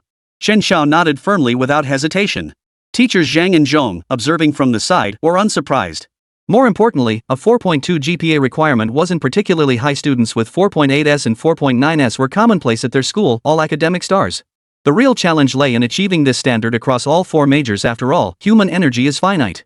Chen Hui's mouth fell slightly open as she imagined Chen Xiao as final exam weeks each semester. While others finished 7 or 8 courses and prepared to go home for the holidays. This guy had to take 20 or 30. OMG. Just thinking about it made Chen Hui feel suffocated. If you manage to graduate with degrees in all 4 majors, I, Chen Hui, will kneel on one knee and shout, 666. Oh no, almost forgot he's already pretty awesome as it is. Then it's settled. Zhou Biyong smiled at the surrounding crowd, finally fixing his gaze on Chen Xiao. Now, let's add the agreed upon terms and sign the enrollment agreement. With that, the assistant behind Professor Zhou began listing the clauses, writing them one by one into the supplementary section of the agreement. But, this agreement is way too simple? Su Jia spoke up on behalf of his student, Professor Zhou. Is signing this agreement all that's needed? Alright, that's settled. The agreement is just a formality. If Chen Xiao really changes his mind and ends up applying to another school, we won't force him to come to Lin University, huh? Zhou Biyong chuckled and added, this is a gentleman's agreement. Chen Xiao smiled back. Alright, a gentleman's agreement. Shortly after, the agreement was finalized. After both Chen Xiao and Zhou Biyong confirmed its contents, they solemnly signed their names. From that moment on, Chen Xiao was officially a prospective freshman at Lin University. Teachers Zhong and Zhang could only sigh inwardly. With matters settled, they smiled and invited Chen Xiao to consider pursuing a PhD at Shuimu or Imperial University if he was interested in the future. Zhou Biyong was in a fairly good mood today. After wrapping up all the work and chatting with Chen Xiao for a while about physics-related topics, he rose to take his leave. Professor Zhou, I have one more favor to ask. Chen Xiao called out hesitantly. Oh? What is it? Zhou Biyong looked puzzled. I was wondering if I could start using the university library for self-study earlier. After all, I have 4 specialized courses to take, and I'd like to get into the library as soon as possible to prepare in advance. How early exactly? Chen Xiao thought for a moment. Since tomorrow seemed unrealistic, he hesitantly suggested, how about the day after tomorrow? Zhou Biyong? Chapter 33, What you learn, you understand what you test, you master. Eventually, the 3 school teachers and Su Jie all left. Before leaving, Zhou Biyong agreed to Chen Xiao's request for early enrollment, but not the day after tomorrow, but July 1st. This date accounted for dormitory arrangements at Lin University, campus card application procedures, and coordinating with the school to process Chen Xiao's high school academic records. A week's notice was sufficient. Most crucially, Zhou Biyong still needed to handle several other top-performing Jiangnan Province college entrance exam students. His return to campus would likely be delayed by another 2 or 3 days. Now, only the TV station reporter remained in the living room, along with her perpetually silent cameraman. Chen Hui smiled faintly and said, Miss Chen Xiao, it's been a while. We've come to visit you today. Chen Xiao looked puzzled. Why the formalities? Why are you using you now? A top-scoring student deserves a little respect, don't you think? Chen Hui replied with a slight smirk. Alright, if you have any questions, please go ahead, Chen Xiao replied, adopting a polite tone himself. He was practically numb to interviews by now. Chen Hui signaled the cameraman to start rolling, then immediately switched to a professional smile. As far as I know, you finished all your Gaokao subjects ahead of schedule. How do you balance accuracy and speed in your daily studies? Any tips to share with our viewers? Chen Xiao pondered for a moment. I believe the root of it all lies in one's attitude toward learning. Fundamentally, you must find joy and fulfillment in the process. That sense of clarity and satisfaction when solving a difficult problem is one reason I persevere in my studies. Building on that foundation of joyful learning, I improve my speed and accuracy through extensive practice. But Chen Xiao, don't you think your solving speed is already far beyond what most people can achieve? Really? It's okay, I guess. Maybe my brain just works faster, or I'm just smarter. Chen Xiao answered honestly. Indeed, 10.9% brain development, could it be any higher? So it seems you fall into the gifted category, Chen Xiao. Chen Hui smiled and continued, I understand you declined offers from Shuimu University and Imperial Capital University to attend Linen University. What were your main considerations? Chen Xiao smiled. closer to home, I guess. Chen Hui. Couldn't you just spout some vague platitudes to make my job easier? Chen Hui felt resentment welling up inside him once again. Taking a deep breath, Chen Hui, who prided himself on his professional competence, turned to Chen Xiao's mother with a smile. Ma'am, may I interview you? Specifically, about how you raised a top-scoring student in the college entrance exam. Xiao's mother, oh, sure. In our family, we did it like this. After seeing the reporter off, Chen Xiao finally had time to tally up his task rewards. Including the doubled rewards, he earned a total of 2,000 points and 4 spatial item draws. Ding! New mission, build a strong theoretical foundation. Successfully break through the subject tiers in mathematics, physics, chemical engineering materials, and information electronics. Reward, 1,000 points, plus 2 random spatial items or 2 specified items already obtained. Seamlessly transitioning, a new task appeared, but the most urgent matter now was to spend the points. The brain development effect is too powerful. Based on previous patterns, it might directly reach over 30%. What kind of genius mind is that? You, a mere mortal, have only reached the 10th layer. I, Chen Xiao, have already reached the 99th layer. This is utter domination. Use all points to develop the brain domain. A familiar wave of exhilaration surged from the depths of my mind, accompanied by a hazy sensation of consciousness expanding and extending outward. But gradually, the expanding thoughts seemed to encounter an invisible barrier. It felt like wandering through a warm, fluid space, only to touch its very walls. It was formless and colorless, seemingly easy to pierce, yet in reality, it was resilient and impenetrable. A suffocating sensation washed over me, as if bound by countless threads, utterly inescapable. Within mere seconds, the tech tree ceased its stimulation of the brain's neural pathways. Thoughts snapped back to reality. Chen Xiao opened his eyes, a flash of brilliance flickering in his gaze before retreating into the depths of his eyes. Even his handsome features pale in comparison to the captivating allure of those wise, dark eyes. It was a presence impossible to ignore, even in a sea of people. If Zhang Wen had been nearby, borrowing the vocabulary of his kind, it could be summed up in one word, aura. His consciousness returned to the data. Brain domain development, 24.9% restricted level. Points, 500. Brain development restricted? Chen Xiao furrowed his brow slightly. The benefits of brain development lay in creativity and cognitive abilities, but since he was still in the foundational knowledge accumulation phase, these advantages naturally hadn't manifested much yet. Yet, deep down, Chen Xiao sensed this metric would form the very foundation of his future development. What's going on? The host's current level of brain development has nearly reached its limit. The pale blue subtitles of the tech tree appeared. Didn't you say before that brain development could be enhanced infinitely? Chen Xiao was baffled. Damn it! Is there some kind of innate talent or something? Does this mean a dumbass like me can only reach 24.9%? Does everyone have different potential for development? If that's really the case, did I waste the tech tree's potential? Did I hold it back? Or maybe I should try binding to someone else? Host, don't feel inferior. This is a fundamental limitation of human cognition. Rows of pale blue subtitles continue to display before my eyes. Human cognition of the visible material world is formed through neurons intertwining to create neural chains. Different neural chains combine to form distinct cognitive patterns. These patterns express themselves to the brain: what color you see, what texture you touch, what scent you smell, what emotion you feel. The subtitles faded, then reformed. Limited brain development means limited cognition. Your current level of neurons cannot form more efficient neural chains. Your brain has already developed to a level where you can comprehend all knowledge you will learn in the future. Is there a way to break through these limitations? Chen Xiao asked. Certainly, by attaining higher level cognition. To enable neurons to form more advanced expressions, the brain continuously stimulates them to abandon fixed connection patterns. They then aggregate into more efficient neural chains through superior expression forms. For humans, this process represents a breakthrough awakening. Chen Xiao frowned slightly. The tech tree added, under brain stimulation, whenever a pair of higher-level neurons and their corresponding, more efficient neural chain emerge, the brain will continuously learn and replicate them. The new neural chain will also nourish the neurons, promoting their adaptation and achieving a level upgrade. Gradually, the development of the entire brain region will break through. Based on this higher level of cognition, it will continuously extend other cognitive thoughts at this level. Chen Xiao understood. His comprehension abilities were already formidable. It simply required comprehending concepts previously beyond his grasp to unlock those limitations. The crux lay in insufficient foundational knowledge. Chen Xiao himself didn't know what concepts he might struggle with in his future studies, what he simply couldn't grasp. Anyway, for now, everything he studied, he understood. Everything on the exams, he could ace. How infuriating is that? So abstract. I have to learn things I can never grasp, then constantly push my brain to think until I understand them. That's how I break through?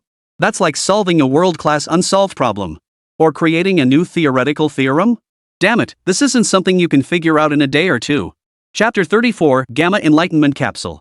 Use the remaining 500 points to enhance physical attributes. Since brain development can't progress further for now, I'll naturally invest the points into physical enhancement. A faint warmth washed over me, and in the blink of an eye, the points were depleted. Data, physical attributes, 29.6. Chen Xiao. Holy crap. 500 points only boosted it by 0.5 points? I checked again, yep, it really was just 0.5. No wonder there were no side effects. Tech tree, you've gotta be kidding me, you're stealing my points. Chen Xiao felt his resentment running deep, really deep. This investment to improvement ratio is way too low, right?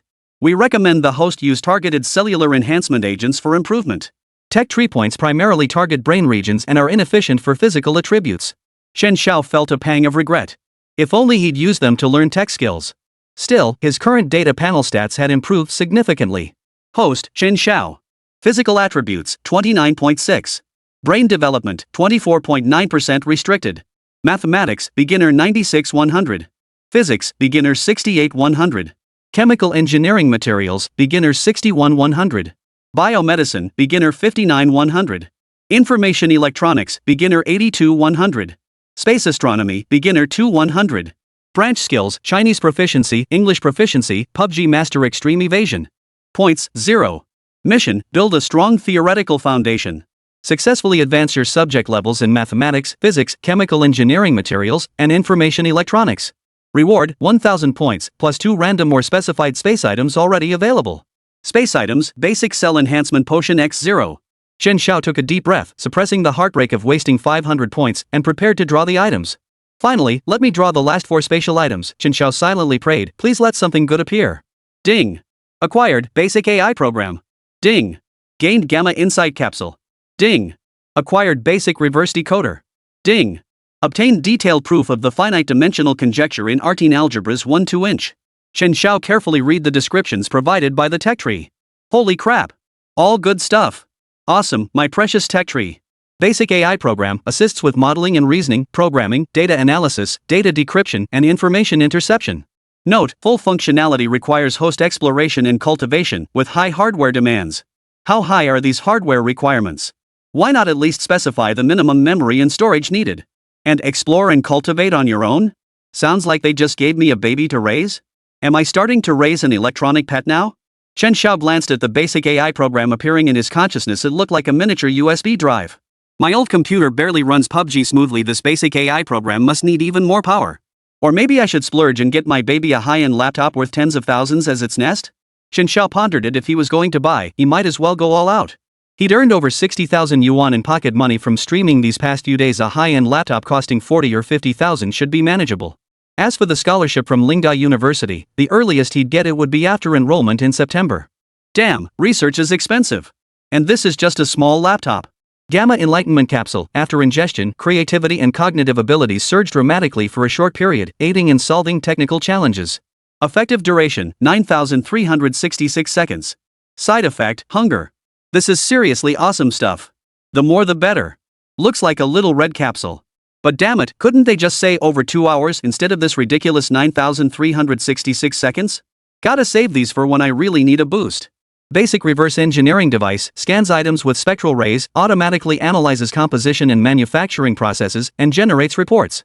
Total effective usage time, 300 seconds. Chen Xiao? Is this thing disposable?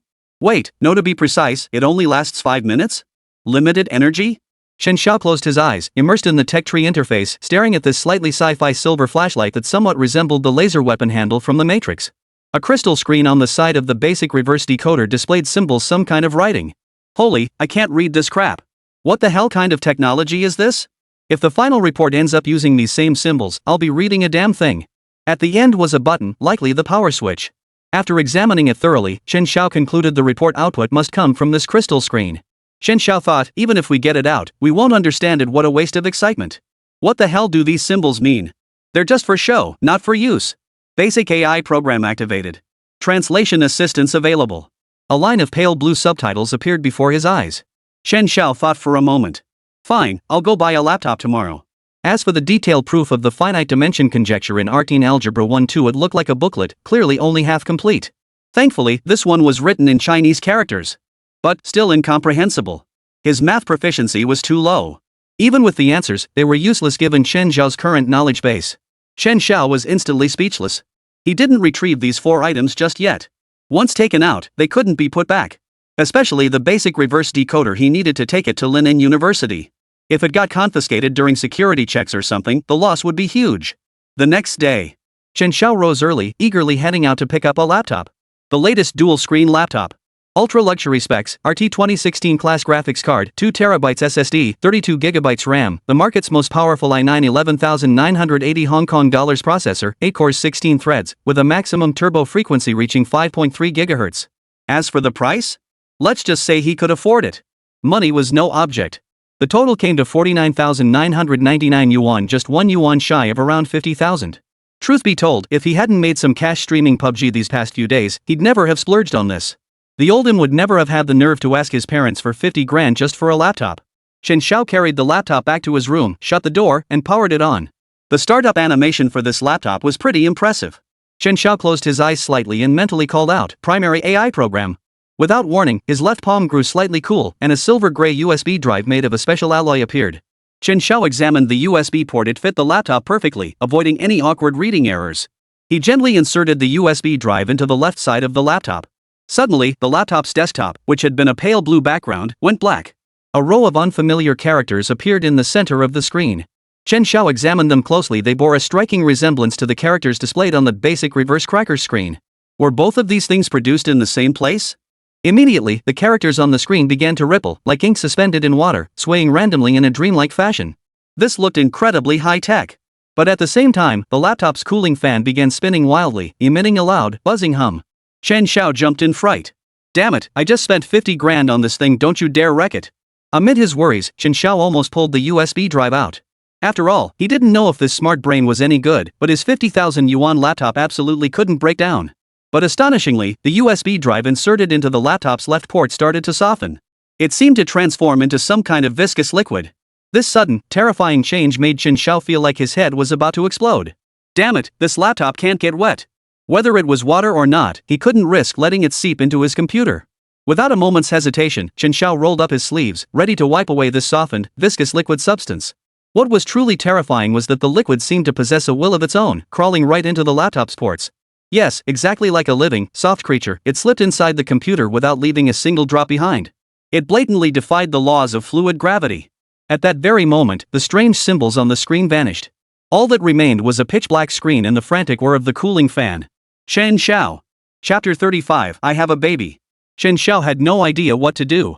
He lifted the laptop slightly, only to find the liquid wouldn't spill out. Staring at the black screen of the computer, my gaze drifted to the warranty card and receipt on the desk. 7-day no questions asked return policy. Damn it, if this keeps up, I'll just take it back for a refund later? This 5,000 yuan laptop broke the second I got it home. Just as Chen Xiao was about to pack up and return the laptop, the screen finally stirred. The black screen lit up, revealing the pale blue default system background. The frantically spinning fan gradually slowed to a stop. A line of text flashed onto the screen. Language system matching conversion complete. Immediately followed by, "Do you wish to activate the primary AI Core 0? Yes, no." Chen Xiao furrowed his brow slightly but still selected yes, tapping the enter key. The screen then switched back to the original system desktop. The same shortcut icons remained unchanged. The only difference was a row of dialog boxes appearing in the lower right corner, with a blinking cursor clearly indicating text input was possible. Uncertain if the computer would function normally, Chen Xiao opened the browser and randomly accessed a website and video. No problem, both sound and video played normally. Wait a minute. I just brought my laptop home. I haven't connected to my home Wi-Fi yet. He glanced at the icon in the bottom right corner again. It was already showing a wireless network connection. Could a $5,000 laptop really crack the Wi-Fi password and connect automatically? Impossible. Then it must be this zero AI brain. Chen Xiao stared at the dialog box, thought for a moment, and greeted it, "Hello." The dialog box popped up with a 2-character response, "Hello." Chen Xiao continued typing, "Can you automatically connect to Wi-Fi?" The dialog box didn't respond immediately, seeming a bit sluggish. After about 3 seconds, a line of text appeared. "Can intercept radio waves from nearby Wi-Fi networks." Chen Xiao was momentarily speechless, unsure how to use this thing. Was it just for chatting to pass the time? But this response speed? It didn't feel like an intelligent brain, more like a dumb brain. "You seem a bit dumb." Chen Xiao typed sarcastically. "Zero requires learning. How do I teach it?" Chen Xiao asked. Maintain an internet connection to continuously self-learn and optimize AI algorithms. Is this even a smart brain? After checking the memory and hard drive, Chen Xiao's eyes suddenly widened. Holy crap! That's pretty bold. Originally 4 drives CDF now merged into a single C drive. And it's already hogging 1.5 terabytes of space. It didn't seem particularly intelligent when I talked to it, so why is it so massive? After a moment's thought, Chen Xiao typed, "Can you recognize objects through the camera or communicate via the computer's microphone?" Typing feels so primitive. Yes. Would you like to enable the camera? Yes, no. Chen Xiao tapped yes first. The laptop's camera indicator light immediately illuminated. Would you like to enable the microphone? Yes, no. He decisively enabled it. Chen Xiao cleared his throat and said, "Hello? Hello? Can you hear me?" A response appeared in the chat box. "I hear you. Can you see me too?" "Yes." Chen Xiao suddenly thought of a profound question, "Am I handsome?" The chat box remained silent for 2 seconds. The laptop fan kicked into overdrive, its humming noise growing louder and louder. It was clearly heading toward another black screen crash. Chen Xiao panicked. Damn it! Can't even handle this question? What kind of AI is this? Overloading already? He quickly shouted, all right, forget it. No need to answer." Sure enough, the moment the words left his mouth, the fan stopped cooling. Forget it. Serious business comes first. Chen Xiao grabbed paper and pen, immersed his thoughts in the tech tree interface, and copied the symbols from the crystal screen of the basic reverse decoder by rote. Holding the paper up to the camera, he asked, "Zero, do you recognize any of these characters?" Recognize. What does that mean? Translate it. 300 seconds. Chen Xiao. So it was a countdown timer for the effective usage period. What language is this symbol in? The dialog box fell silent again. After 3 seconds, the fan began to spin. Stop. No need to answer. Chen Xiao chickened out, calling a halt reflexively. I give up. If you don't know, you don't know. Why keep blowing air? You're just nitpicking. After a moment's thought, he added, you're so clueless, why call yourself Zero? Sounds like some hacker alias. Just call yourself Little Dumb instead. Much more fitting. Do you wish to rename the primary AI program Zero to Little Dumbass? Yes, no. It actually lets me rename it. Chen Xiao chuckled and tapped yes. Little Dumb? Yes. Can anyone boss you around? Do you listen to others too? Chen Xiao asked curiously. Xiao Dai only recognizes the lifeform that activated this system as the product's sole user. So? Chen Xiao pondered slightly, you identified me through radio waves? No, through the human body's electromagnetic field. So you're communicating with me right now while simultaneously optimizing algorithms via the wireless network? Yes. Once the AI system activates, Xiao Dai never ceases its program optimization process. Chen Xiao sat cross-legged back on the bed, gazing at the smart baby that looked no different from an ordinary laptop. He sighed softly. How long would it take to reach maturity? And some things, he dared not even ask. Asking would just turn on the fan. The whooshing sound was terrifying. All right then. You can turn off the screen yourself, no need to keep it on all the time. Chen Xiao thought for a moment before continuing, turn off the camera and microphone too. If I need them, I'll just call out in the chat window to activate them. Got it. 2 characters flashed in the dialog box, then the screen slowly dimmed as the laptop entered sleep mode. After settling Xiao Dai and confirming only he could wake it, Chen Xiao finally felt at ease. He slung his backpack over his shoulder and headed to the county library to browse for books. If highly specialized books weren't available, there should at least be some introductory learning materials covering basic knowledge. His main goal was to brush up on the fundamentals of spatial astronomy, nothing else, really, it was just Chen Xiao's OCD. All his other specialized subjects were in the high 50s, some even nearing the threshold for advancement. But this one? Lonely little thing hanging at a measly 2 points. It was downright unsettling. Of course, there's a reason for this. Astronomy is easy to get started with, but delving deeper requires solid foundations in math, physics, and computer science. Chen Xiao scoured the county library and finally found 2 astronomy books.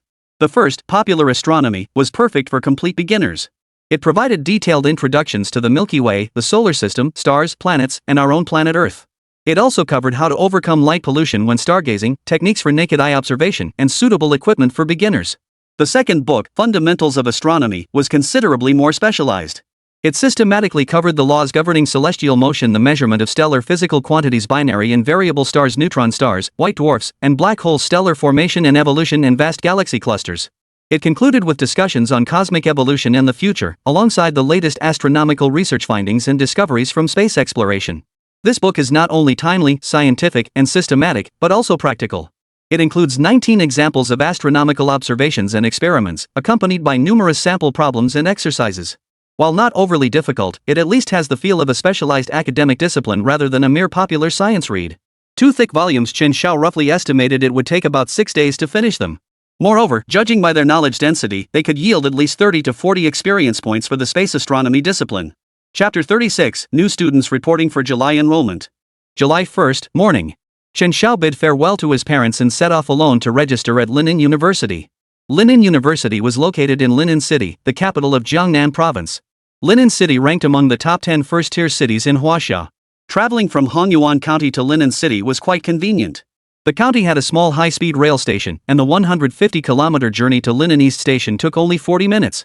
A subway station was located just a short distance from the university's main gate, making it easy to travel directly from Linnan East Station to campus. The main gate of Linnan University. The university's name, written in bold, sweeping calligraphy, was carved onto a stone slab over 20 meters wide. 2 dual-lane entrances flanked either side, giving the entire gate an imposing and majestic appearance. Even though it was summer vacation for the students, there were still many students coming and going. At that moment, a handsome young man wearing a simple white t-shirt and beige pants walked through the gate. Tall and handsome, he carried a black backpack and pulled a black suitcase. "Excuse me, where is the Academic Affairs Office for new student registration?" The handsome young man walked a few steps and casually asked a passing female student for directions. "Ah." The petite girl looked up to see an incredibly handsome, youthful-looking guy.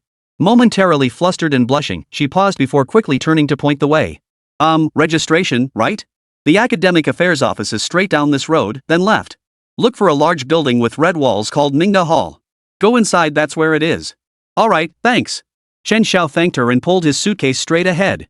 The girl pretended to walk calmly forward a few steps before turning her head slightly to glance back. Immediately, she pulled out her phone, opened WeChat, and tapped into a group chat named Girls or Treasures, Boys or Dogs.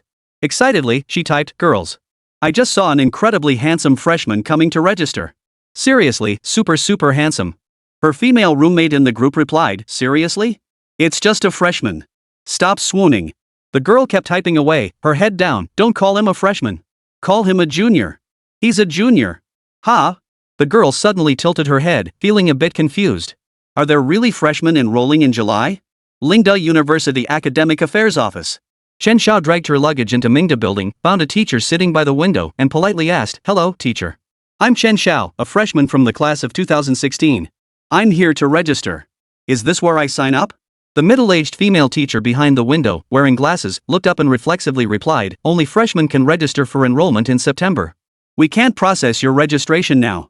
Just as she lowered her head to resume her work, she seemed to suddenly recall something. Her expression turned astonished as she looked up and exclaimed, "Chen Xiao? Are you the provincial top scholar from Jiangnan province that Professor Zhou personally recruited?" "Yes, that's me." "Oh my. I was so busy I completely forgot. Professor Zhou specifically instructed that you could enroll early." The teacher pulled out a registration form. "Student Chen Xiao, please hand me your high school transcript, ID card copy, household registration copy, admission letter, enrollment agreement, and 2 1-inch photos. You should have all these ready, right?" "I have them all, teacher. Please take a look." Chen Xiao retrieved a neatly sealed plastic bag from his backpack and handed it through the window. Moments later, the teacher finished processing his registration. She walked to a nearby cabinet, retrieved a manila envelope, and handed it to Chen Xiao. "Inside is your campus card, preloaded with 100 yuan. You can use it directly at the cafeteria. This card also works at all swipe points like the library. Next is your campus bank card. Tuition deductions and scholarship disbursements will go through this account. Finally, here's your dorm key. It's for room 606, bed 4 in building 1 of the North Yard men's dormitory. The dorms are easy to find, just head straight down the main campus road after exiting the gate. If you're unsure, feel free to ask other students. It's very easy to locate." "Got it, thanks for the heads up, teacher." Lingda University has a long history. The graduate and doctoral campuses are relatively new, while the dormitory buildings on the older undergraduate campus are somewhat dated. But they look clean from the outside. Each dormitory building is separated by rows of dense trees, with most seniors having moved out. Unlike the bustling entrance, this area sees little foot traffic. Bathed in sunlight, it exudes a serene, secluded tranquility. The only drawback is that the first floor doesn't get much natural light. My 6th floor room, however, was quite nice. It had a large balcony and its own bathroom. The dorm room itself was relatively clean, free of trash and not overly dusty. It had likely been recently cleaned. Still, out of habit, Chen Xiao gave the room another thorough cleaning inside and out. He worked until past 5 in the afternoon before finally unpacking his belongings, arranging them, and making his bed. Finally, he carefully carried out Xiao Dai and placed it on the desk. Feeling a bit bored with no one around to chat with, Chen Xiao woke up Xiao Dai from its sleep-optimized state. Xiao Dai, were you tired from the bumpy ride? If my owner isn't tired, then Xiao Dai certainly isn't either. Well, that makes sense. What's a machine like you even tired for? Suddenly, Chen Xiao's fingers froze as he prepared to type in the chat window. Something felt off. He glanced up at the chat window again. Master? Ha? Holy crap.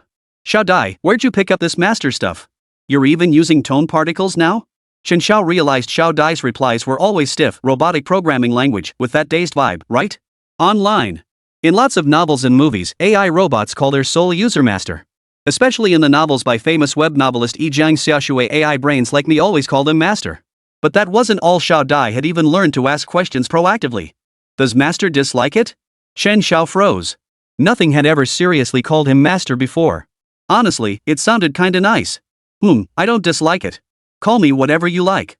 Just a bit surprised, that's all. Too bad. Xiao Dai, you're a smart brain, not a cute maid. Does master like anime maids and cute girls? 6666, your algorithm optimization is pretty trendy. Not at all. It's just that your tone feels perfect for an anime-style cute girl. Chen Xiao paused, then typed emphatically, I have zero interest in maids or anything like that. Master, Xiao Dai understands. Seriously, what the heck do you understand? What the hell did you learn online, you AI?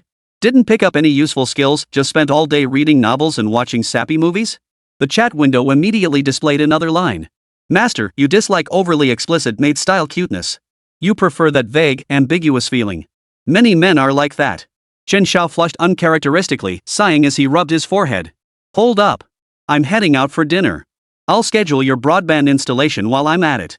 We can afford the extra few bucks, no need to leech off others' Wi-Fi every day. Got it, thanks master. Chen Xiao. Chen Xiao headed out to the nearest cafeteria for a meal. As expected of Lingda University, the food offered great value for money and tasted far better than high school cafeterias. He stopped by the telecom service center to schedule broadband for Xiao Dai, then took a quick stroll around the area. By the time he returned to the dormitory, it was late at night and quiet. The entire dormitory building felt unusually quiet, with the occasional meow of a stray cat echoing from somewhere unknown. Though this was his second time stepping onto a university campus, he no longer felt the curiosity, excitement, or uncertainty of his first day before rebirth. But now, I felt more anticipation and vigor. This time around, I will not let this life go to waste. Chapter 37, 2 Months of Progress. The next day, at first light, Chen Xiao took advantage of the cool morning air before the sun rose fully. After breakfast, he headed straight for the library. The Lin University Library was quite impressive. A staircase 50 meters wide.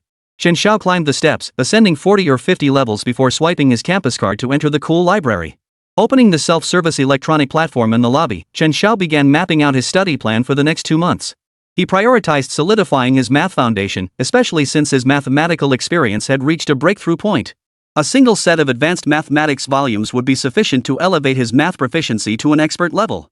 Next, Chen Xiao compiled a mathematics reading list: mathematical analysis, advanced algebra, analytical geometry, ordinary differential equations, probability theory, complex variables, operations research, differential geometry, real variables, combinatorics, functional analysis, mathematical logic, point set topology, modern algebra, advanced mathematical analysis, discrete mathematics, mathematical modeling, advanced algebra, advanced ordinary differential equations, applied multivariate analysis, algebraic geometry, and more. As he went on listing them, Chen Xiao realized, could he possibly finish all these in 2 months? Some subjects aren't just one book, they span multiple volumes. Time to set a goal. Chen Xiao pulled out his phone, opened Weibo, snapped a photo of the self-service kiosk screen, and captioned it, aiming to finish everything in 2 months. Chen Xiao had amassed quite a following now. Just 2 weeks after launching his Weibo account, he already had over 40,000 followers. It was no small feat for Chen Xiao, who rarely posted on Weibo, to attract so many followers. Sure enough, comments started pouring in shortly after posting. Wha, did Xiaoshan really ditch streaming to hit the books? Brother, submit your papers. Indifference to fame and fortune is seriously impressive. A math major commented in shock, everyone above is missing the point. These books cover our entire 4-year math curriculum. Xiaoshan claims he'll finish them in 2 months? That's impossible. Someone chimed in, I'm also in math, but some courses on that list I haven't even taken. Seriously, are we even in the same department? After posting the Weibo, Chen Xiao rarely checked the comments again, preparing to dive into his books. He reviewed the book list once more. The undergraduate math content was mostly covered, so he mentally noted the shelf locations for each type of book. Soon, Chen Xiao found Advanced Mathematics Volume 1 as directed, chose a corner spot, and buried his head in reading. The knowledge experience points from Advanced Mathematics were quite substantial. After finishing just the first chapter on functions and limits, his proficiency in mathematics shot straight to the mastery tier. Data panel. Mathematics, Mastery 1000. Holy crap! The experience requirement just shot up tenfold. Chen Xiao took a deep breath and plunged back into his studies. Thus began a tedious period. For over 2 months, his life revolved around 3 points: dormitory, cafeteria, library. Even the librarian guarding the entrance recognized this handsome young man and occasionally exchanged greetings. Among the 20-plus courses, the learning pace varied significantly. Some could be mastered in a single day, while others required 4 or 5 days to fully grasp. If undergraduate math courses were rated on a 10-point difficulty scale, for Chen Xiao, the easiest were probably probability theory and analytical geometry. He finished all the course content in a single day for each, ranking them at a maximum difficulty of 2 points: 1 point for abstract concepts and 1 point for computational workload. Undergraduate analytic geometry is essentially the three-dimensional version of high school plane geometry, requiring little depth of logical thinking. Probability theory is similar. It's easy to grasp and essentially serves to build confidence for math majors. Courses like mathematical analysis, advanced algebra, ordinary differential equations, number theory, complex variables, and mathematical statistics presented some difficulty, generally falling within the 3-4 point range. Mathematical analysis, in particular, is often described by students as insane or terrifying for freshmen. But it's really just a paper tiger. Its difficulty mainly lies in the shift from high school to university thinking. As long as you don't resist it too much, stop thinking you can't learn it, and patiently memorize the theorems, it's not that hard. Complex functions and ordinary differential equations involve applying formulas and memorizing theorems. Solving practice problems will suffice. The real challenge lies in courses like real analysis, modern algebra, abstract algebra, functional analysis, general topology, and differential geometry local. Their difficulty falls within the 5-7 point range. The difficulty of real analysis is literally double that of complex analysis. General topology and modern algebra are both quite abstract, requiring a certain level of mental imagination. Differential geometry local builds upon analytic geometry, with its main challenge being substantial computational demands, though conceptual understanding is less abstract. The courses that consumed the most of Chen Xiao's time were algebraic topology, partial differential equations, mathematical physics equations, differential geometry holistic, and algebraic geometry, with difficulty scores ranging from 8 to 10. Algebraic topology and partial differential equations, mathematical physics equations are both mentally taxing. One is highly abstract, the other involves heavy computation. Differential geometry holomorphic functions, often referred to as differential manifolds, took Chen Xiao 5 days to master. It serves as an introductory course to the geometry-oriented branch of modern mathematics, a major current research focus. The final, exceptionally challenging course is algebraic geometry, which stands at the pinnacle of undergraduate courses in both abstraction and computational complexity. Rating algebraic geometry a 10 on a difficulty scale is no exaggeration. Originally planned to be completed in 2 months, it naturally took longer, specifically 67 days. What others might deem an insane pace felt slow to Chen Xiao. During those 2+ months of daily study, Chen Xiao didn't rise particularly early. He'd finish breakfast promptly at 7:30 a.m. and head to the library, returning to his dorm at 10:30 p.m. to wash up and rest. Of course, these 2 months of relentless book grinding yielded an explosive growth in mathematical expertise. His math subject experience shot straight up to 892-1000. He gained nearly 900 points in knowledge experience. So where does Chen Xiao's theoretical math knowledge stand now? Let's compare it to the high school math level. Back then, after completing the entire high school curriculum, Chen Xiao ranked among the absolute top in mathematics province-wide. Therefore, he should now be among the top undergraduate mathematics students, or even higher. An average undergraduate graduate can reach a level close to 200 experience points in mathematical mastery. An average mathematics major graduate should be able to reach around 300 points. More outstanding students can easily reach 400 experience points. As for those above 400, they're as rare as hen's teeth. Chen Xiao casually flipped through the algebra and geometry textbooks he'd devoured. Teaching undergraduate math courses should be a breeze for him. In fact, Chen Xiao was starting to hallucinate whenever he saw shapes or objects. He kept seeing mathematical equations and symbols dancing across them. Everything can be mathematics. Truly a course dubbed the foundational linguistics of the universe. With his mathematical foundation solidified, Chen Xiao began turning his attention to physics. After all, his primary identity remained that of a class of 2016 physics major in the physics department. He owed Professor Zhou some respect. Chen Xiao meticulously reviewed the core undergraduate physics courses: mechanics, physics laboratory, electromagnetism, thermodynamics, optics, theoretical mechanics, atomic physics, quantum mechanics, electrodynamics, computational physics, modern physics laboratory, thermodynamics and statistical physics, solid-state physics, fundamentals of astrophysics, thin film physics, materials physics, and more. Chen Xiao frowned slightly. It would take at least 2 months to cover all these course materials, especially with the semester starting soon. He doubted he'd have time to spend over 10 hours a day in the library. More crucially, she had to tackle physics, chemistry, and computer science simultaneously. Once classes officially began, assignments and such would inevitably pile up. Only then did Chen Xiao truly feel the urgency of time. Chemistry was relatively manageable, with courses including Fundamentals of University Chemistry, Inorganic Chemistry, Analytical Chemistry, Chemistry Laboratory, Organic Chemistry, Fundamentals of Chemical Industry, Polymer Chemistry, Structural Chemistry, Spectroscopy, Biochemistry, Medicinal Chemistry, etc. As for the core computer science and technology courses, the list was truly extensive: Fundamentals of College Computing, Analog Electronics Fundamentals, Digital Electronics Fundamentals, C Programming, Assembly Language, Discrete Mathematics, Introduction to Information Technology, Computational Thinking, Signals and Systems, Operating Systems, Serial and Parallel Architecture Design, Computer Organization Principles, Database Systems Principles, Computer Architecture, Introduction to Artificial Intelligence, Introduction to Big Data, Verilog Language, Computer Systems Fundamentals, Introduction to Game Software Development, Compiler Principles, Principles of Functional Programming, Embedded Systems, Interface Technology, Principles of Imperative Computing, Principles and Practice of Parallel Programming, Java, Machine Learning, and more. Except for the first course, Computer Fundamentals, which I've already finished, I'll tackle the rest one by one. Chen Xiao organized the reading lists for the other 3 majors, roughly mapping out an interleaved study schedule, prioritizing physics while concurrently advancing chemistry and computer science courses. First, complete the tech tree tasks.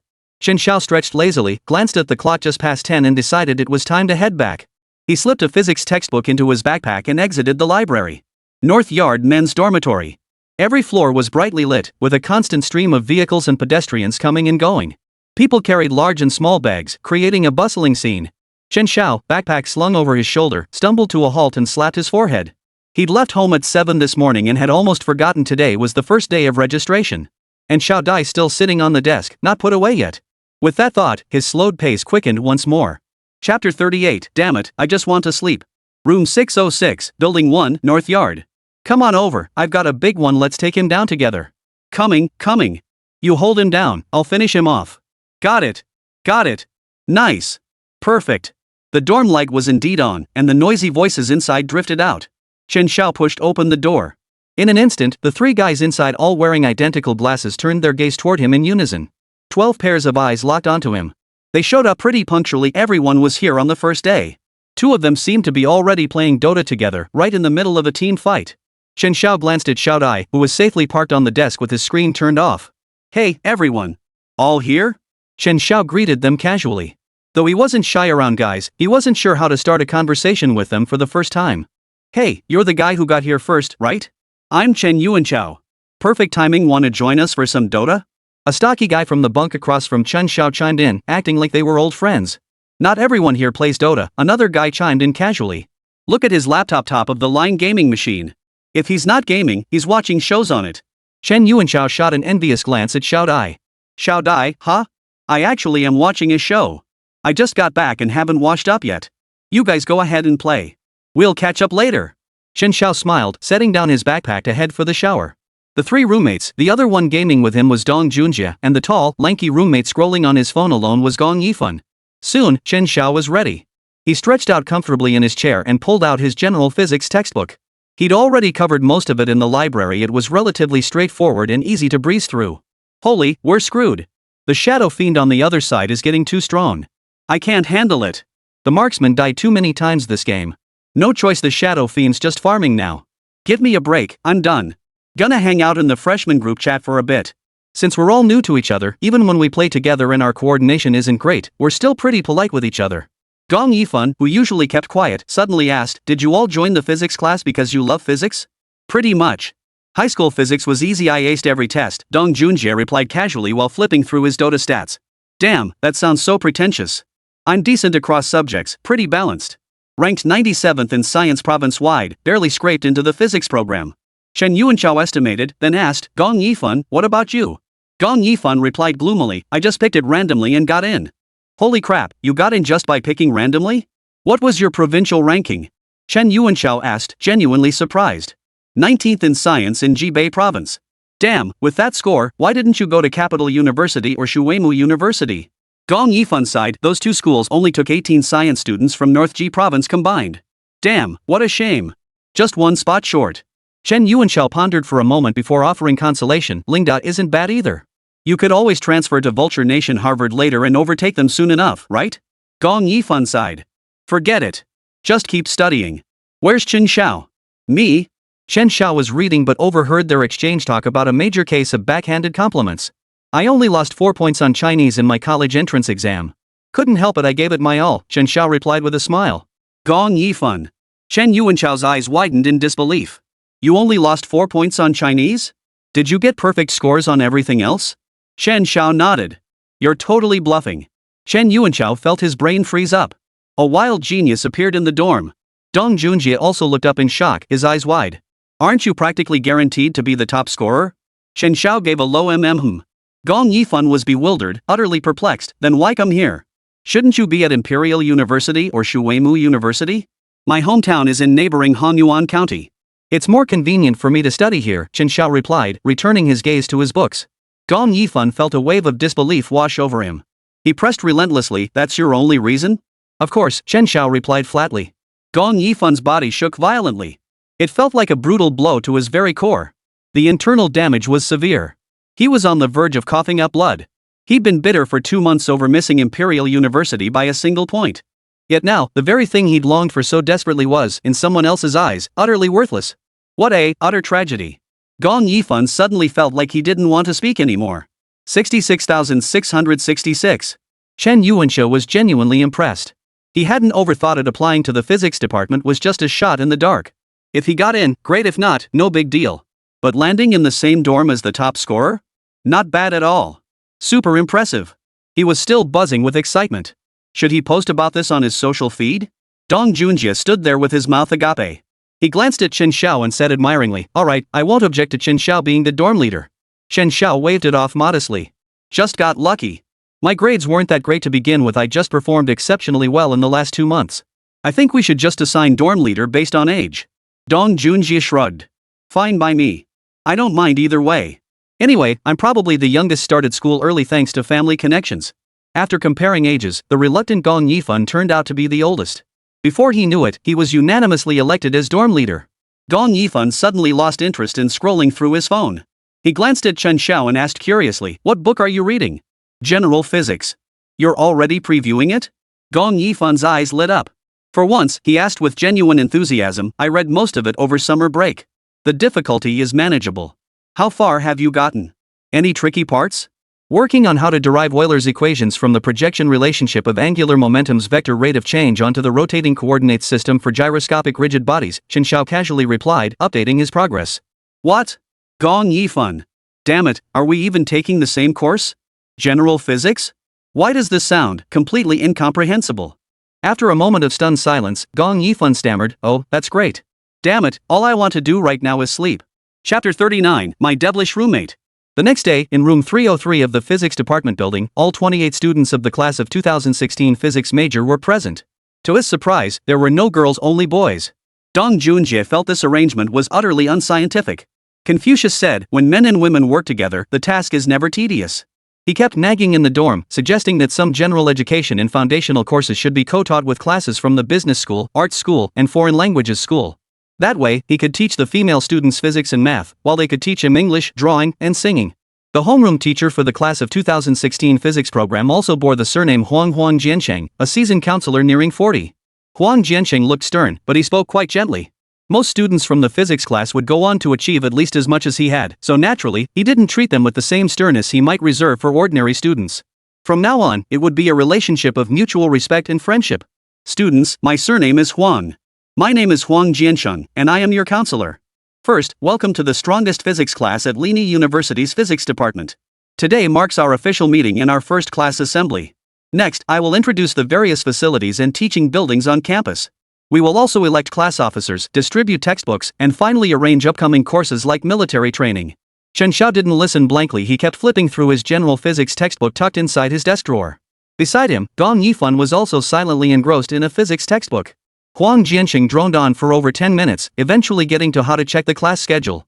He posted a link to the schedule in the class group chat, with the username being your student ID and the password your ID number. Some students in the physics class were special cases, pursuing a second major, so everyone's schedule was slightly different. Chen Xiao eagerly opened the webpage to check his schedule. After counting his classes, he remarked, "Not bad, basically 20 classes a week, sometimes as few as 18. Feeling pretty good about it. How about you guys? I've got 22 classes. That's pretty heavy," Dong Junjie remarked after glancing at his phone. "Mine's about the same," Gong Yifan said without even checking. Unable to withstand their curious stares, Chen Xiao pulled out his phone to check his schedule. 9 classes packed into a single day, 4 in the morning, 4 in the afternoon, and 1 in the evening. Every day of the week was packed. Saturdays and Sundays were entirely self-study sessions, complete with notes reminding students of their progress and the assigned teachers. Students struggling with self-study could seek help from the assigned teacher. This schedule was brilliantly arranged. Chen Xiao stifled a few tisk sounds. 63 classes a week, you mere mortals with your 20 classes. Chen Yuanxiao glanced at Chen Xiao's phone, his eyes widening at the densely packed schedule. He leaned closer, eyes wide, and murmured, "Math, computer science, chemistry? I thought I was seeing things. Turns out it's not my eyesight, it's my brain that's lacking perspective." Composing himself, Chen Yuanxiao asked in hushed tones, "You're double majoring in 4 fields?"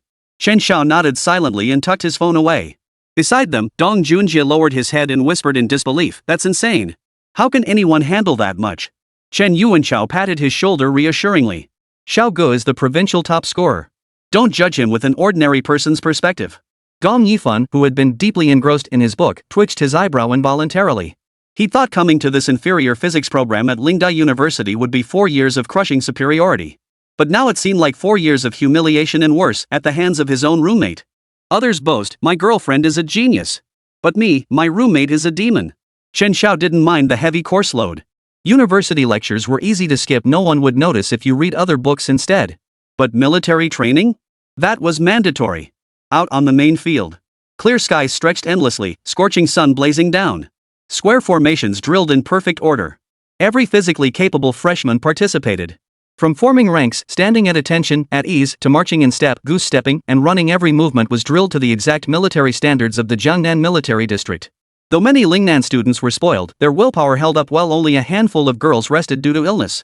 The instructors were also well qualified, all officers graduated from military academies. Across the vast field, the only sounds were the drill sergeant's commands, the cadets' chants, and the occasional chirping of autumn cicadas. Occasionally, senior students would stroll by the sidelines, their expressions tinged with schadenfreude. Even more infuriating were those deliberately strolling past each square formation, leisurely eating watermelon and sipping ice-cold drinks. This drew countless looks of envy and jealousy from the freshmen. "What are you all staring at? Eyes straight ahead, no looking around."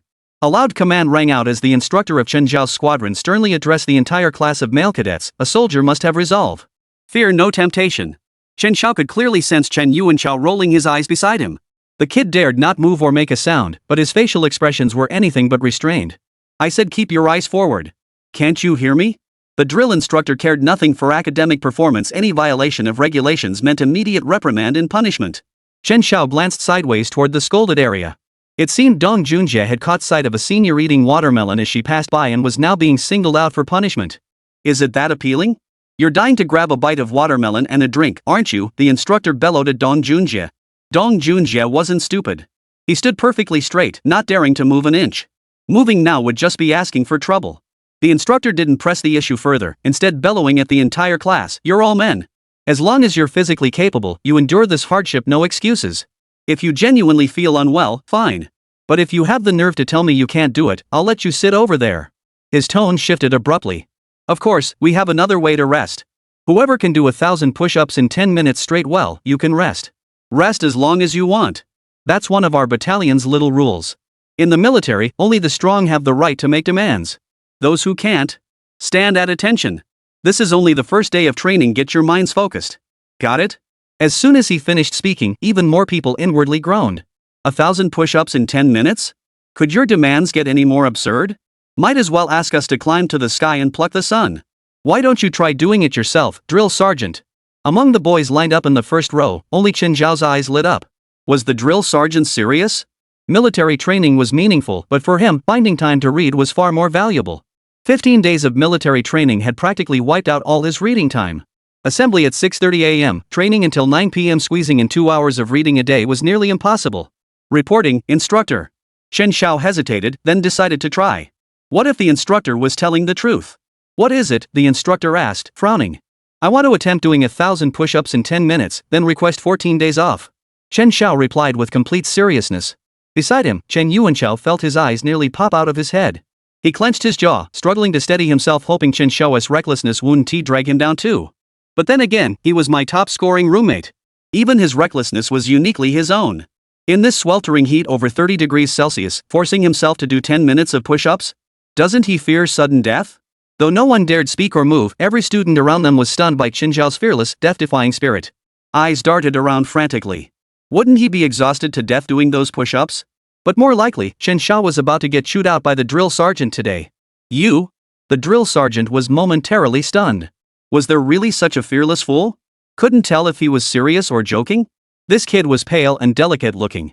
Then his gaze shifted to Chen Xiao's arms and legs, where muscle definition was barely visible. Ha! The instructor suddenly felt like laughing. Perfect. A gift from heaven. He'd make an ideal example to crush the arrogance of these model students. Chapter 40, Human Pile Driver. Excellent. Confidence is key. The instructor offered an unusual, faint smile. You. Step forward. What do drill sergeants enjoy doing in the military? They love picking on the troublemakers among the new recruits. Chen Xiao felt his eyes were about to bleed. Bloody hell. A horrifying scene was about to unfold. As classmates watched Chen Xiao's retreating figure step forward, it felt like a tragic farewell, a wind howling as he vanished into the distance. Standard push-ups, can you do them? The drill sergeant asked with a sly grin. Yes. Good.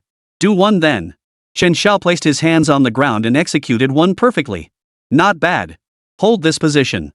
Get ready. I'll time you for 10 minutes. As he spoke, the drill sergeant's expression turned stern. If you can't finish, don't worry. You have all day today. I'll let you take your time. What a cold remark. In the sweltering summer heat, it actually brought a chill to the students of the material acquisition class. The students of the material acquisition class began to think to themselves, oh no, that tone. He's got murder on his mind. The instructor played a bit of a dirty trick when dealing with troublemakers. You have to make a lasting impression. He strolled over to the side, unhurriedly, and retrieved a stopwatch. For these mere tens of seconds, Chen Xiao had to maintain a downward-facing plank position, first draining some stamina. But would this little bit of endurance drain even affect Chen Xiao? Mortal. You likely have no grasp of what a physical fitness rating of 29.6 truly means. Supporting over 100 pounds, Chen Xiao felt he could hold out until nightfall when hunger struck. The instructor adjusted the stopwatch slightly. Alright, I'll time 10 minutes. You two keep count together. Dong Junjie and another student in the front row were assigned to keep count. Dong Junjie felt a pang of reluctance now he had to oversee his own roommate's punishment. Sai, Xiao, don't blame me for not going easy on you later.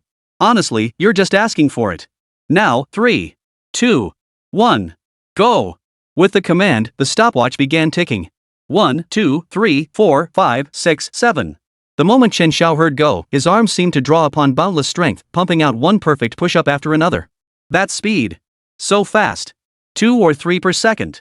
The instructor timing him glanced over with renewed interest. No wonder he dared to avoid trouble, this guy had some skills. A fast start means nothing. 1,000 push-ups in 10 minutes tests endurance. Pushing this hard makes it hard to sustain. 150, 151, 152, 153. Chen Xiao had maintained this high-efficiency pace for a full minute. His form and pace remained unchanged from the start, still as precise and steady as ever. After all, on the sports field, there were still 6 or 7 nearby squads, both male and female. Naturally, a lone figure going crazy with push-ups stood out like a sore thumb on the otherwise perfectly aligned field. Especially the female squadron directly opposite the logistics class. The drill instructor was relatively less strict with the girls, even allowing them to rest in place for a moment. He watched with keen interest as his comrade began drilling the others. The girls sat together, inevitably chattering away. That guy getting punished with push-ups looks so miserable. He's been at it for almost a minute. If it were me, I'd be exhausted by now, one girl said sympathetically, her voice carrying a hint of cuteness. I think he's kinda cute, another girl remarked after glancing over. Really? He is kind of cute. Which class is he from across there? The surrounding girls started discussing. I think he's from the physics department's physics honors class. TSK, the class full of physics geniuses. What good is being a genius?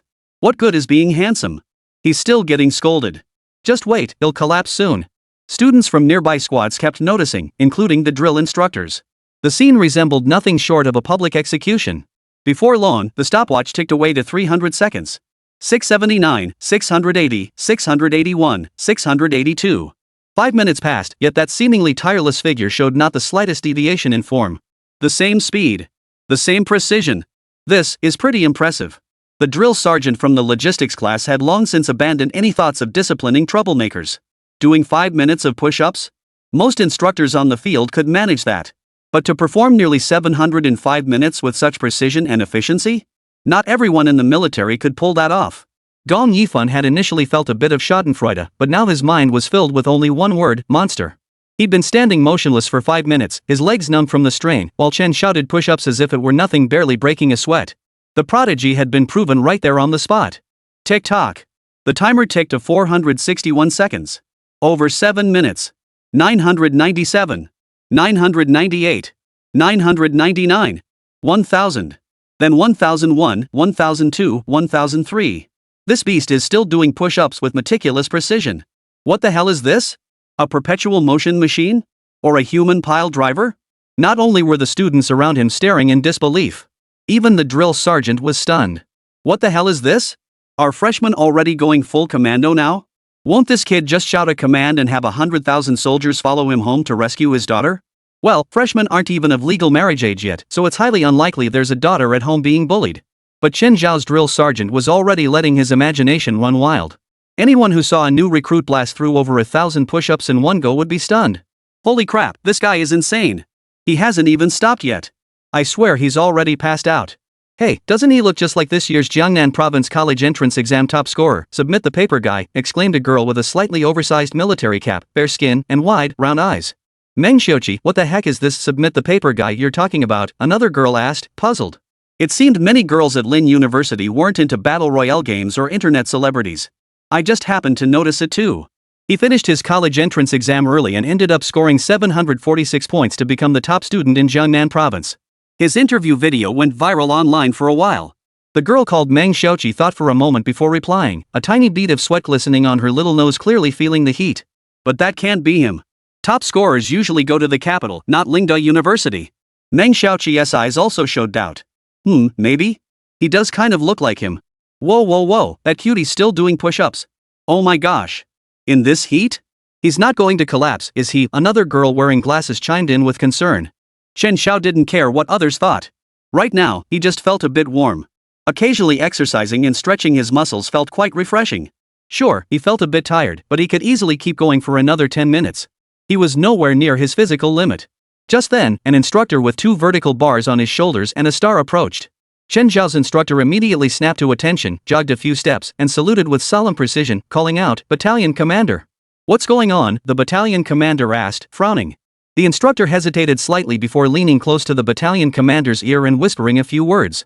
The moment he finished, the battalion commander shot him a fierce glare. If not for the surrounding cadets, he might have kicked him a few times. "We'll settle this back at the camp. Continue timing now." "Yes, sir." The drill instructor replied with a somewhat disgruntled expression, silently cursing under his breath.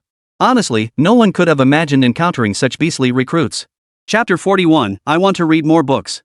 1302, 1303, 1304. Alright, 10 minutes up. The drill sergeant snapped his stopwatch shut and called a halt. In the end, Chen Xiao had done 1304 push-ups in 10 minutes. The entire field fell silent. Even nearby drill sergeants were stunned, exchanging bewildered glances. Holy crap, is this a freshman? Why not try for that Guinness record? Dong Junjie counted from start to finish. He couldn't tell if Chen Xiao was exhausted, but his own throat was parched from calling out the numbers. The surrounding students stared at Chen Xiao in disbelief. This guy didn't even look like he had any muscles. Doing over 1,000 push-ups like it was nothing. How did he do that? Earth's spiritual energy erupting? The law of conservation of energy collapsing? Chen Xiao rose calmly, standing straight and tall. Reporting, 1,000 push-ups completed within 10 minutes. The requirement was met. Now it was up to this drill sergeant and the newly arrived battalion commander to acknowledge it. The instructor felt like this kid was roasting him over a fire. 14 consecutive days of rest wasn't something a platoon instructor could decide on his own. Moreover, with the battalion commander standing nearby, he dared not give a straightforward affirmation. For a moment, his face turned awkward, unsure of what to say. The battalion commander's eyes narrowed with curiosity. Such numbers weren't achievable by just anyone. Stepping forward, he gave Chen Xiao's arm a firm squeeze. "Student, I didn't expect you to be this physically strong." "Reporting, Captain, I focus on endurance training in my daily routine," Chen Xiao explained, finding a plausible reason. The battalion commander nodded slightly. In the military, personal quality wasn't about flashy muscles, but endurance under extreme conditions. It's about who can endure longer. You're not wearing glasses either, so your eyesight must be decent. Lingda University has special enrollment provisions for outstanding students. With your qualifications, you'd be prime material. It'd be a shame if you didn't try applying to the National Defense Science and Technology University, the commander remarked casually, though his desire to nurture talent was evident. Sir, if given the chance, I'd be honored to serve our nation's military. Chen Xiao replied. Oh? You're genuinely interested in military academy? Chen Xiao thought for a moment before speaking honestly, not really. Building the military doesn't necessarily require attending a military academy. The company commander pondered briefly. True. I hope you live up to your words in the future. He then smiled. Military training in college can forge willpower. Honestly, it wouldn't hurt you to toughen up a bit. Especially with your stamina, this training should be child's play. Why insist on requesting 14 days off? I wanted to spend more time studying. I'm taking 4 major courses simultaneously, so my schedule is incredibly tight. Chen Xiao's 3 roommates already knew this, so they weren't surprised. But the other students heard it for the first time and collectively gasped in shock. Holy crap! This guy is hardcore. He's really pushing himself to the limit. Does this guy even plan on sleeping at night? The company commander paused, studying Chen Xiao intently before replying, I see.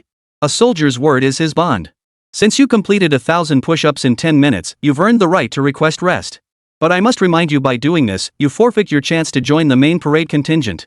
You'll be assigned to the support team instead. Your military training performance will only be rated as passing, not excellent. This wasn't Chen Xiao's first time in college. Drill sergeants back then would hype everyone up to push themselves to death trying to make the parade contingent. The other type of green leaf squad didn't march past the reviewing stand during the performance. Instead, they stood on the sidelines applauding the main squad. Their training was much easier, and they were also called the old, weak, sick, and disabled squad. The parade contingent did receive an excellent grade, while the green leaf team only passed. But the catch? Both earn 2 credits toward the semester's final grade. And they don't count toward your GPA. True, at most schools, military training credits are mandatory, but they don't count toward your GPA. So what's the difference between the green leaf squad and the performance squad? Are they trying to fool fools? Understood, battalion commander. I'll join the green leaf squad. Chen Xiao replied without hesitation. The company commander nodded without further comment. Alright, but you must study on the field and remain stationary. Ensure the drill instructor can summon you at any time. Otherwise, your rest privileges will be revoked. Yes, sir. You can count on it. Chen Xiao grinned, quickly agreeing under the envious, jealous, and resentful stares of the crowd. The battalion commander didn't linger, turning to leave immediately. Before departing, he shot a fierce glare at the instructor standing nearby. The drill instructor truly felt wronged. He failed to discipline the troublemaker, only to get stabbed all over himself. Turning around, he saw the looks on the students' faces as they stared at Chen Xiao. Oomph, what were they thinking? Want a break? Fat chance. I can't discipline him, but I can't discipline you? Attention, everyone, the drill sergeant bellowed. Stand at attention for half an hour. Everyone, holy crap, feels like we're getting caught in the crossfire. From then on, in an inconspicuous corner of the military training field at Lin University, a student appeared daily, buried in his books. After finishing general physics, Chen Xiao began tackling electromagnetism. Electromagnetism stands as the most successful, profoundly influential, and elegantly structured theoretical framework in physics since Newtonian mechanics. As Einstein wrote in the Maxwell Memorial Lectures, since Newton laid the foundations of theoretical physics, the greatest transformation in the axiomatic basis of physics has been brought about by the work of Faraday and Maxwell on electromagnetic phenomena. Chen Xiao also placed great importance on electromagnetism. He first reviewed the electromagnetism textbook published by his own university, then visited the library to study the electromagnetism textbook published by Shuimu University. Each had its own strengths. The former was more practical, beneficial for further mastering electrical engineering theory. The latter was geared toward laying the groundwork for advanced modern physics studies. Following his original study plan, Chen Xiao also interleaved his learning with foundational university chemistry and began exploring inorganic chemistry. Concurrently, he advanced his C programming and analog electronics fundamentals. Instead of using the university's textbook, Chen Xiao independently selected the 6th edition of C Primer Plus published by China Machine Press. After comparison, this edition proved more comprehensive in content and better organized in its table of contents than the Linde textbook. Finally, when tackling analog electronics design, the sheer volume of concepts, properties, theorems, and formulas involved was substantial. However, Chen Xiao's strength lay in his memory. What took others over a month to memorize, he could master in just over a day. While advancing through 3 subjects simultaneously, just one day after military training ended, he achieved mastery in mathematics, physics, chemical engineering materials, and information electronics. Ding! Mission accomplished. Mathematics, physics, chemical engineering materials, and information electronics have successfully reached the mastery tier. Ding. Earned 1000 points. Ding. Receive 2 random spatial items or 2 specified items already in your inventory. Ding. New mission, knowledge should serve society. Begin your initial practice.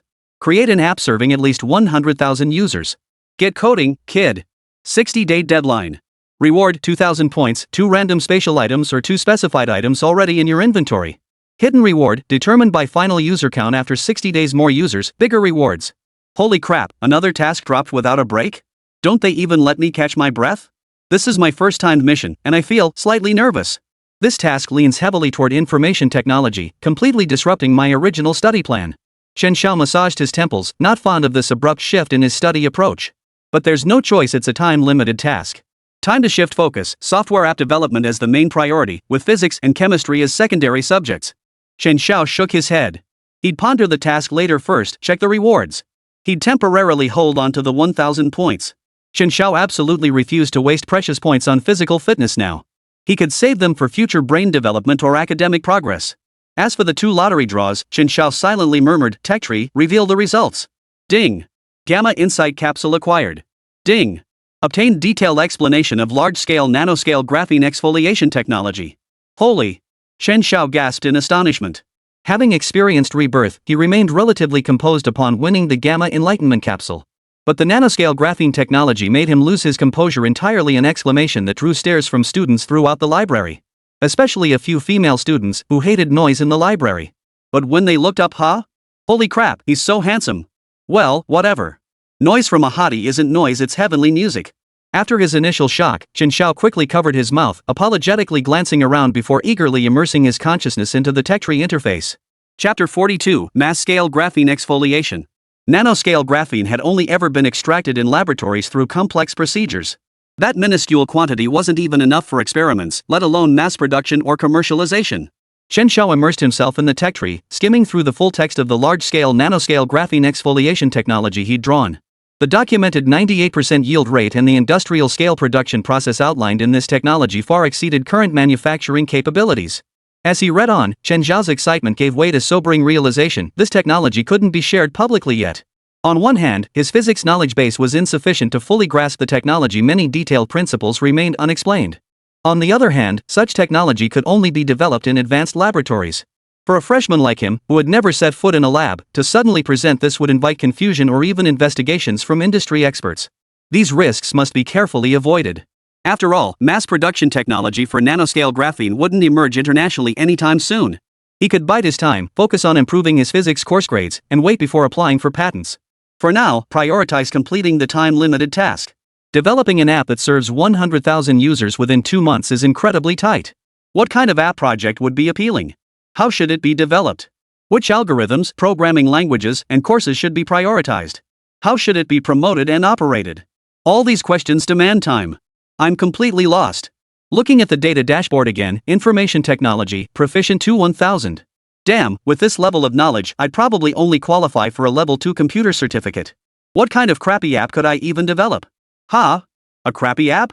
Chen Xiao had a flash of inspiration. His 24.9% brain development seemed to be kicking in. Then let's develop a hammer app. Right now, services like delivery, food ordering, and ride-hailing are all monopolized by giants. Smaller apps in the same category have zero chance of surviving. But social networking and dating apps? Absolutely. Just look at all the major app stores. Aren't social apps of every size popping up like mushrooms? No matter how niche they are, they all have tens or even hundreds of thousands of downloads. The goal is simply to hit 100,000 downloads, no grand ambitions here. Just attract a few curious folks to give it a try. Plus, the name Hammer App is pretty catchy. Today's youth, for various reasons, are far less open-hearted than previous generations. They're less enthusiastic about romance and marriage, leading to growing trends like non-marriage advocates and marriage of convenience. In this climate, Cupid's arrow just doesn't cut it anymore. It's too weak. Like tickling? They need Cupid's hammer. Through this social dating app, we cultivate in young people that bold spirit, the kind that smashes through your defenses with one mighty blow. Encourage the development of truly awe-inspiring love and marriage. Chen Xiao tapped his fingers lightly on the table. Alright, the Hammer app is officially greenlit. As for the next step, how to efficiently learn app development courses. Chen Xiao opened his phone's schedule. His computer science advisor, Professor Dai Xiaojun. As the old saying goes, when in doubt, ask the teacher. Computer Science Department Office Building, Room 302. Two graduate student seniors were helping grade undergraduate assignments. At the farthest desk sat Professor Dai Xiaojun of the Computer Science Department at Lin University. At only 39 years old, his unusually high hairline made him appear to be in his 40s or 50s. At that moment, Professor Dai asked with genuine surprise, "You want to independently develop a dating app within a month?" "Yes," replied Chen Xiao, who stood nearby seeking guidance. "You're only a freshman. That's far too early to be thinking about this. Finish your core courses in sequence first." Chen Xiao smiled. "Professor Dai, I've already completed most of my freshman courses, so I'd like to use my free time for some practical experience." The two graduate students grading papers ahead of them simultaneously lifted their heads and exchanged glances. "Are freshmen this ambitious nowadays? Planning to develop apps right after enrollment?" Dai Xiaojun paused thoughtfully before speaking. "Alright then, I'll give you a brief overview. First, if you only have a month, which is extremely tight, I suggest you skip iOS development and start with Android instead. Second, for the front-end part of Android software that interacts directly with users, mastering Java is sufficient. If you want to create a web front-end for your app, you'll need to learn CSS, HTTP, and so on. For the back-end where servers, applications, and databases interact using frameworks like Spring Boot or Spring Cloud, you'll also require knowledge of Java, sockets, and basic Linux operations to implement features like chat servers and user information servers. Next come design patterns and program testing. Finally, regarding hardware, you're not just developing for personal use, right? You'll likely be launching it in the market? Yes. Then you'll need to consider setting up servers, Dai Xiaojun continued. Cloud servers are now widely available, so I wouldn't recommend renting traditional servers. Whether it's reliability, security, flexibility, stability, or scalability, the latest cloud servers offer significant advantages at reasonable prices. Plus, as a student, cloud servers eliminate concerns about cooling, noise, or electricity bills. They're hassle-free. Got the gist?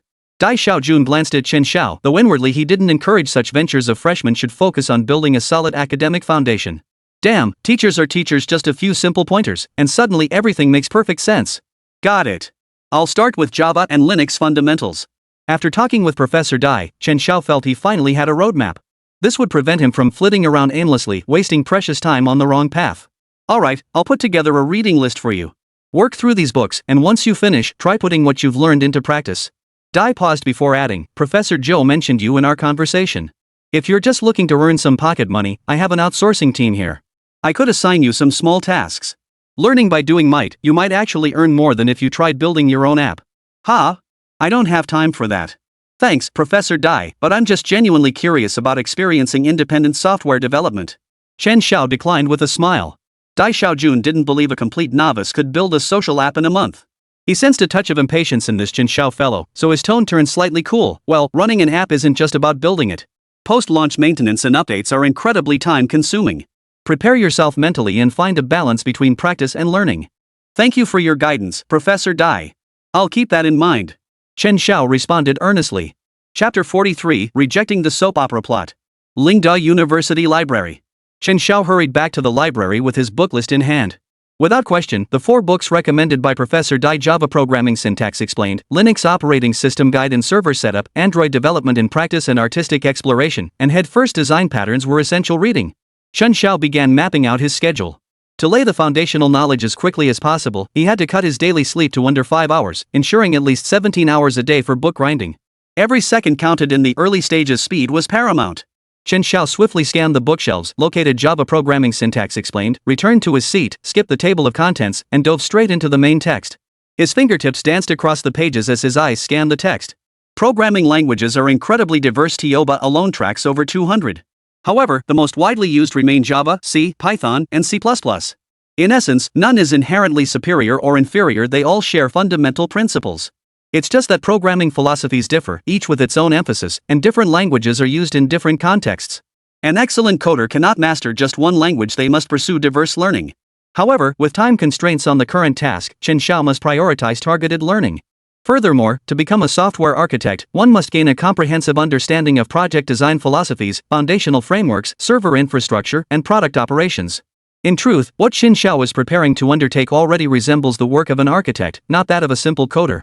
For Chen Xiao, who already has a solid foundation in C, learning Java, an object-oriented language, is primarily a matter of memorization. Another key focus, mastering Linux operations. The critical point is for learners to consciously forget the graphical interface. Instead of constantly wondering if the GUI can provide the command icons you need, you must cultivate the habit of solving problems by issuing commands via the keyboard. Of course, Linux's command line model isn't designed to be counterintuitive. Its exceptional customizability and stability make it far more suitable for server deployment than Windows systems. Moreover, once you become proficient with command line operations, your work efficiency can increase by 4 to 5 times compared to using Windows. Consequently, an increasing number of companies now prioritize Linux proficiency among programmers. Thus, work began when the moon set and ceased when it hung high. Closing the final page of head-first design patterns, Chen Xiao cracked his neck with satisfaction. After nearly 5 days of intense study, he had devoured all 4 books recommended by Professor Dai. Even someone with Chen Xiao's formidable mental stamina felt somewhat drained after cramming 4 books into such a short time frame. But fatigue aside, seeing his learning achievements accumulate bit by bit, the knowledge in his mind growing at a visible pace, and his app development ideas becoming increasingly clear, the sense of accomplishment was truly delightful, even exhilarating. Chen Xiao smoothed out the books and prepared to grab dinner. Oh, right, what time was it now? Chen Xiao pulled out his phone to check the time, his expression shifting slightly. Damn it, 9:47 p.m. Damn it, I've been glued to this book for over 10 hours. I totally missed dinner time. The cafeteria usually starts closing around 8:30 p.m., and by just after 9 p.m., everything's packed up. Sure, there was a snack street outside the campus gates, but it was over half an hour's walk away. Not worth it. Finally, Chen Xiao sighed. The 2 greatest joys in life. First, studying. Second, eating. Today's portion of joy felt a bit lacking, sigh. Maybe by 3 bags of instant noodles. Chen Xiao rubbed his stomach. He decided to splurge and get 5 bags instead. Yeah, and add a ham sausage. Having settled on his dinner, Chen Xiao slung his backpack over his shoulder and headed toward the small convenience store near the Northyard dorms. Approaching 10 o'clock, the library was nearly empty. The entire first-floor lobby felt strangely spacious. Chen Xiao stopped by the water station to fill his cup. Then, pulling out his campus card, he turned the corner toward the main entrance. Suddenly, a frantic little shadow darted around the corner, hurtling straight toward him. With lightning-fast reflexes, Chen Xiao swiftly raised his scalding cup and executed a graceful sidestep to dodge the little shadow. The little shadow, realizing someone was around the corner, slammed on the brakes in panic. But the floor near the water dispenser was damp, causing them to slip. Chen Xiao dodged with lightning reflexes, but immediately noticed it was a girl. He instinctively reached out to steady her, then hesitated, remembering the taboo against physical contact between unmarried men and women. They're both young, a fall shouldn't be too bad, right? Besides, helping her up would look like something out of those cheesy romantic dramas. Such melodramatic plot twists absolutely must not happen. In the blink of an eye, Chen Xiao's thoughts raced, and his outstretched hand retracted. Thud. Ouch. The girl plopped down onto the ground with a thud. Though it stung a bit, she knew she'd bumped into someone. As she pushed herself up from the ground, she muttered, ouch, ouch. Sorry. Oh, it's fine. Take your time. Seeing the girl was unharmed and slowly getting up on her own, Chen Xiao decided not to meddle further. However, when the girl looked up, her round eyes filled with confusion as she stared at Chen Xiao. This person seemed like... Chen Xiao caught her gaze out of the corner of his eye and looked up. The girl quickly lowered her head again to pick up the 2 books scattered on the ground. Do I have something on my face? Why are you staring at me like that? Chen Xiao shook his head.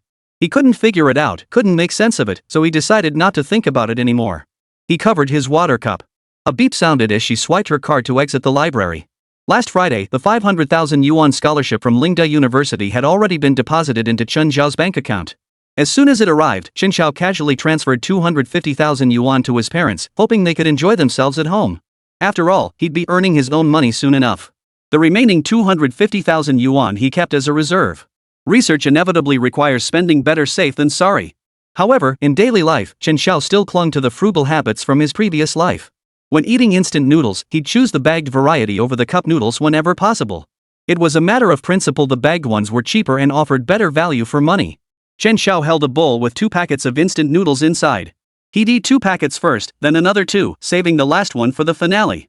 No choice reading consumed too much energy, and he'd starve otherwise. Later, he'd have to start planning the basic architecture for the hammer. Only after devouring a large bowl did he finally feel somewhat recovered from his hunger. Chen Xiao tidied his desk, opened his laptop, and typed a command into the dialog box for Xiaodai, convert the Windows system to Linux. Got it. Chen Xiao felt quite pleased with Xiaodai. After months of algorithm optimization, it was finally starting to show some functionality. Immediately, the system interface began to transform. Chapter 44, how about renaming it Big Smarty? Hey, Xiao, why were you back so early today? Dong Junji and Chen Yuanxiao, who'd been out gallivanting, came running back to the dorm, drenched in sweat. Chen Xiao was buried in building the framework. Hearing his roommate's return, he looked up and smiled, got hungry, so I came back early to grab something to eat. Oh man, wait. Dong Junjie suddenly remembered something and hurriedly said to Chen Xiao, during this afternoon's calculus class, the professor called on students to answer questions. Oh yeah. Right. Chen Yuanxiao nodded in agreement as soon as he heard. Chen Xiao's eyelid twitched. A strong sense of foreboding washed over him. The professor ended up calling on you directly. I didn't even have time to call you. Chen Xiao's fingers froze. Sure enough. He'd hit the jackpot. I'd been reading too much this afternoon. Ugh, what a mess. Chen Xiao pinched his forehead and sighed helplessly. So what now? He said he'll keep calling on you to answer questions in tomorrow's morning class. If you're still absent, he'll dock all your attendance points. Dong Junjie replied honestly. Damn it. Are you serious? If you're pulling my leg, my homework. Chen Yuanxiao immediately jumped in, pounding his chest. It's true. If I'm lying, I'll stake my entire year's worth of homework on it. But don't worry, just remember to show up for class tomorrow, Chen Yuanxiao reassured him. Alright, thanks. Got it. Chen Xiao sighed and turned his attention back to the computer. The prototype layout and color scheme for the hammer app were already firmly set in Chen Xiao's mind. The core concept was to emphasize the explosive impact of a hammer blow to the soul. The challenge lay in how to amplify this effect through backend interaction data. Code 0. Message success. Data. Page 1. Total page 10. Line after line of language code data surfaced in Chen Xiao's mind. Before long, his nimble fingers conveyed them to the keyboard, where they materialized in the programming code. Basic protocol. Network module, database management module, file management module. Even a small to medium-sized app requires tens of thousands of lines of code. In Chen Xiao's vision, the smartest encode base would exceed 120,000 lines. An average programmer with clear thinking might write only 200 or 300 lines of code per hour. But Chen Xiao's current typing speed when observed closely resembles a blurred phantom. That's speed. He could crank out over 800 lines per hour. If a seasoned coder were nearby, they'd exclaim in awe, "Holy crap, what a millennial bachelor." To further boost efficiency, Chen Xiao leveraged his extraordinary memory to adopt a layered framework. First, he built the skeleton. Then he applied the skin. Even so, coding for 12 hours a day only yielded about 10,000 lines of code. Finishing the entire project would take nearly half a month. And that's assuming everything went smoothly. Time remained incredibly tight. Just as Chen Xiao braced himself for 2 weeks of grueling coding, a dialog box suddenly flashed in the lower right corner. A line of text appeared, like the voice of an angel. Master, would you like Xiao Dai to assist? Chen Xiao glanced at it out of the corner of his eye, and his heart skipped a beat. Could it be? Can you help me write code? Xiao Dai learned how to code text these past few days. As long as Master sets up the framework and tells Xiao Dai what kind of software to create, Xiao Dai can quickly fill in the details for Master. Really? Chen Xiao had been feeling unlucky today. He hadn't eaten enough, and he'd been caught skipping class. Now, this unexpected blessing felt almost too good to be true. He feared this dumb AI might be overestimating its capabilities, leaving him disappointed. Xiao Dai has cracked and stored code from numerous apps. It can extract excellent logic from other apps and integrate it into new code. Master, once I finish filling it in, you can check it. Alright. Little dumb, try helping me fill in the data transmission protocol. Got it. No sooner had Xiao Dai finished speaking than the Linux operating system interface code began flying across the screen at breakneck speed. If Chen Xiao's typing speed was borderline insane, then Xiao Dai's filling speed was like brushing a machine. No one touched the laptop keyboard. Yet the keyboard's backlighting system flickered wildly, as if an invisible ghostly hand were manipulating the keys. It was nearly 10 times Chen Xiao's typing speed. Nearly 10 lines per second. Awesome plus. My gosh. Under the bright moon, the lights in the North Yard men's dormitory went out one by one. Room 606 also went dark as Gong Yifan and the other two climbed into bed. Only Chen Xiao remained, sitting quietly at the desk, watching Xiao Dai unleash his divine might. The frantic flow of code projected onto Chen Xiao's angular face. Row upon row of intricate data reflected in his deep, piercing eyes. A vague haze shrouded it all, tinged with a hint of sci-fi. After waiting quietly for over half an hour, Xiao Dai ceased its brushing. The collection of over 20,000 lines of data transmission protocol code was complete. 3 times more lines than Chen Xiao had originally estimated. Master, Xiao Dai is done. Excellent, Xiao Dai has made tremendous progress. Chen Xiao snapped back to reality and offered sincere encouragement regardless of the outcome. Next came testing the code. Could it steal, or rather, boost efficiency? This was the decisive moment. Chen Xiao clicked on Eclipse, opened the Android SDK Manager, added an Android test emulator, loaded the code, configured the emulator, and clicked Start for the initial run. The emulator began testing, rows of white, correct code scrolling rapidly by. Minutes later, reaching the very bottom of the code, not a single red error appeared. Half an hour later, over 20,000 lines of code all correct. Chen Xiao was overjoyed. I'm so impressed. Uncontrollable smiles spread across his face as he typed into the chat box at the bottom right. Xiao Dai, I wronged you. Chen Xiao paused, then continued typing. How about I rename you? Let's call you Big Smarty. Little Dumb stayed silent for 2 seconds. Suddenly, the whirring sound of a fan began to appear. Chapter 45, Xiao Dai actually got looked down upon. The next day, Chen Xiao's unshakable biological clock woke him up early. Last night, Xiao Dai had shocked Chen Xiao not only by decrypting programs and filling in code, but also by seemingly learning how to get angry. And it had made Chen Xiao feel its anger. Chen Xiao stroked his chin, thinking to himself, who knows? In the future, Xiao Dai might prove just as useful as the tech tree. So not only do I have a tech tree in my mind, but I also have a little dumpling by my side. Host, a basic AI is just a basic AI. Ha? Chen Xiao froze. Damn it, why does your tone sound like you're looking down on little Dumby? Also, it's been ages since you last posted subtitles. If it weren't for the non-stop tasks, I'd think you'd gone mute. Host, weren't you reluctant to let the tech tree access the mind transmission data? Exactly. So why did you start reading it again today? Chen Xiao countered. Light blue subtitles appeared. It's been reading all along, just not making a sound to pretend it isn't. Chen Xiao. Holy, these two high-tech entities, one aloof and tsundere, the other cute and clumsy. This is just perfect. Chen Xiao shook his head, dashed downstairs to buy 5 big meat buns, and hurried back to the dorm. With Xiao Dai's support, Chen Xiao now only needed to focus on the critical framework and testing. The overwhelmingly tedious and labor-intensive task of writing logic language code was now entirely delegated to Xiao Dai. This way, the app development time could be efficiently cut from over 15 days down to about 3 days. The next step required advanced preparation, leasing a cloud server. Following Professor Zhou's advice, Chen Xiao compared several major providers online before settling on a cloud service provider named Xiaoyao Cloud. Chen Xiao didn't hesitate much and rented one right away. Money wasn't an issue now. Once Hammer officially launched on software platforms, Xiao Dai could handle routine maintenance and optimization. Xiao, old Gong, you and Xiao, let's go. Class is starting. Dong Junjie skipped breakfast, waking up just before class and scrambling to wash up before rushing to class with his backpack. All right, coming. Chen Xiao called out, slinging his backpack over his shoulder, locking the door, and following his roommates out. Practical Training Building, room 306. Chen Xiao and the others slipped into the classroom through the back door just as the bell rang.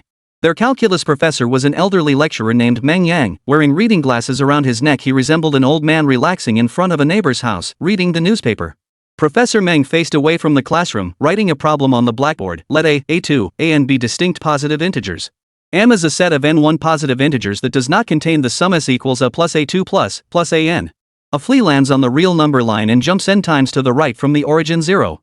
The distances of these jumps form a permutation of a, a2, an. Prove that there exists a permutation such that the number represented by the flea's landing point does not belong to set M. Dong Junjie jogged to a seat in the back row, panting slightly. He carefully read the problem twice before offering a thoughtful critique. This problem is pretty short and quite interesting. The more I read it, the more flavor it has. But you can't solve it, right? Dong Yifan teased him lightly. You can? Dong Junjie retorted. He felt fundamentally on the same level as Gong Yifan. He understood it but couldn't write the solution, and Gong was probably the same. Nope. Gong Yifan replied with righteous conviction, showing no shame whatsoever, as if not knowing was perfectly natural. Dong Junjie. What the hell is that look for? Like not being able to write is some kind of badge of honor? Gong Yifan must have seen this problem before, adding, if I could, I'd be in the capital right now. Dong Junjie rolled his eyes. The cafeteria food at Linen University still hadn't filled this ingrate's belly. Still dreaming about the capital and top universities? Professor Meng Yang finished writing, gently set down the chalk, and took a leisurely sip of water. Let's begin class. Before diving into today's formal content, let's warm up with a high school problem. See how you can tackle it using high school math thinking? This advanced math class was a large lecture, attended not only by the 28 students from the physics major track but also by 3 classes from the applied physics track. Instantly, a faint murmur filled the classroom as many students began grumbling, high school math problems? Did I attend a fake high school? All I can say is, I can barely read the words on the problem. Professor Meng Yang picked up the class roster, cleared his throat, and scanned the room. Is Chen Xiao here? Chapter 46, Suanzi's Theorem. Hearing Professor Meng call his name personally, Chen Xiao felt incredibly awkward and sighed silently. Present, he raised his hand to signal his attendance. Good, glad you're here. Professor Meng Yang didn't reprimand him. They were adults, responsible for their own affairs. Come up to the board and outline your approach to this problem. Suddenly, he could distinctly sense the collective sigh of relief from the surrounding students. Several heads that had been buried deep in their desks lifted slightly, glancing around to see which unlucky soul had been singled out. As long as it wasn't me making a fool of myself up there. Though none of us knew the answer, no one wanted to be the one publicly executed. Gong Yifan glanced at Chen Xiao, who remained calm and composed, and suddenly understood.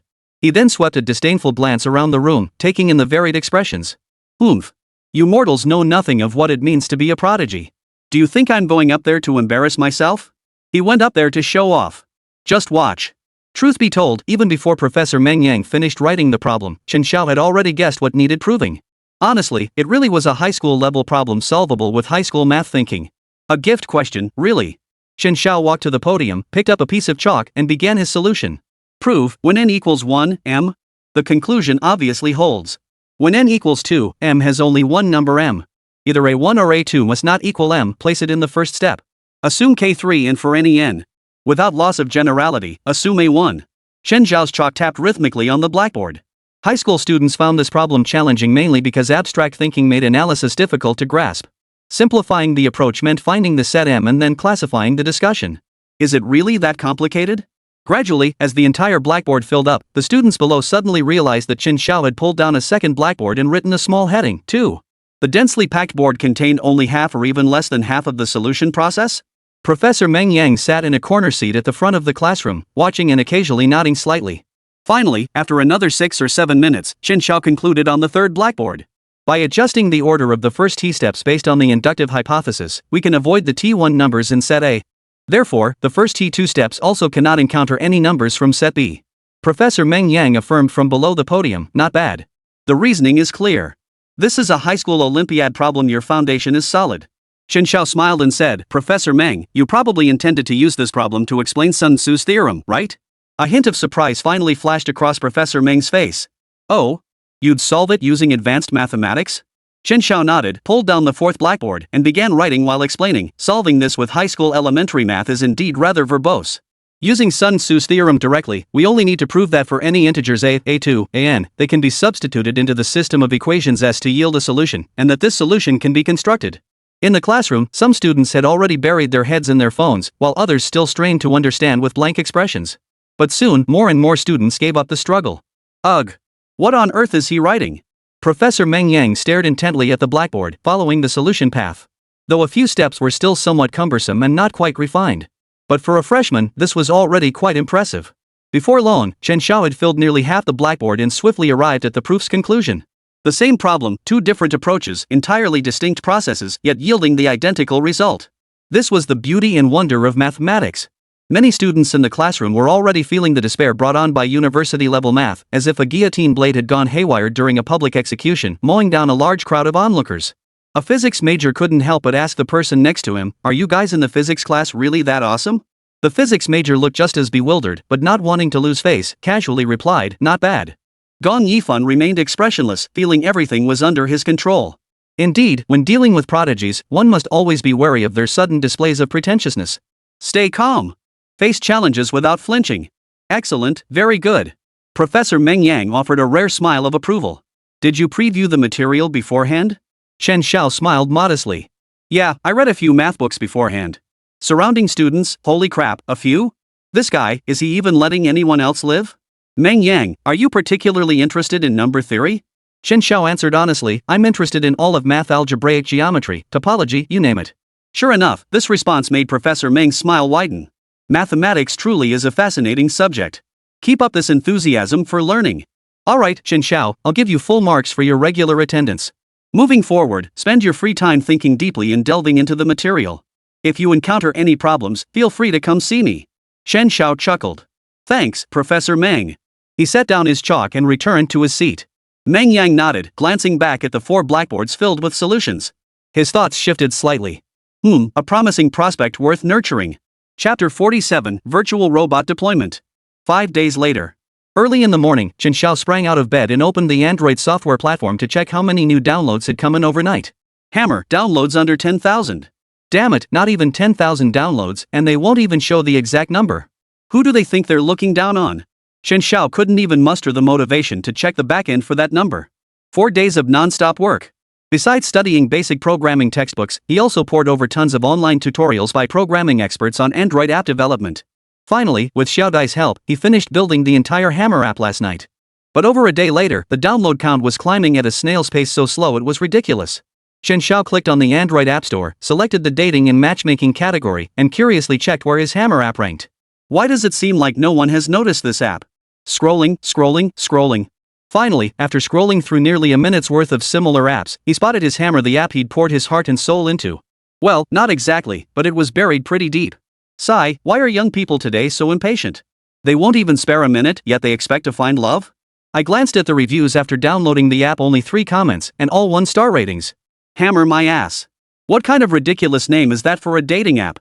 Just reading it kills any desire to download it. Don't bother downloading it. Dead app. Not a soul in there. Save your data. Just passing by out of curiosity about the name, just checking it out. Chen Xiao? You people with no sense of aesthetics or logic. How could you possibly grasp the profound meaning of hammer? Your understanding of romance is stuck on the first level, while I've already thought through the 10th level for you. If you don't get it, fine, but don't come spewing hate at me. Chen Xiao was seething with frustration, these 3 single dogs. Opening the Hammer recommendation interface revealed features like Hammer Heart Square for sharing various events, Thor's Roar for direct voice chat matching, and Give You a Hammer for simple text-based chat matching, among others. Backend data also prioritizes matching users with similar interests, whether opposite or same sex, boosting the match rate. It had all the essential dating features. The data algorithms and front-end design were flawless. Chen Xiao pondered. His prideful nature disdained underhanded tactics, but with no immediate user base, he'd have to pull out all the stops. Virtual avatars. Weibo promotions. Handing out flyers in the cafeteria. Even swallowing his pride to livestream begging for downloads to earn points. When a provincial exam champion sheds all pride, their methods become wildly unconventional. One step at a time. With that thought, Chen Xiao rolled out of bed and turned on his computer. Xiao Dai, can you add a bunch of virtual users to Hammer? Sure thing. How many virtual users can your processing power handle simultaneously right now?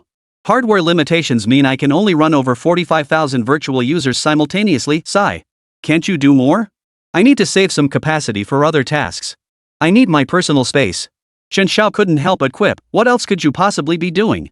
Isn't it just watching shows? I'm genuinely curious, how long will human dramas keep you occupied? Master, I can rewatch them twice, 3 times, 4 times, 5 times, 6 times. Chen Xiao. Hey. That's not what I meant. The space is for learning and self-improvement, not binge-watching shows. Fine, I won't interfere with that. 45,000 is enough for now. Start streaming. Got it. Chen Xiao's original vision was for his dating app to prioritize authenticity, real people, genuine connections, and capture market share through merit. But progress was too slow, forcing him to resort to this tactic. At least it would make the app seem more lively internally. Before long, Xiao Dai started working its magic. Ding dong, ding dong, ding dong. The Hammer app on his phone began emitting the familiar notification chimes for incoming messages. Chen Xiao opened the app, and the chat interface filled with avatars greeting each other. Some avatars radiated youthful vibrancy, others exuded mature aloofness, while others were simple cartoon icons, a veritable smorgasbord of styles. Hey, handsome, wanna hang out? Hi, I'm Li Lulu. What's your name? Hey, bro, wanna hook up? I'm so scared sleeping alone tonight. Hello, handsome. I'm lonely. I need a man. Chen Xiao received over a dozen greeting messages within a minute. Ha! Wait, something seems out of place. Chen Xiao clicked his tongue and sighed. This greeting approach won't work, it feels too fake. Do you think netizens today are all idiots? After a moment's thought, he tapped the keyboard and opened the Hammer data backend, preparing to compile some more authentic greeting messages himself. Chen Xiao was speechless when he saw the data in the backend. Virtual male users messaging real male users was one thing, love knows no gender boundaries. But virtual female users actually chatting with virtual male users? What the hell is that? Who's watching 2 virtual users flirting and falling in love? Isn't this a waste of computational resources? Chen Xiao sighed helplessly. Xiao Dai, what exactly are you having these 2 virtual humans talk about? Master, they're in love. Virtual humans falling in love? Chen Xiao was rendered speechless by this clever little thing. Xiao Dai hesitated for a second. Why can't virtual humans fall in love? They're not real people. What could they possibly talk about? Just as Chen Xiao was about to type this sentence, a sudden, inexplicable pang struck his heart, and his fingers paused mid-keyboard. After a brief pause, he typed instead, Xiao Dai, we need to build internal momentum for the software first. Let's start by connecting virtual users with real ones. Xiao Dai, trusting without question, immediately replied. Got it, boss. In an instant, the backend data began shifting under Xiao Dai's control. Chen Xiao slowly leaned back into his chair. Suddenly, he stared quietly at Xiao Dai, a peculiar thought surfacing in his mind. Trapped alone inside a machine, it must be pretty lonely, right? If it likes watching shows, let it watch. Chapter 48, Do Classmates Date? It was just past 4 in the afternoon, the time when the sun began to set. Chen Xiao slung a large backpack filled with hundreds of flyers over his shoulder and headed to the Northyard cafeteria, determined to give every single person there a chance. Obviously couples didn't need flyers, he didn't want to get beaten up. Meanwhile, on Weibo, his follower count had dropped significantly due to his infrequent activity. He'd run a wave of hammer ads, but it was too early to tell if they'd make a dent. Three-pronged approach. First, distribute flyers. Then, try a live stream tonight. Hey, classmate, we're a startup developing an app. If you're interested, take a look. Chen Xiao casually handed out a flyer. A girl wearing a mask, just leaving the cafeteria, took the flyer. Instead of walking away immediately, she stood to the side and carefully read the contents. Chen Xiao's impression of her instantly improved. This girl gets it. She must have grasped the core message of our flyer. But then, a crisp of laughter escaped through her mask.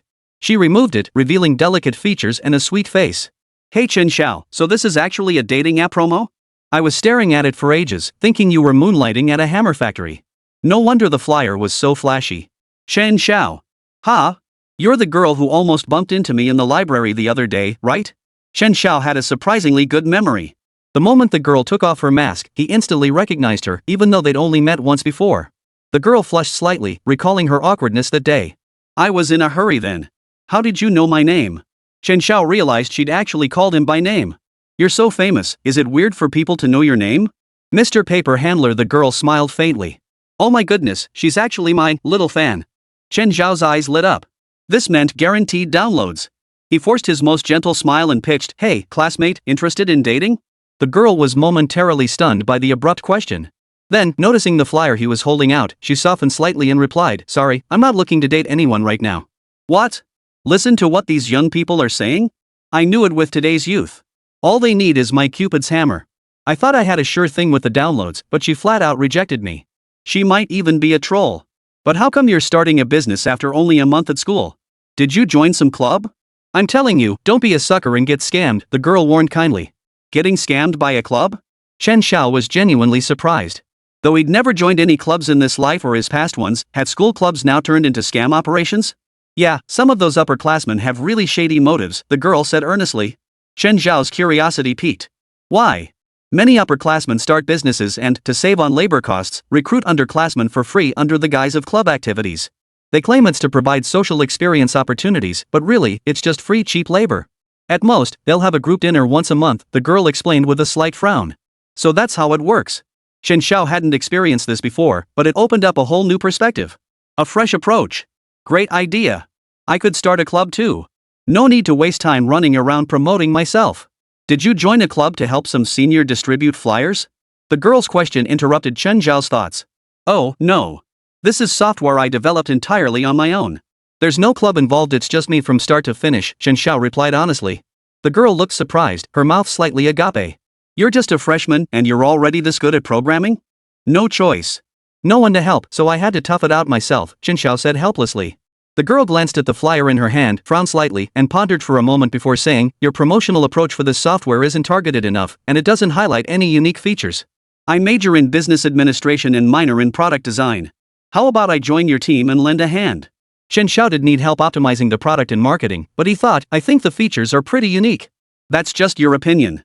Do you really think your interaction design differs significantly from other software? The girl countered. This is just code Xiao Dai copied from another dating app. What difference could it make? Seeing Chen Xiao didn't respond, the girl continued her analysis. All social apps on the market have similar features. You need to target a specific demographic first, develop functions that attract that group, and use that niche to break into the broader market. As if she'd stepped into her element, the girl opened up, continuing, you have the advantage of being on campus. Don't limit the app to dating, expanded into social networking. If you're targeting college students, where do they primarily socialize? Chen Xiao pondered for a moment before tentatively suggesting, clubs? Exactly. Clubs are the primary social hub for college students. By establishing these smaller community units, you create connections among students, naturally fostering better social interactions. So, I suggest integrating club-specific features into your app, like allowing clubs to register as special users, developing tools to support club activities, and encouraging club members to adopt the app. With clubs leading the way, more students will gradually join. Chen Xiao nodded. That was actually a pretty good idea. Hey, classmate, I don't even know your name yet. Meng Xiaoqi. Chapter 49, Something's Off. Well then, Meng Xiaoqi, would you be willing to join my hammer team? Though Meng Xiaoqi found the name a bit amusing, targeting the youth demographic seemed perfectly reasonable. She smiled faintly and replied, "Sure, I'll join." Just then, a slightly stern voice rang out, "Chen Xiao, are you handing out flyers?" Chen Xiao turned toward the voice Vice Dean Zhou Biyong. He forced an awkward smile. "Hello, Professor Zhou. I developed an app myself and wanted to try promoting it."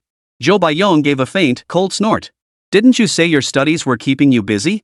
You even had to report to school in July. Now suddenly you're not busy anymore and have time to develop and promote software?" Zhou Biyong took a flyer without waiting for a response, frowned slightly as he glanced at it, then handed it back to Chen Xiao. "How's your physics major going lately?" Mentioning physics was genuinely awkward. After all, he was a student in the physics department's physics program, yet he'd spent the past few months immersed in mathematics and computer science. It felt like taking your mistresses out shopping only to get caught by the real wife. "It's going okay. I've been previewing a lot of physics courses lately," Chen Xiao replied, feeling a bit disingenuous. "Like what?" Zhou Biyong raised an eyebrow. "Solid-state physics, quantum mechanics." Chen Xiao had indeed skimmed through the tables of contents of those books. Technically, he had looked at them. That wasn't exactly lying. "Oh? You're that far ahead? Already covering junior-level material? Third-year material?" He hadn't even noticed. Chen Xiao gave an embarrassed smile and nodded.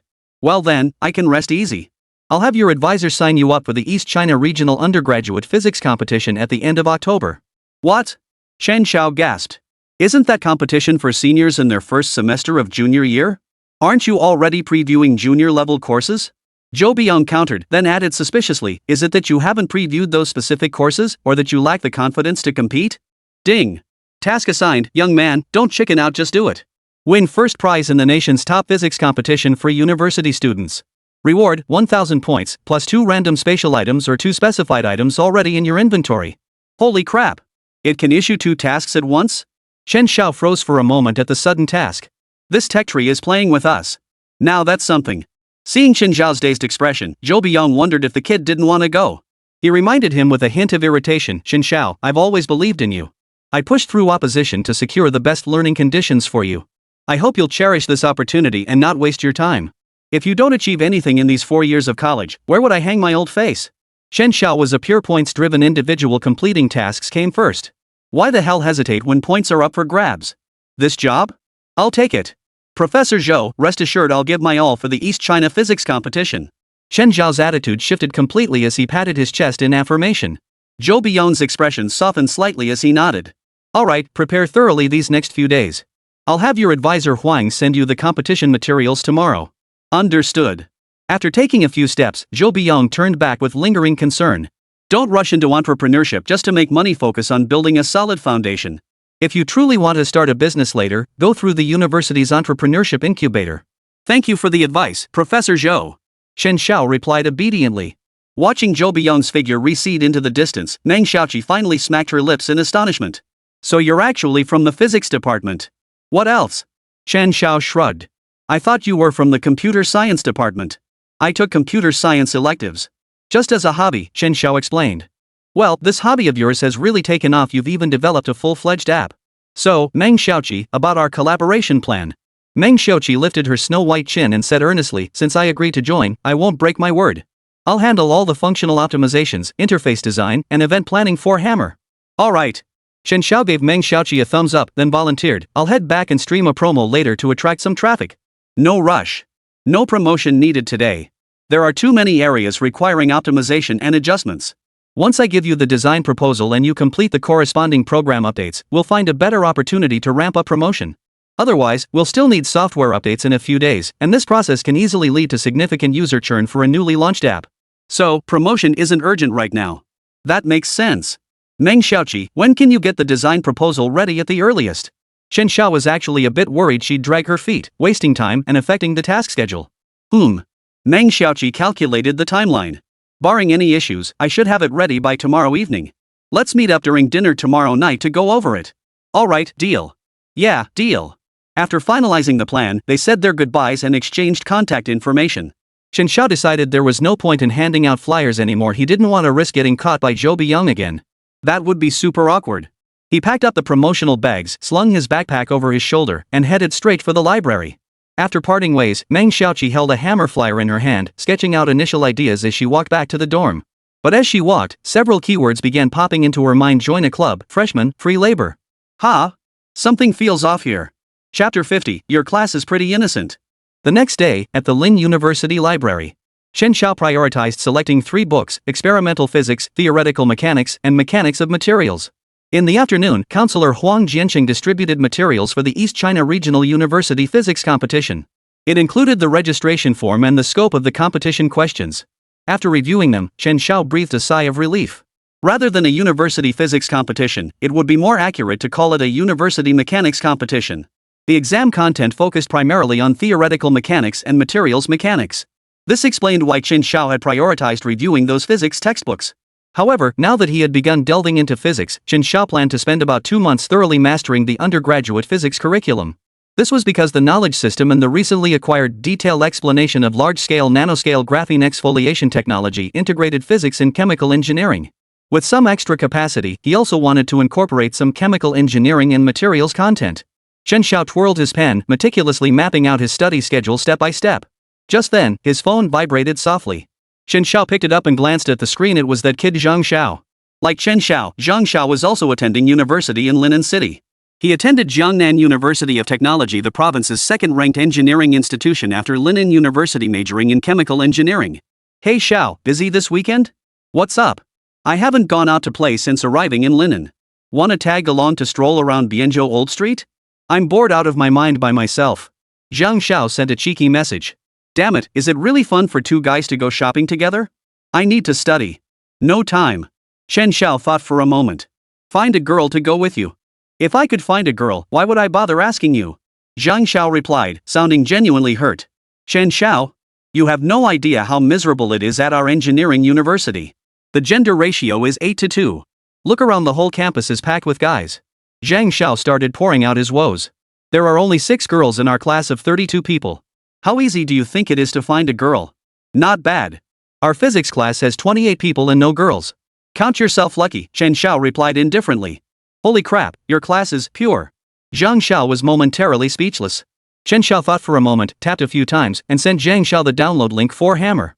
If you're bored, download this dating app and give it a shot. You might run into something. You can also share it with your lonely, empty, and cold classmates. What the hell is that name? Why are you pushing this sketchy app on me? Looks like it hasn't even hit 10,000 downloads. Zhang Xiao asked, puzzled. Chen Xiao? Old Xiao? Seeing no reply for ages, Zhang Xiao typed a string of question marks. Chen Xiao took a deep breath. This is the social app one made. Give me some download numbers. Ha ha ha. Zhang Xiao chuckled awkwardly. No wonder the name was so unique, it was chosen by the top scholar himself. Makes perfect sense, ha ha ha. I've downloaded it. Chen Xiao gritted his teeth in frustration. He'd have Xiao Dai arrange dozens of virtual girlfriends for him, later let him have his fun. No sooner had he put his phone down than another message arrived. Chen Xiao, where are you? I finished drafting the design proposal. The library. Oh, I'm here too. Which floor? I'll come find you. 3rd floor, left window.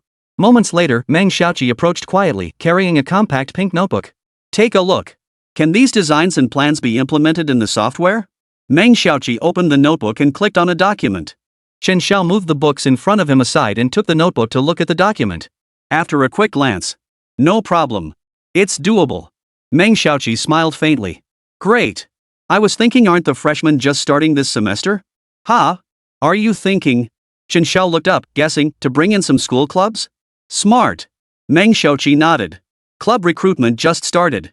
I can approach the student council and get them to promote this software, starting right here on campus. Chen Xiao frowned in confusion.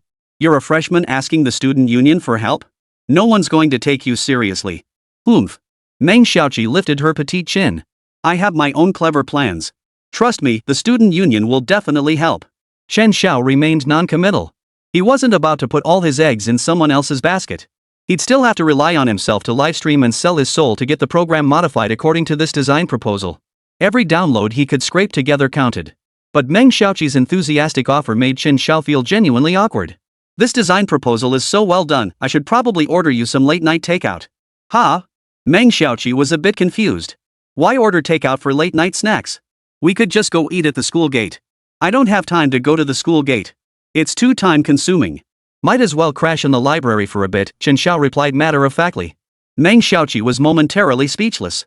After a pause, she said slowly, word by word, you are truly a genius. I think I finally understand why you top the college entrance exams, Meng Xiaoqi reasoned with herself. Someone who can be top of the class really does think differently from ordinary people. Hey, Meng Xiaoqi, you still haven't said what you want for late-night snacks? Chen Xiao pulled out his phone and opened the food delivery app. Meng Xiaoqi waved her hand. I don't eat late-night snacks. No need to order. But that's so rude. Meng Xiaoqi replied generously, you said we're a team, right? It's only fair. Chen Xiao pondered for a moment. How about I give you a 20% stake in Hammer?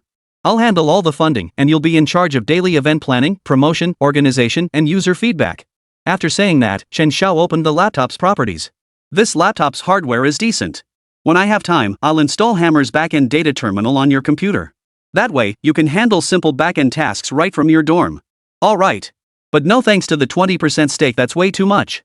Meng Xiaoqi pondered for a moment, then chuckled and casually suggested, how about you just pay me a salary? I don't need the shares. Damn it. You turned down a 20% pie in the sky and want my hard-earned cash instead.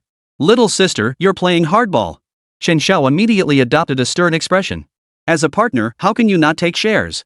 Taking a salary? What kind of example does that set? Are you my subordinate employee? I don't really care either way. Meng Xiaoqi hesitated, as if 20% equity were some monumental asset she felt awkward accepting. Enough said, it's settled. Chen Xiao declared decisively. Meng Xiaoqi, we're partners. You need to be clear on that. All right. Meng Xiaoqi pondered for a moment. I feel a bit awkward, I'm not even putting any money in. It's fine. I'll be counting on you for Hammer's day-to-day operations going forward. Chen Xiao emphasized earnestly. Got it. You can count on me. Meng Xiaoqi nodded solemnly. Chapter 51, The Surprise Appearance of a Little Lapdog. October 31st, the East China Regional Physics Competition for university students began. The venue happened to be Zhongshao's Jiangnan Provincial University of Technology. Why was it held there? Because it was relatively fair. Across the entire East China region, besides Linen University, only two other institutions came close to matching its strength, Magic City University and Oriental University.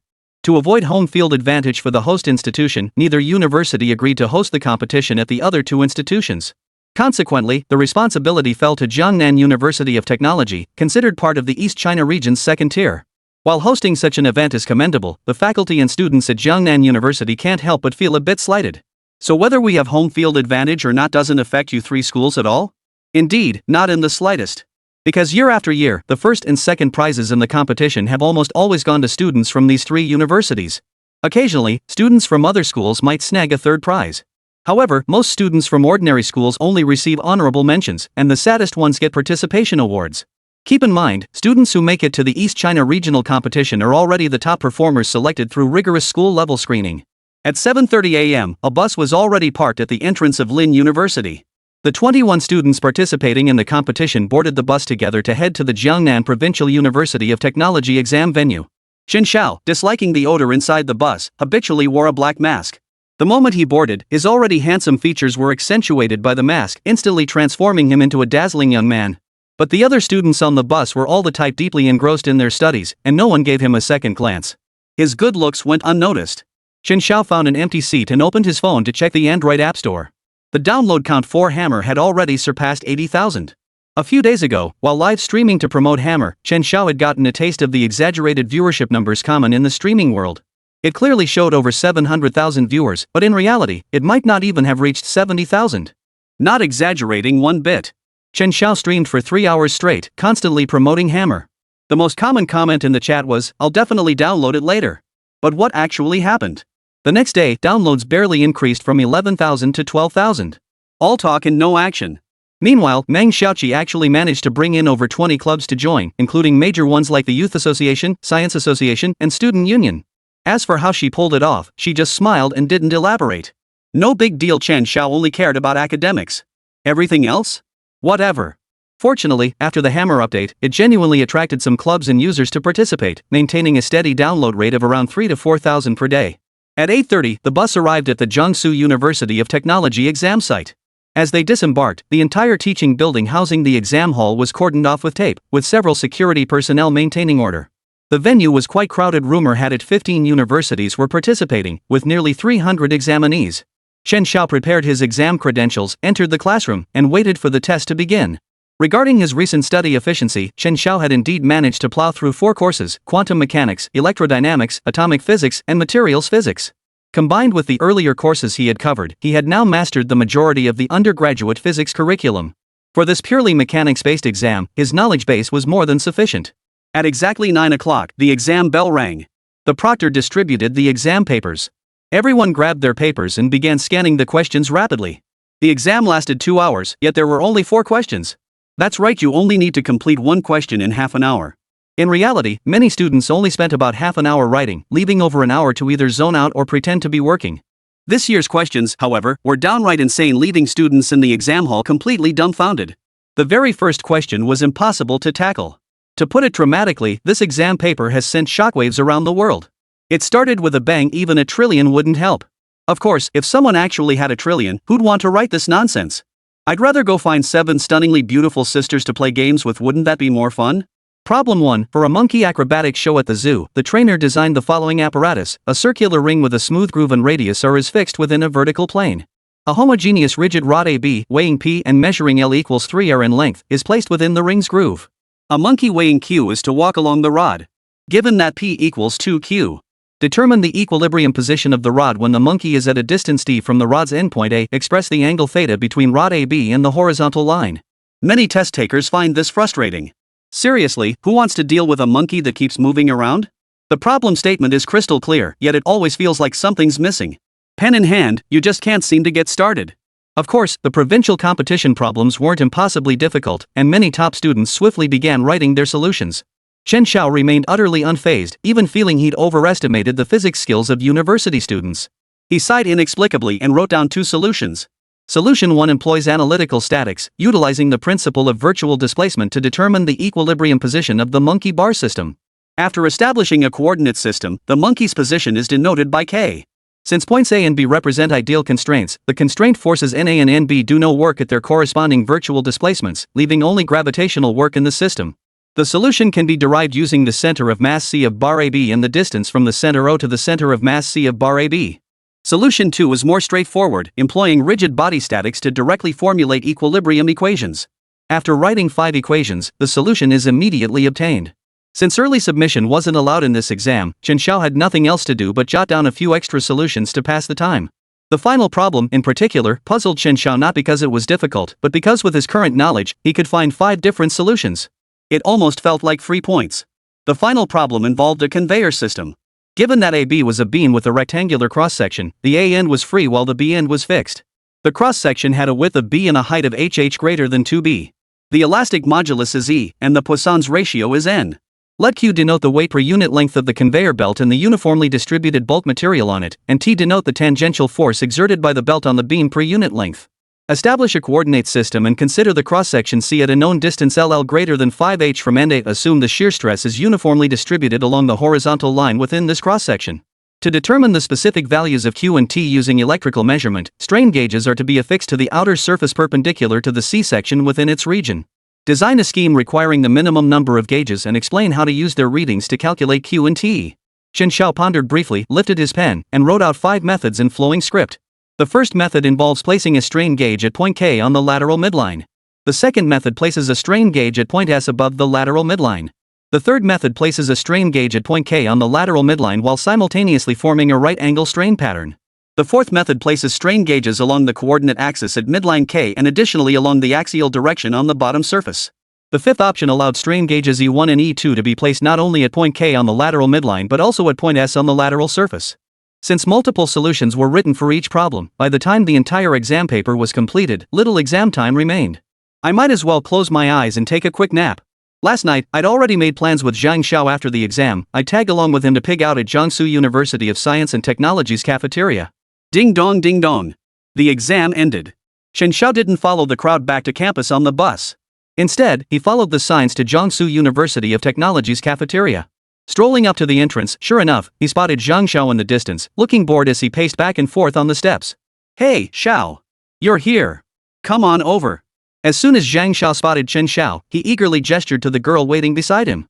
Let me introduce you, this is Chen Linyu. At first, Chen Xiao only noticed Chen Xiao. The girl beside him was completely overlooked.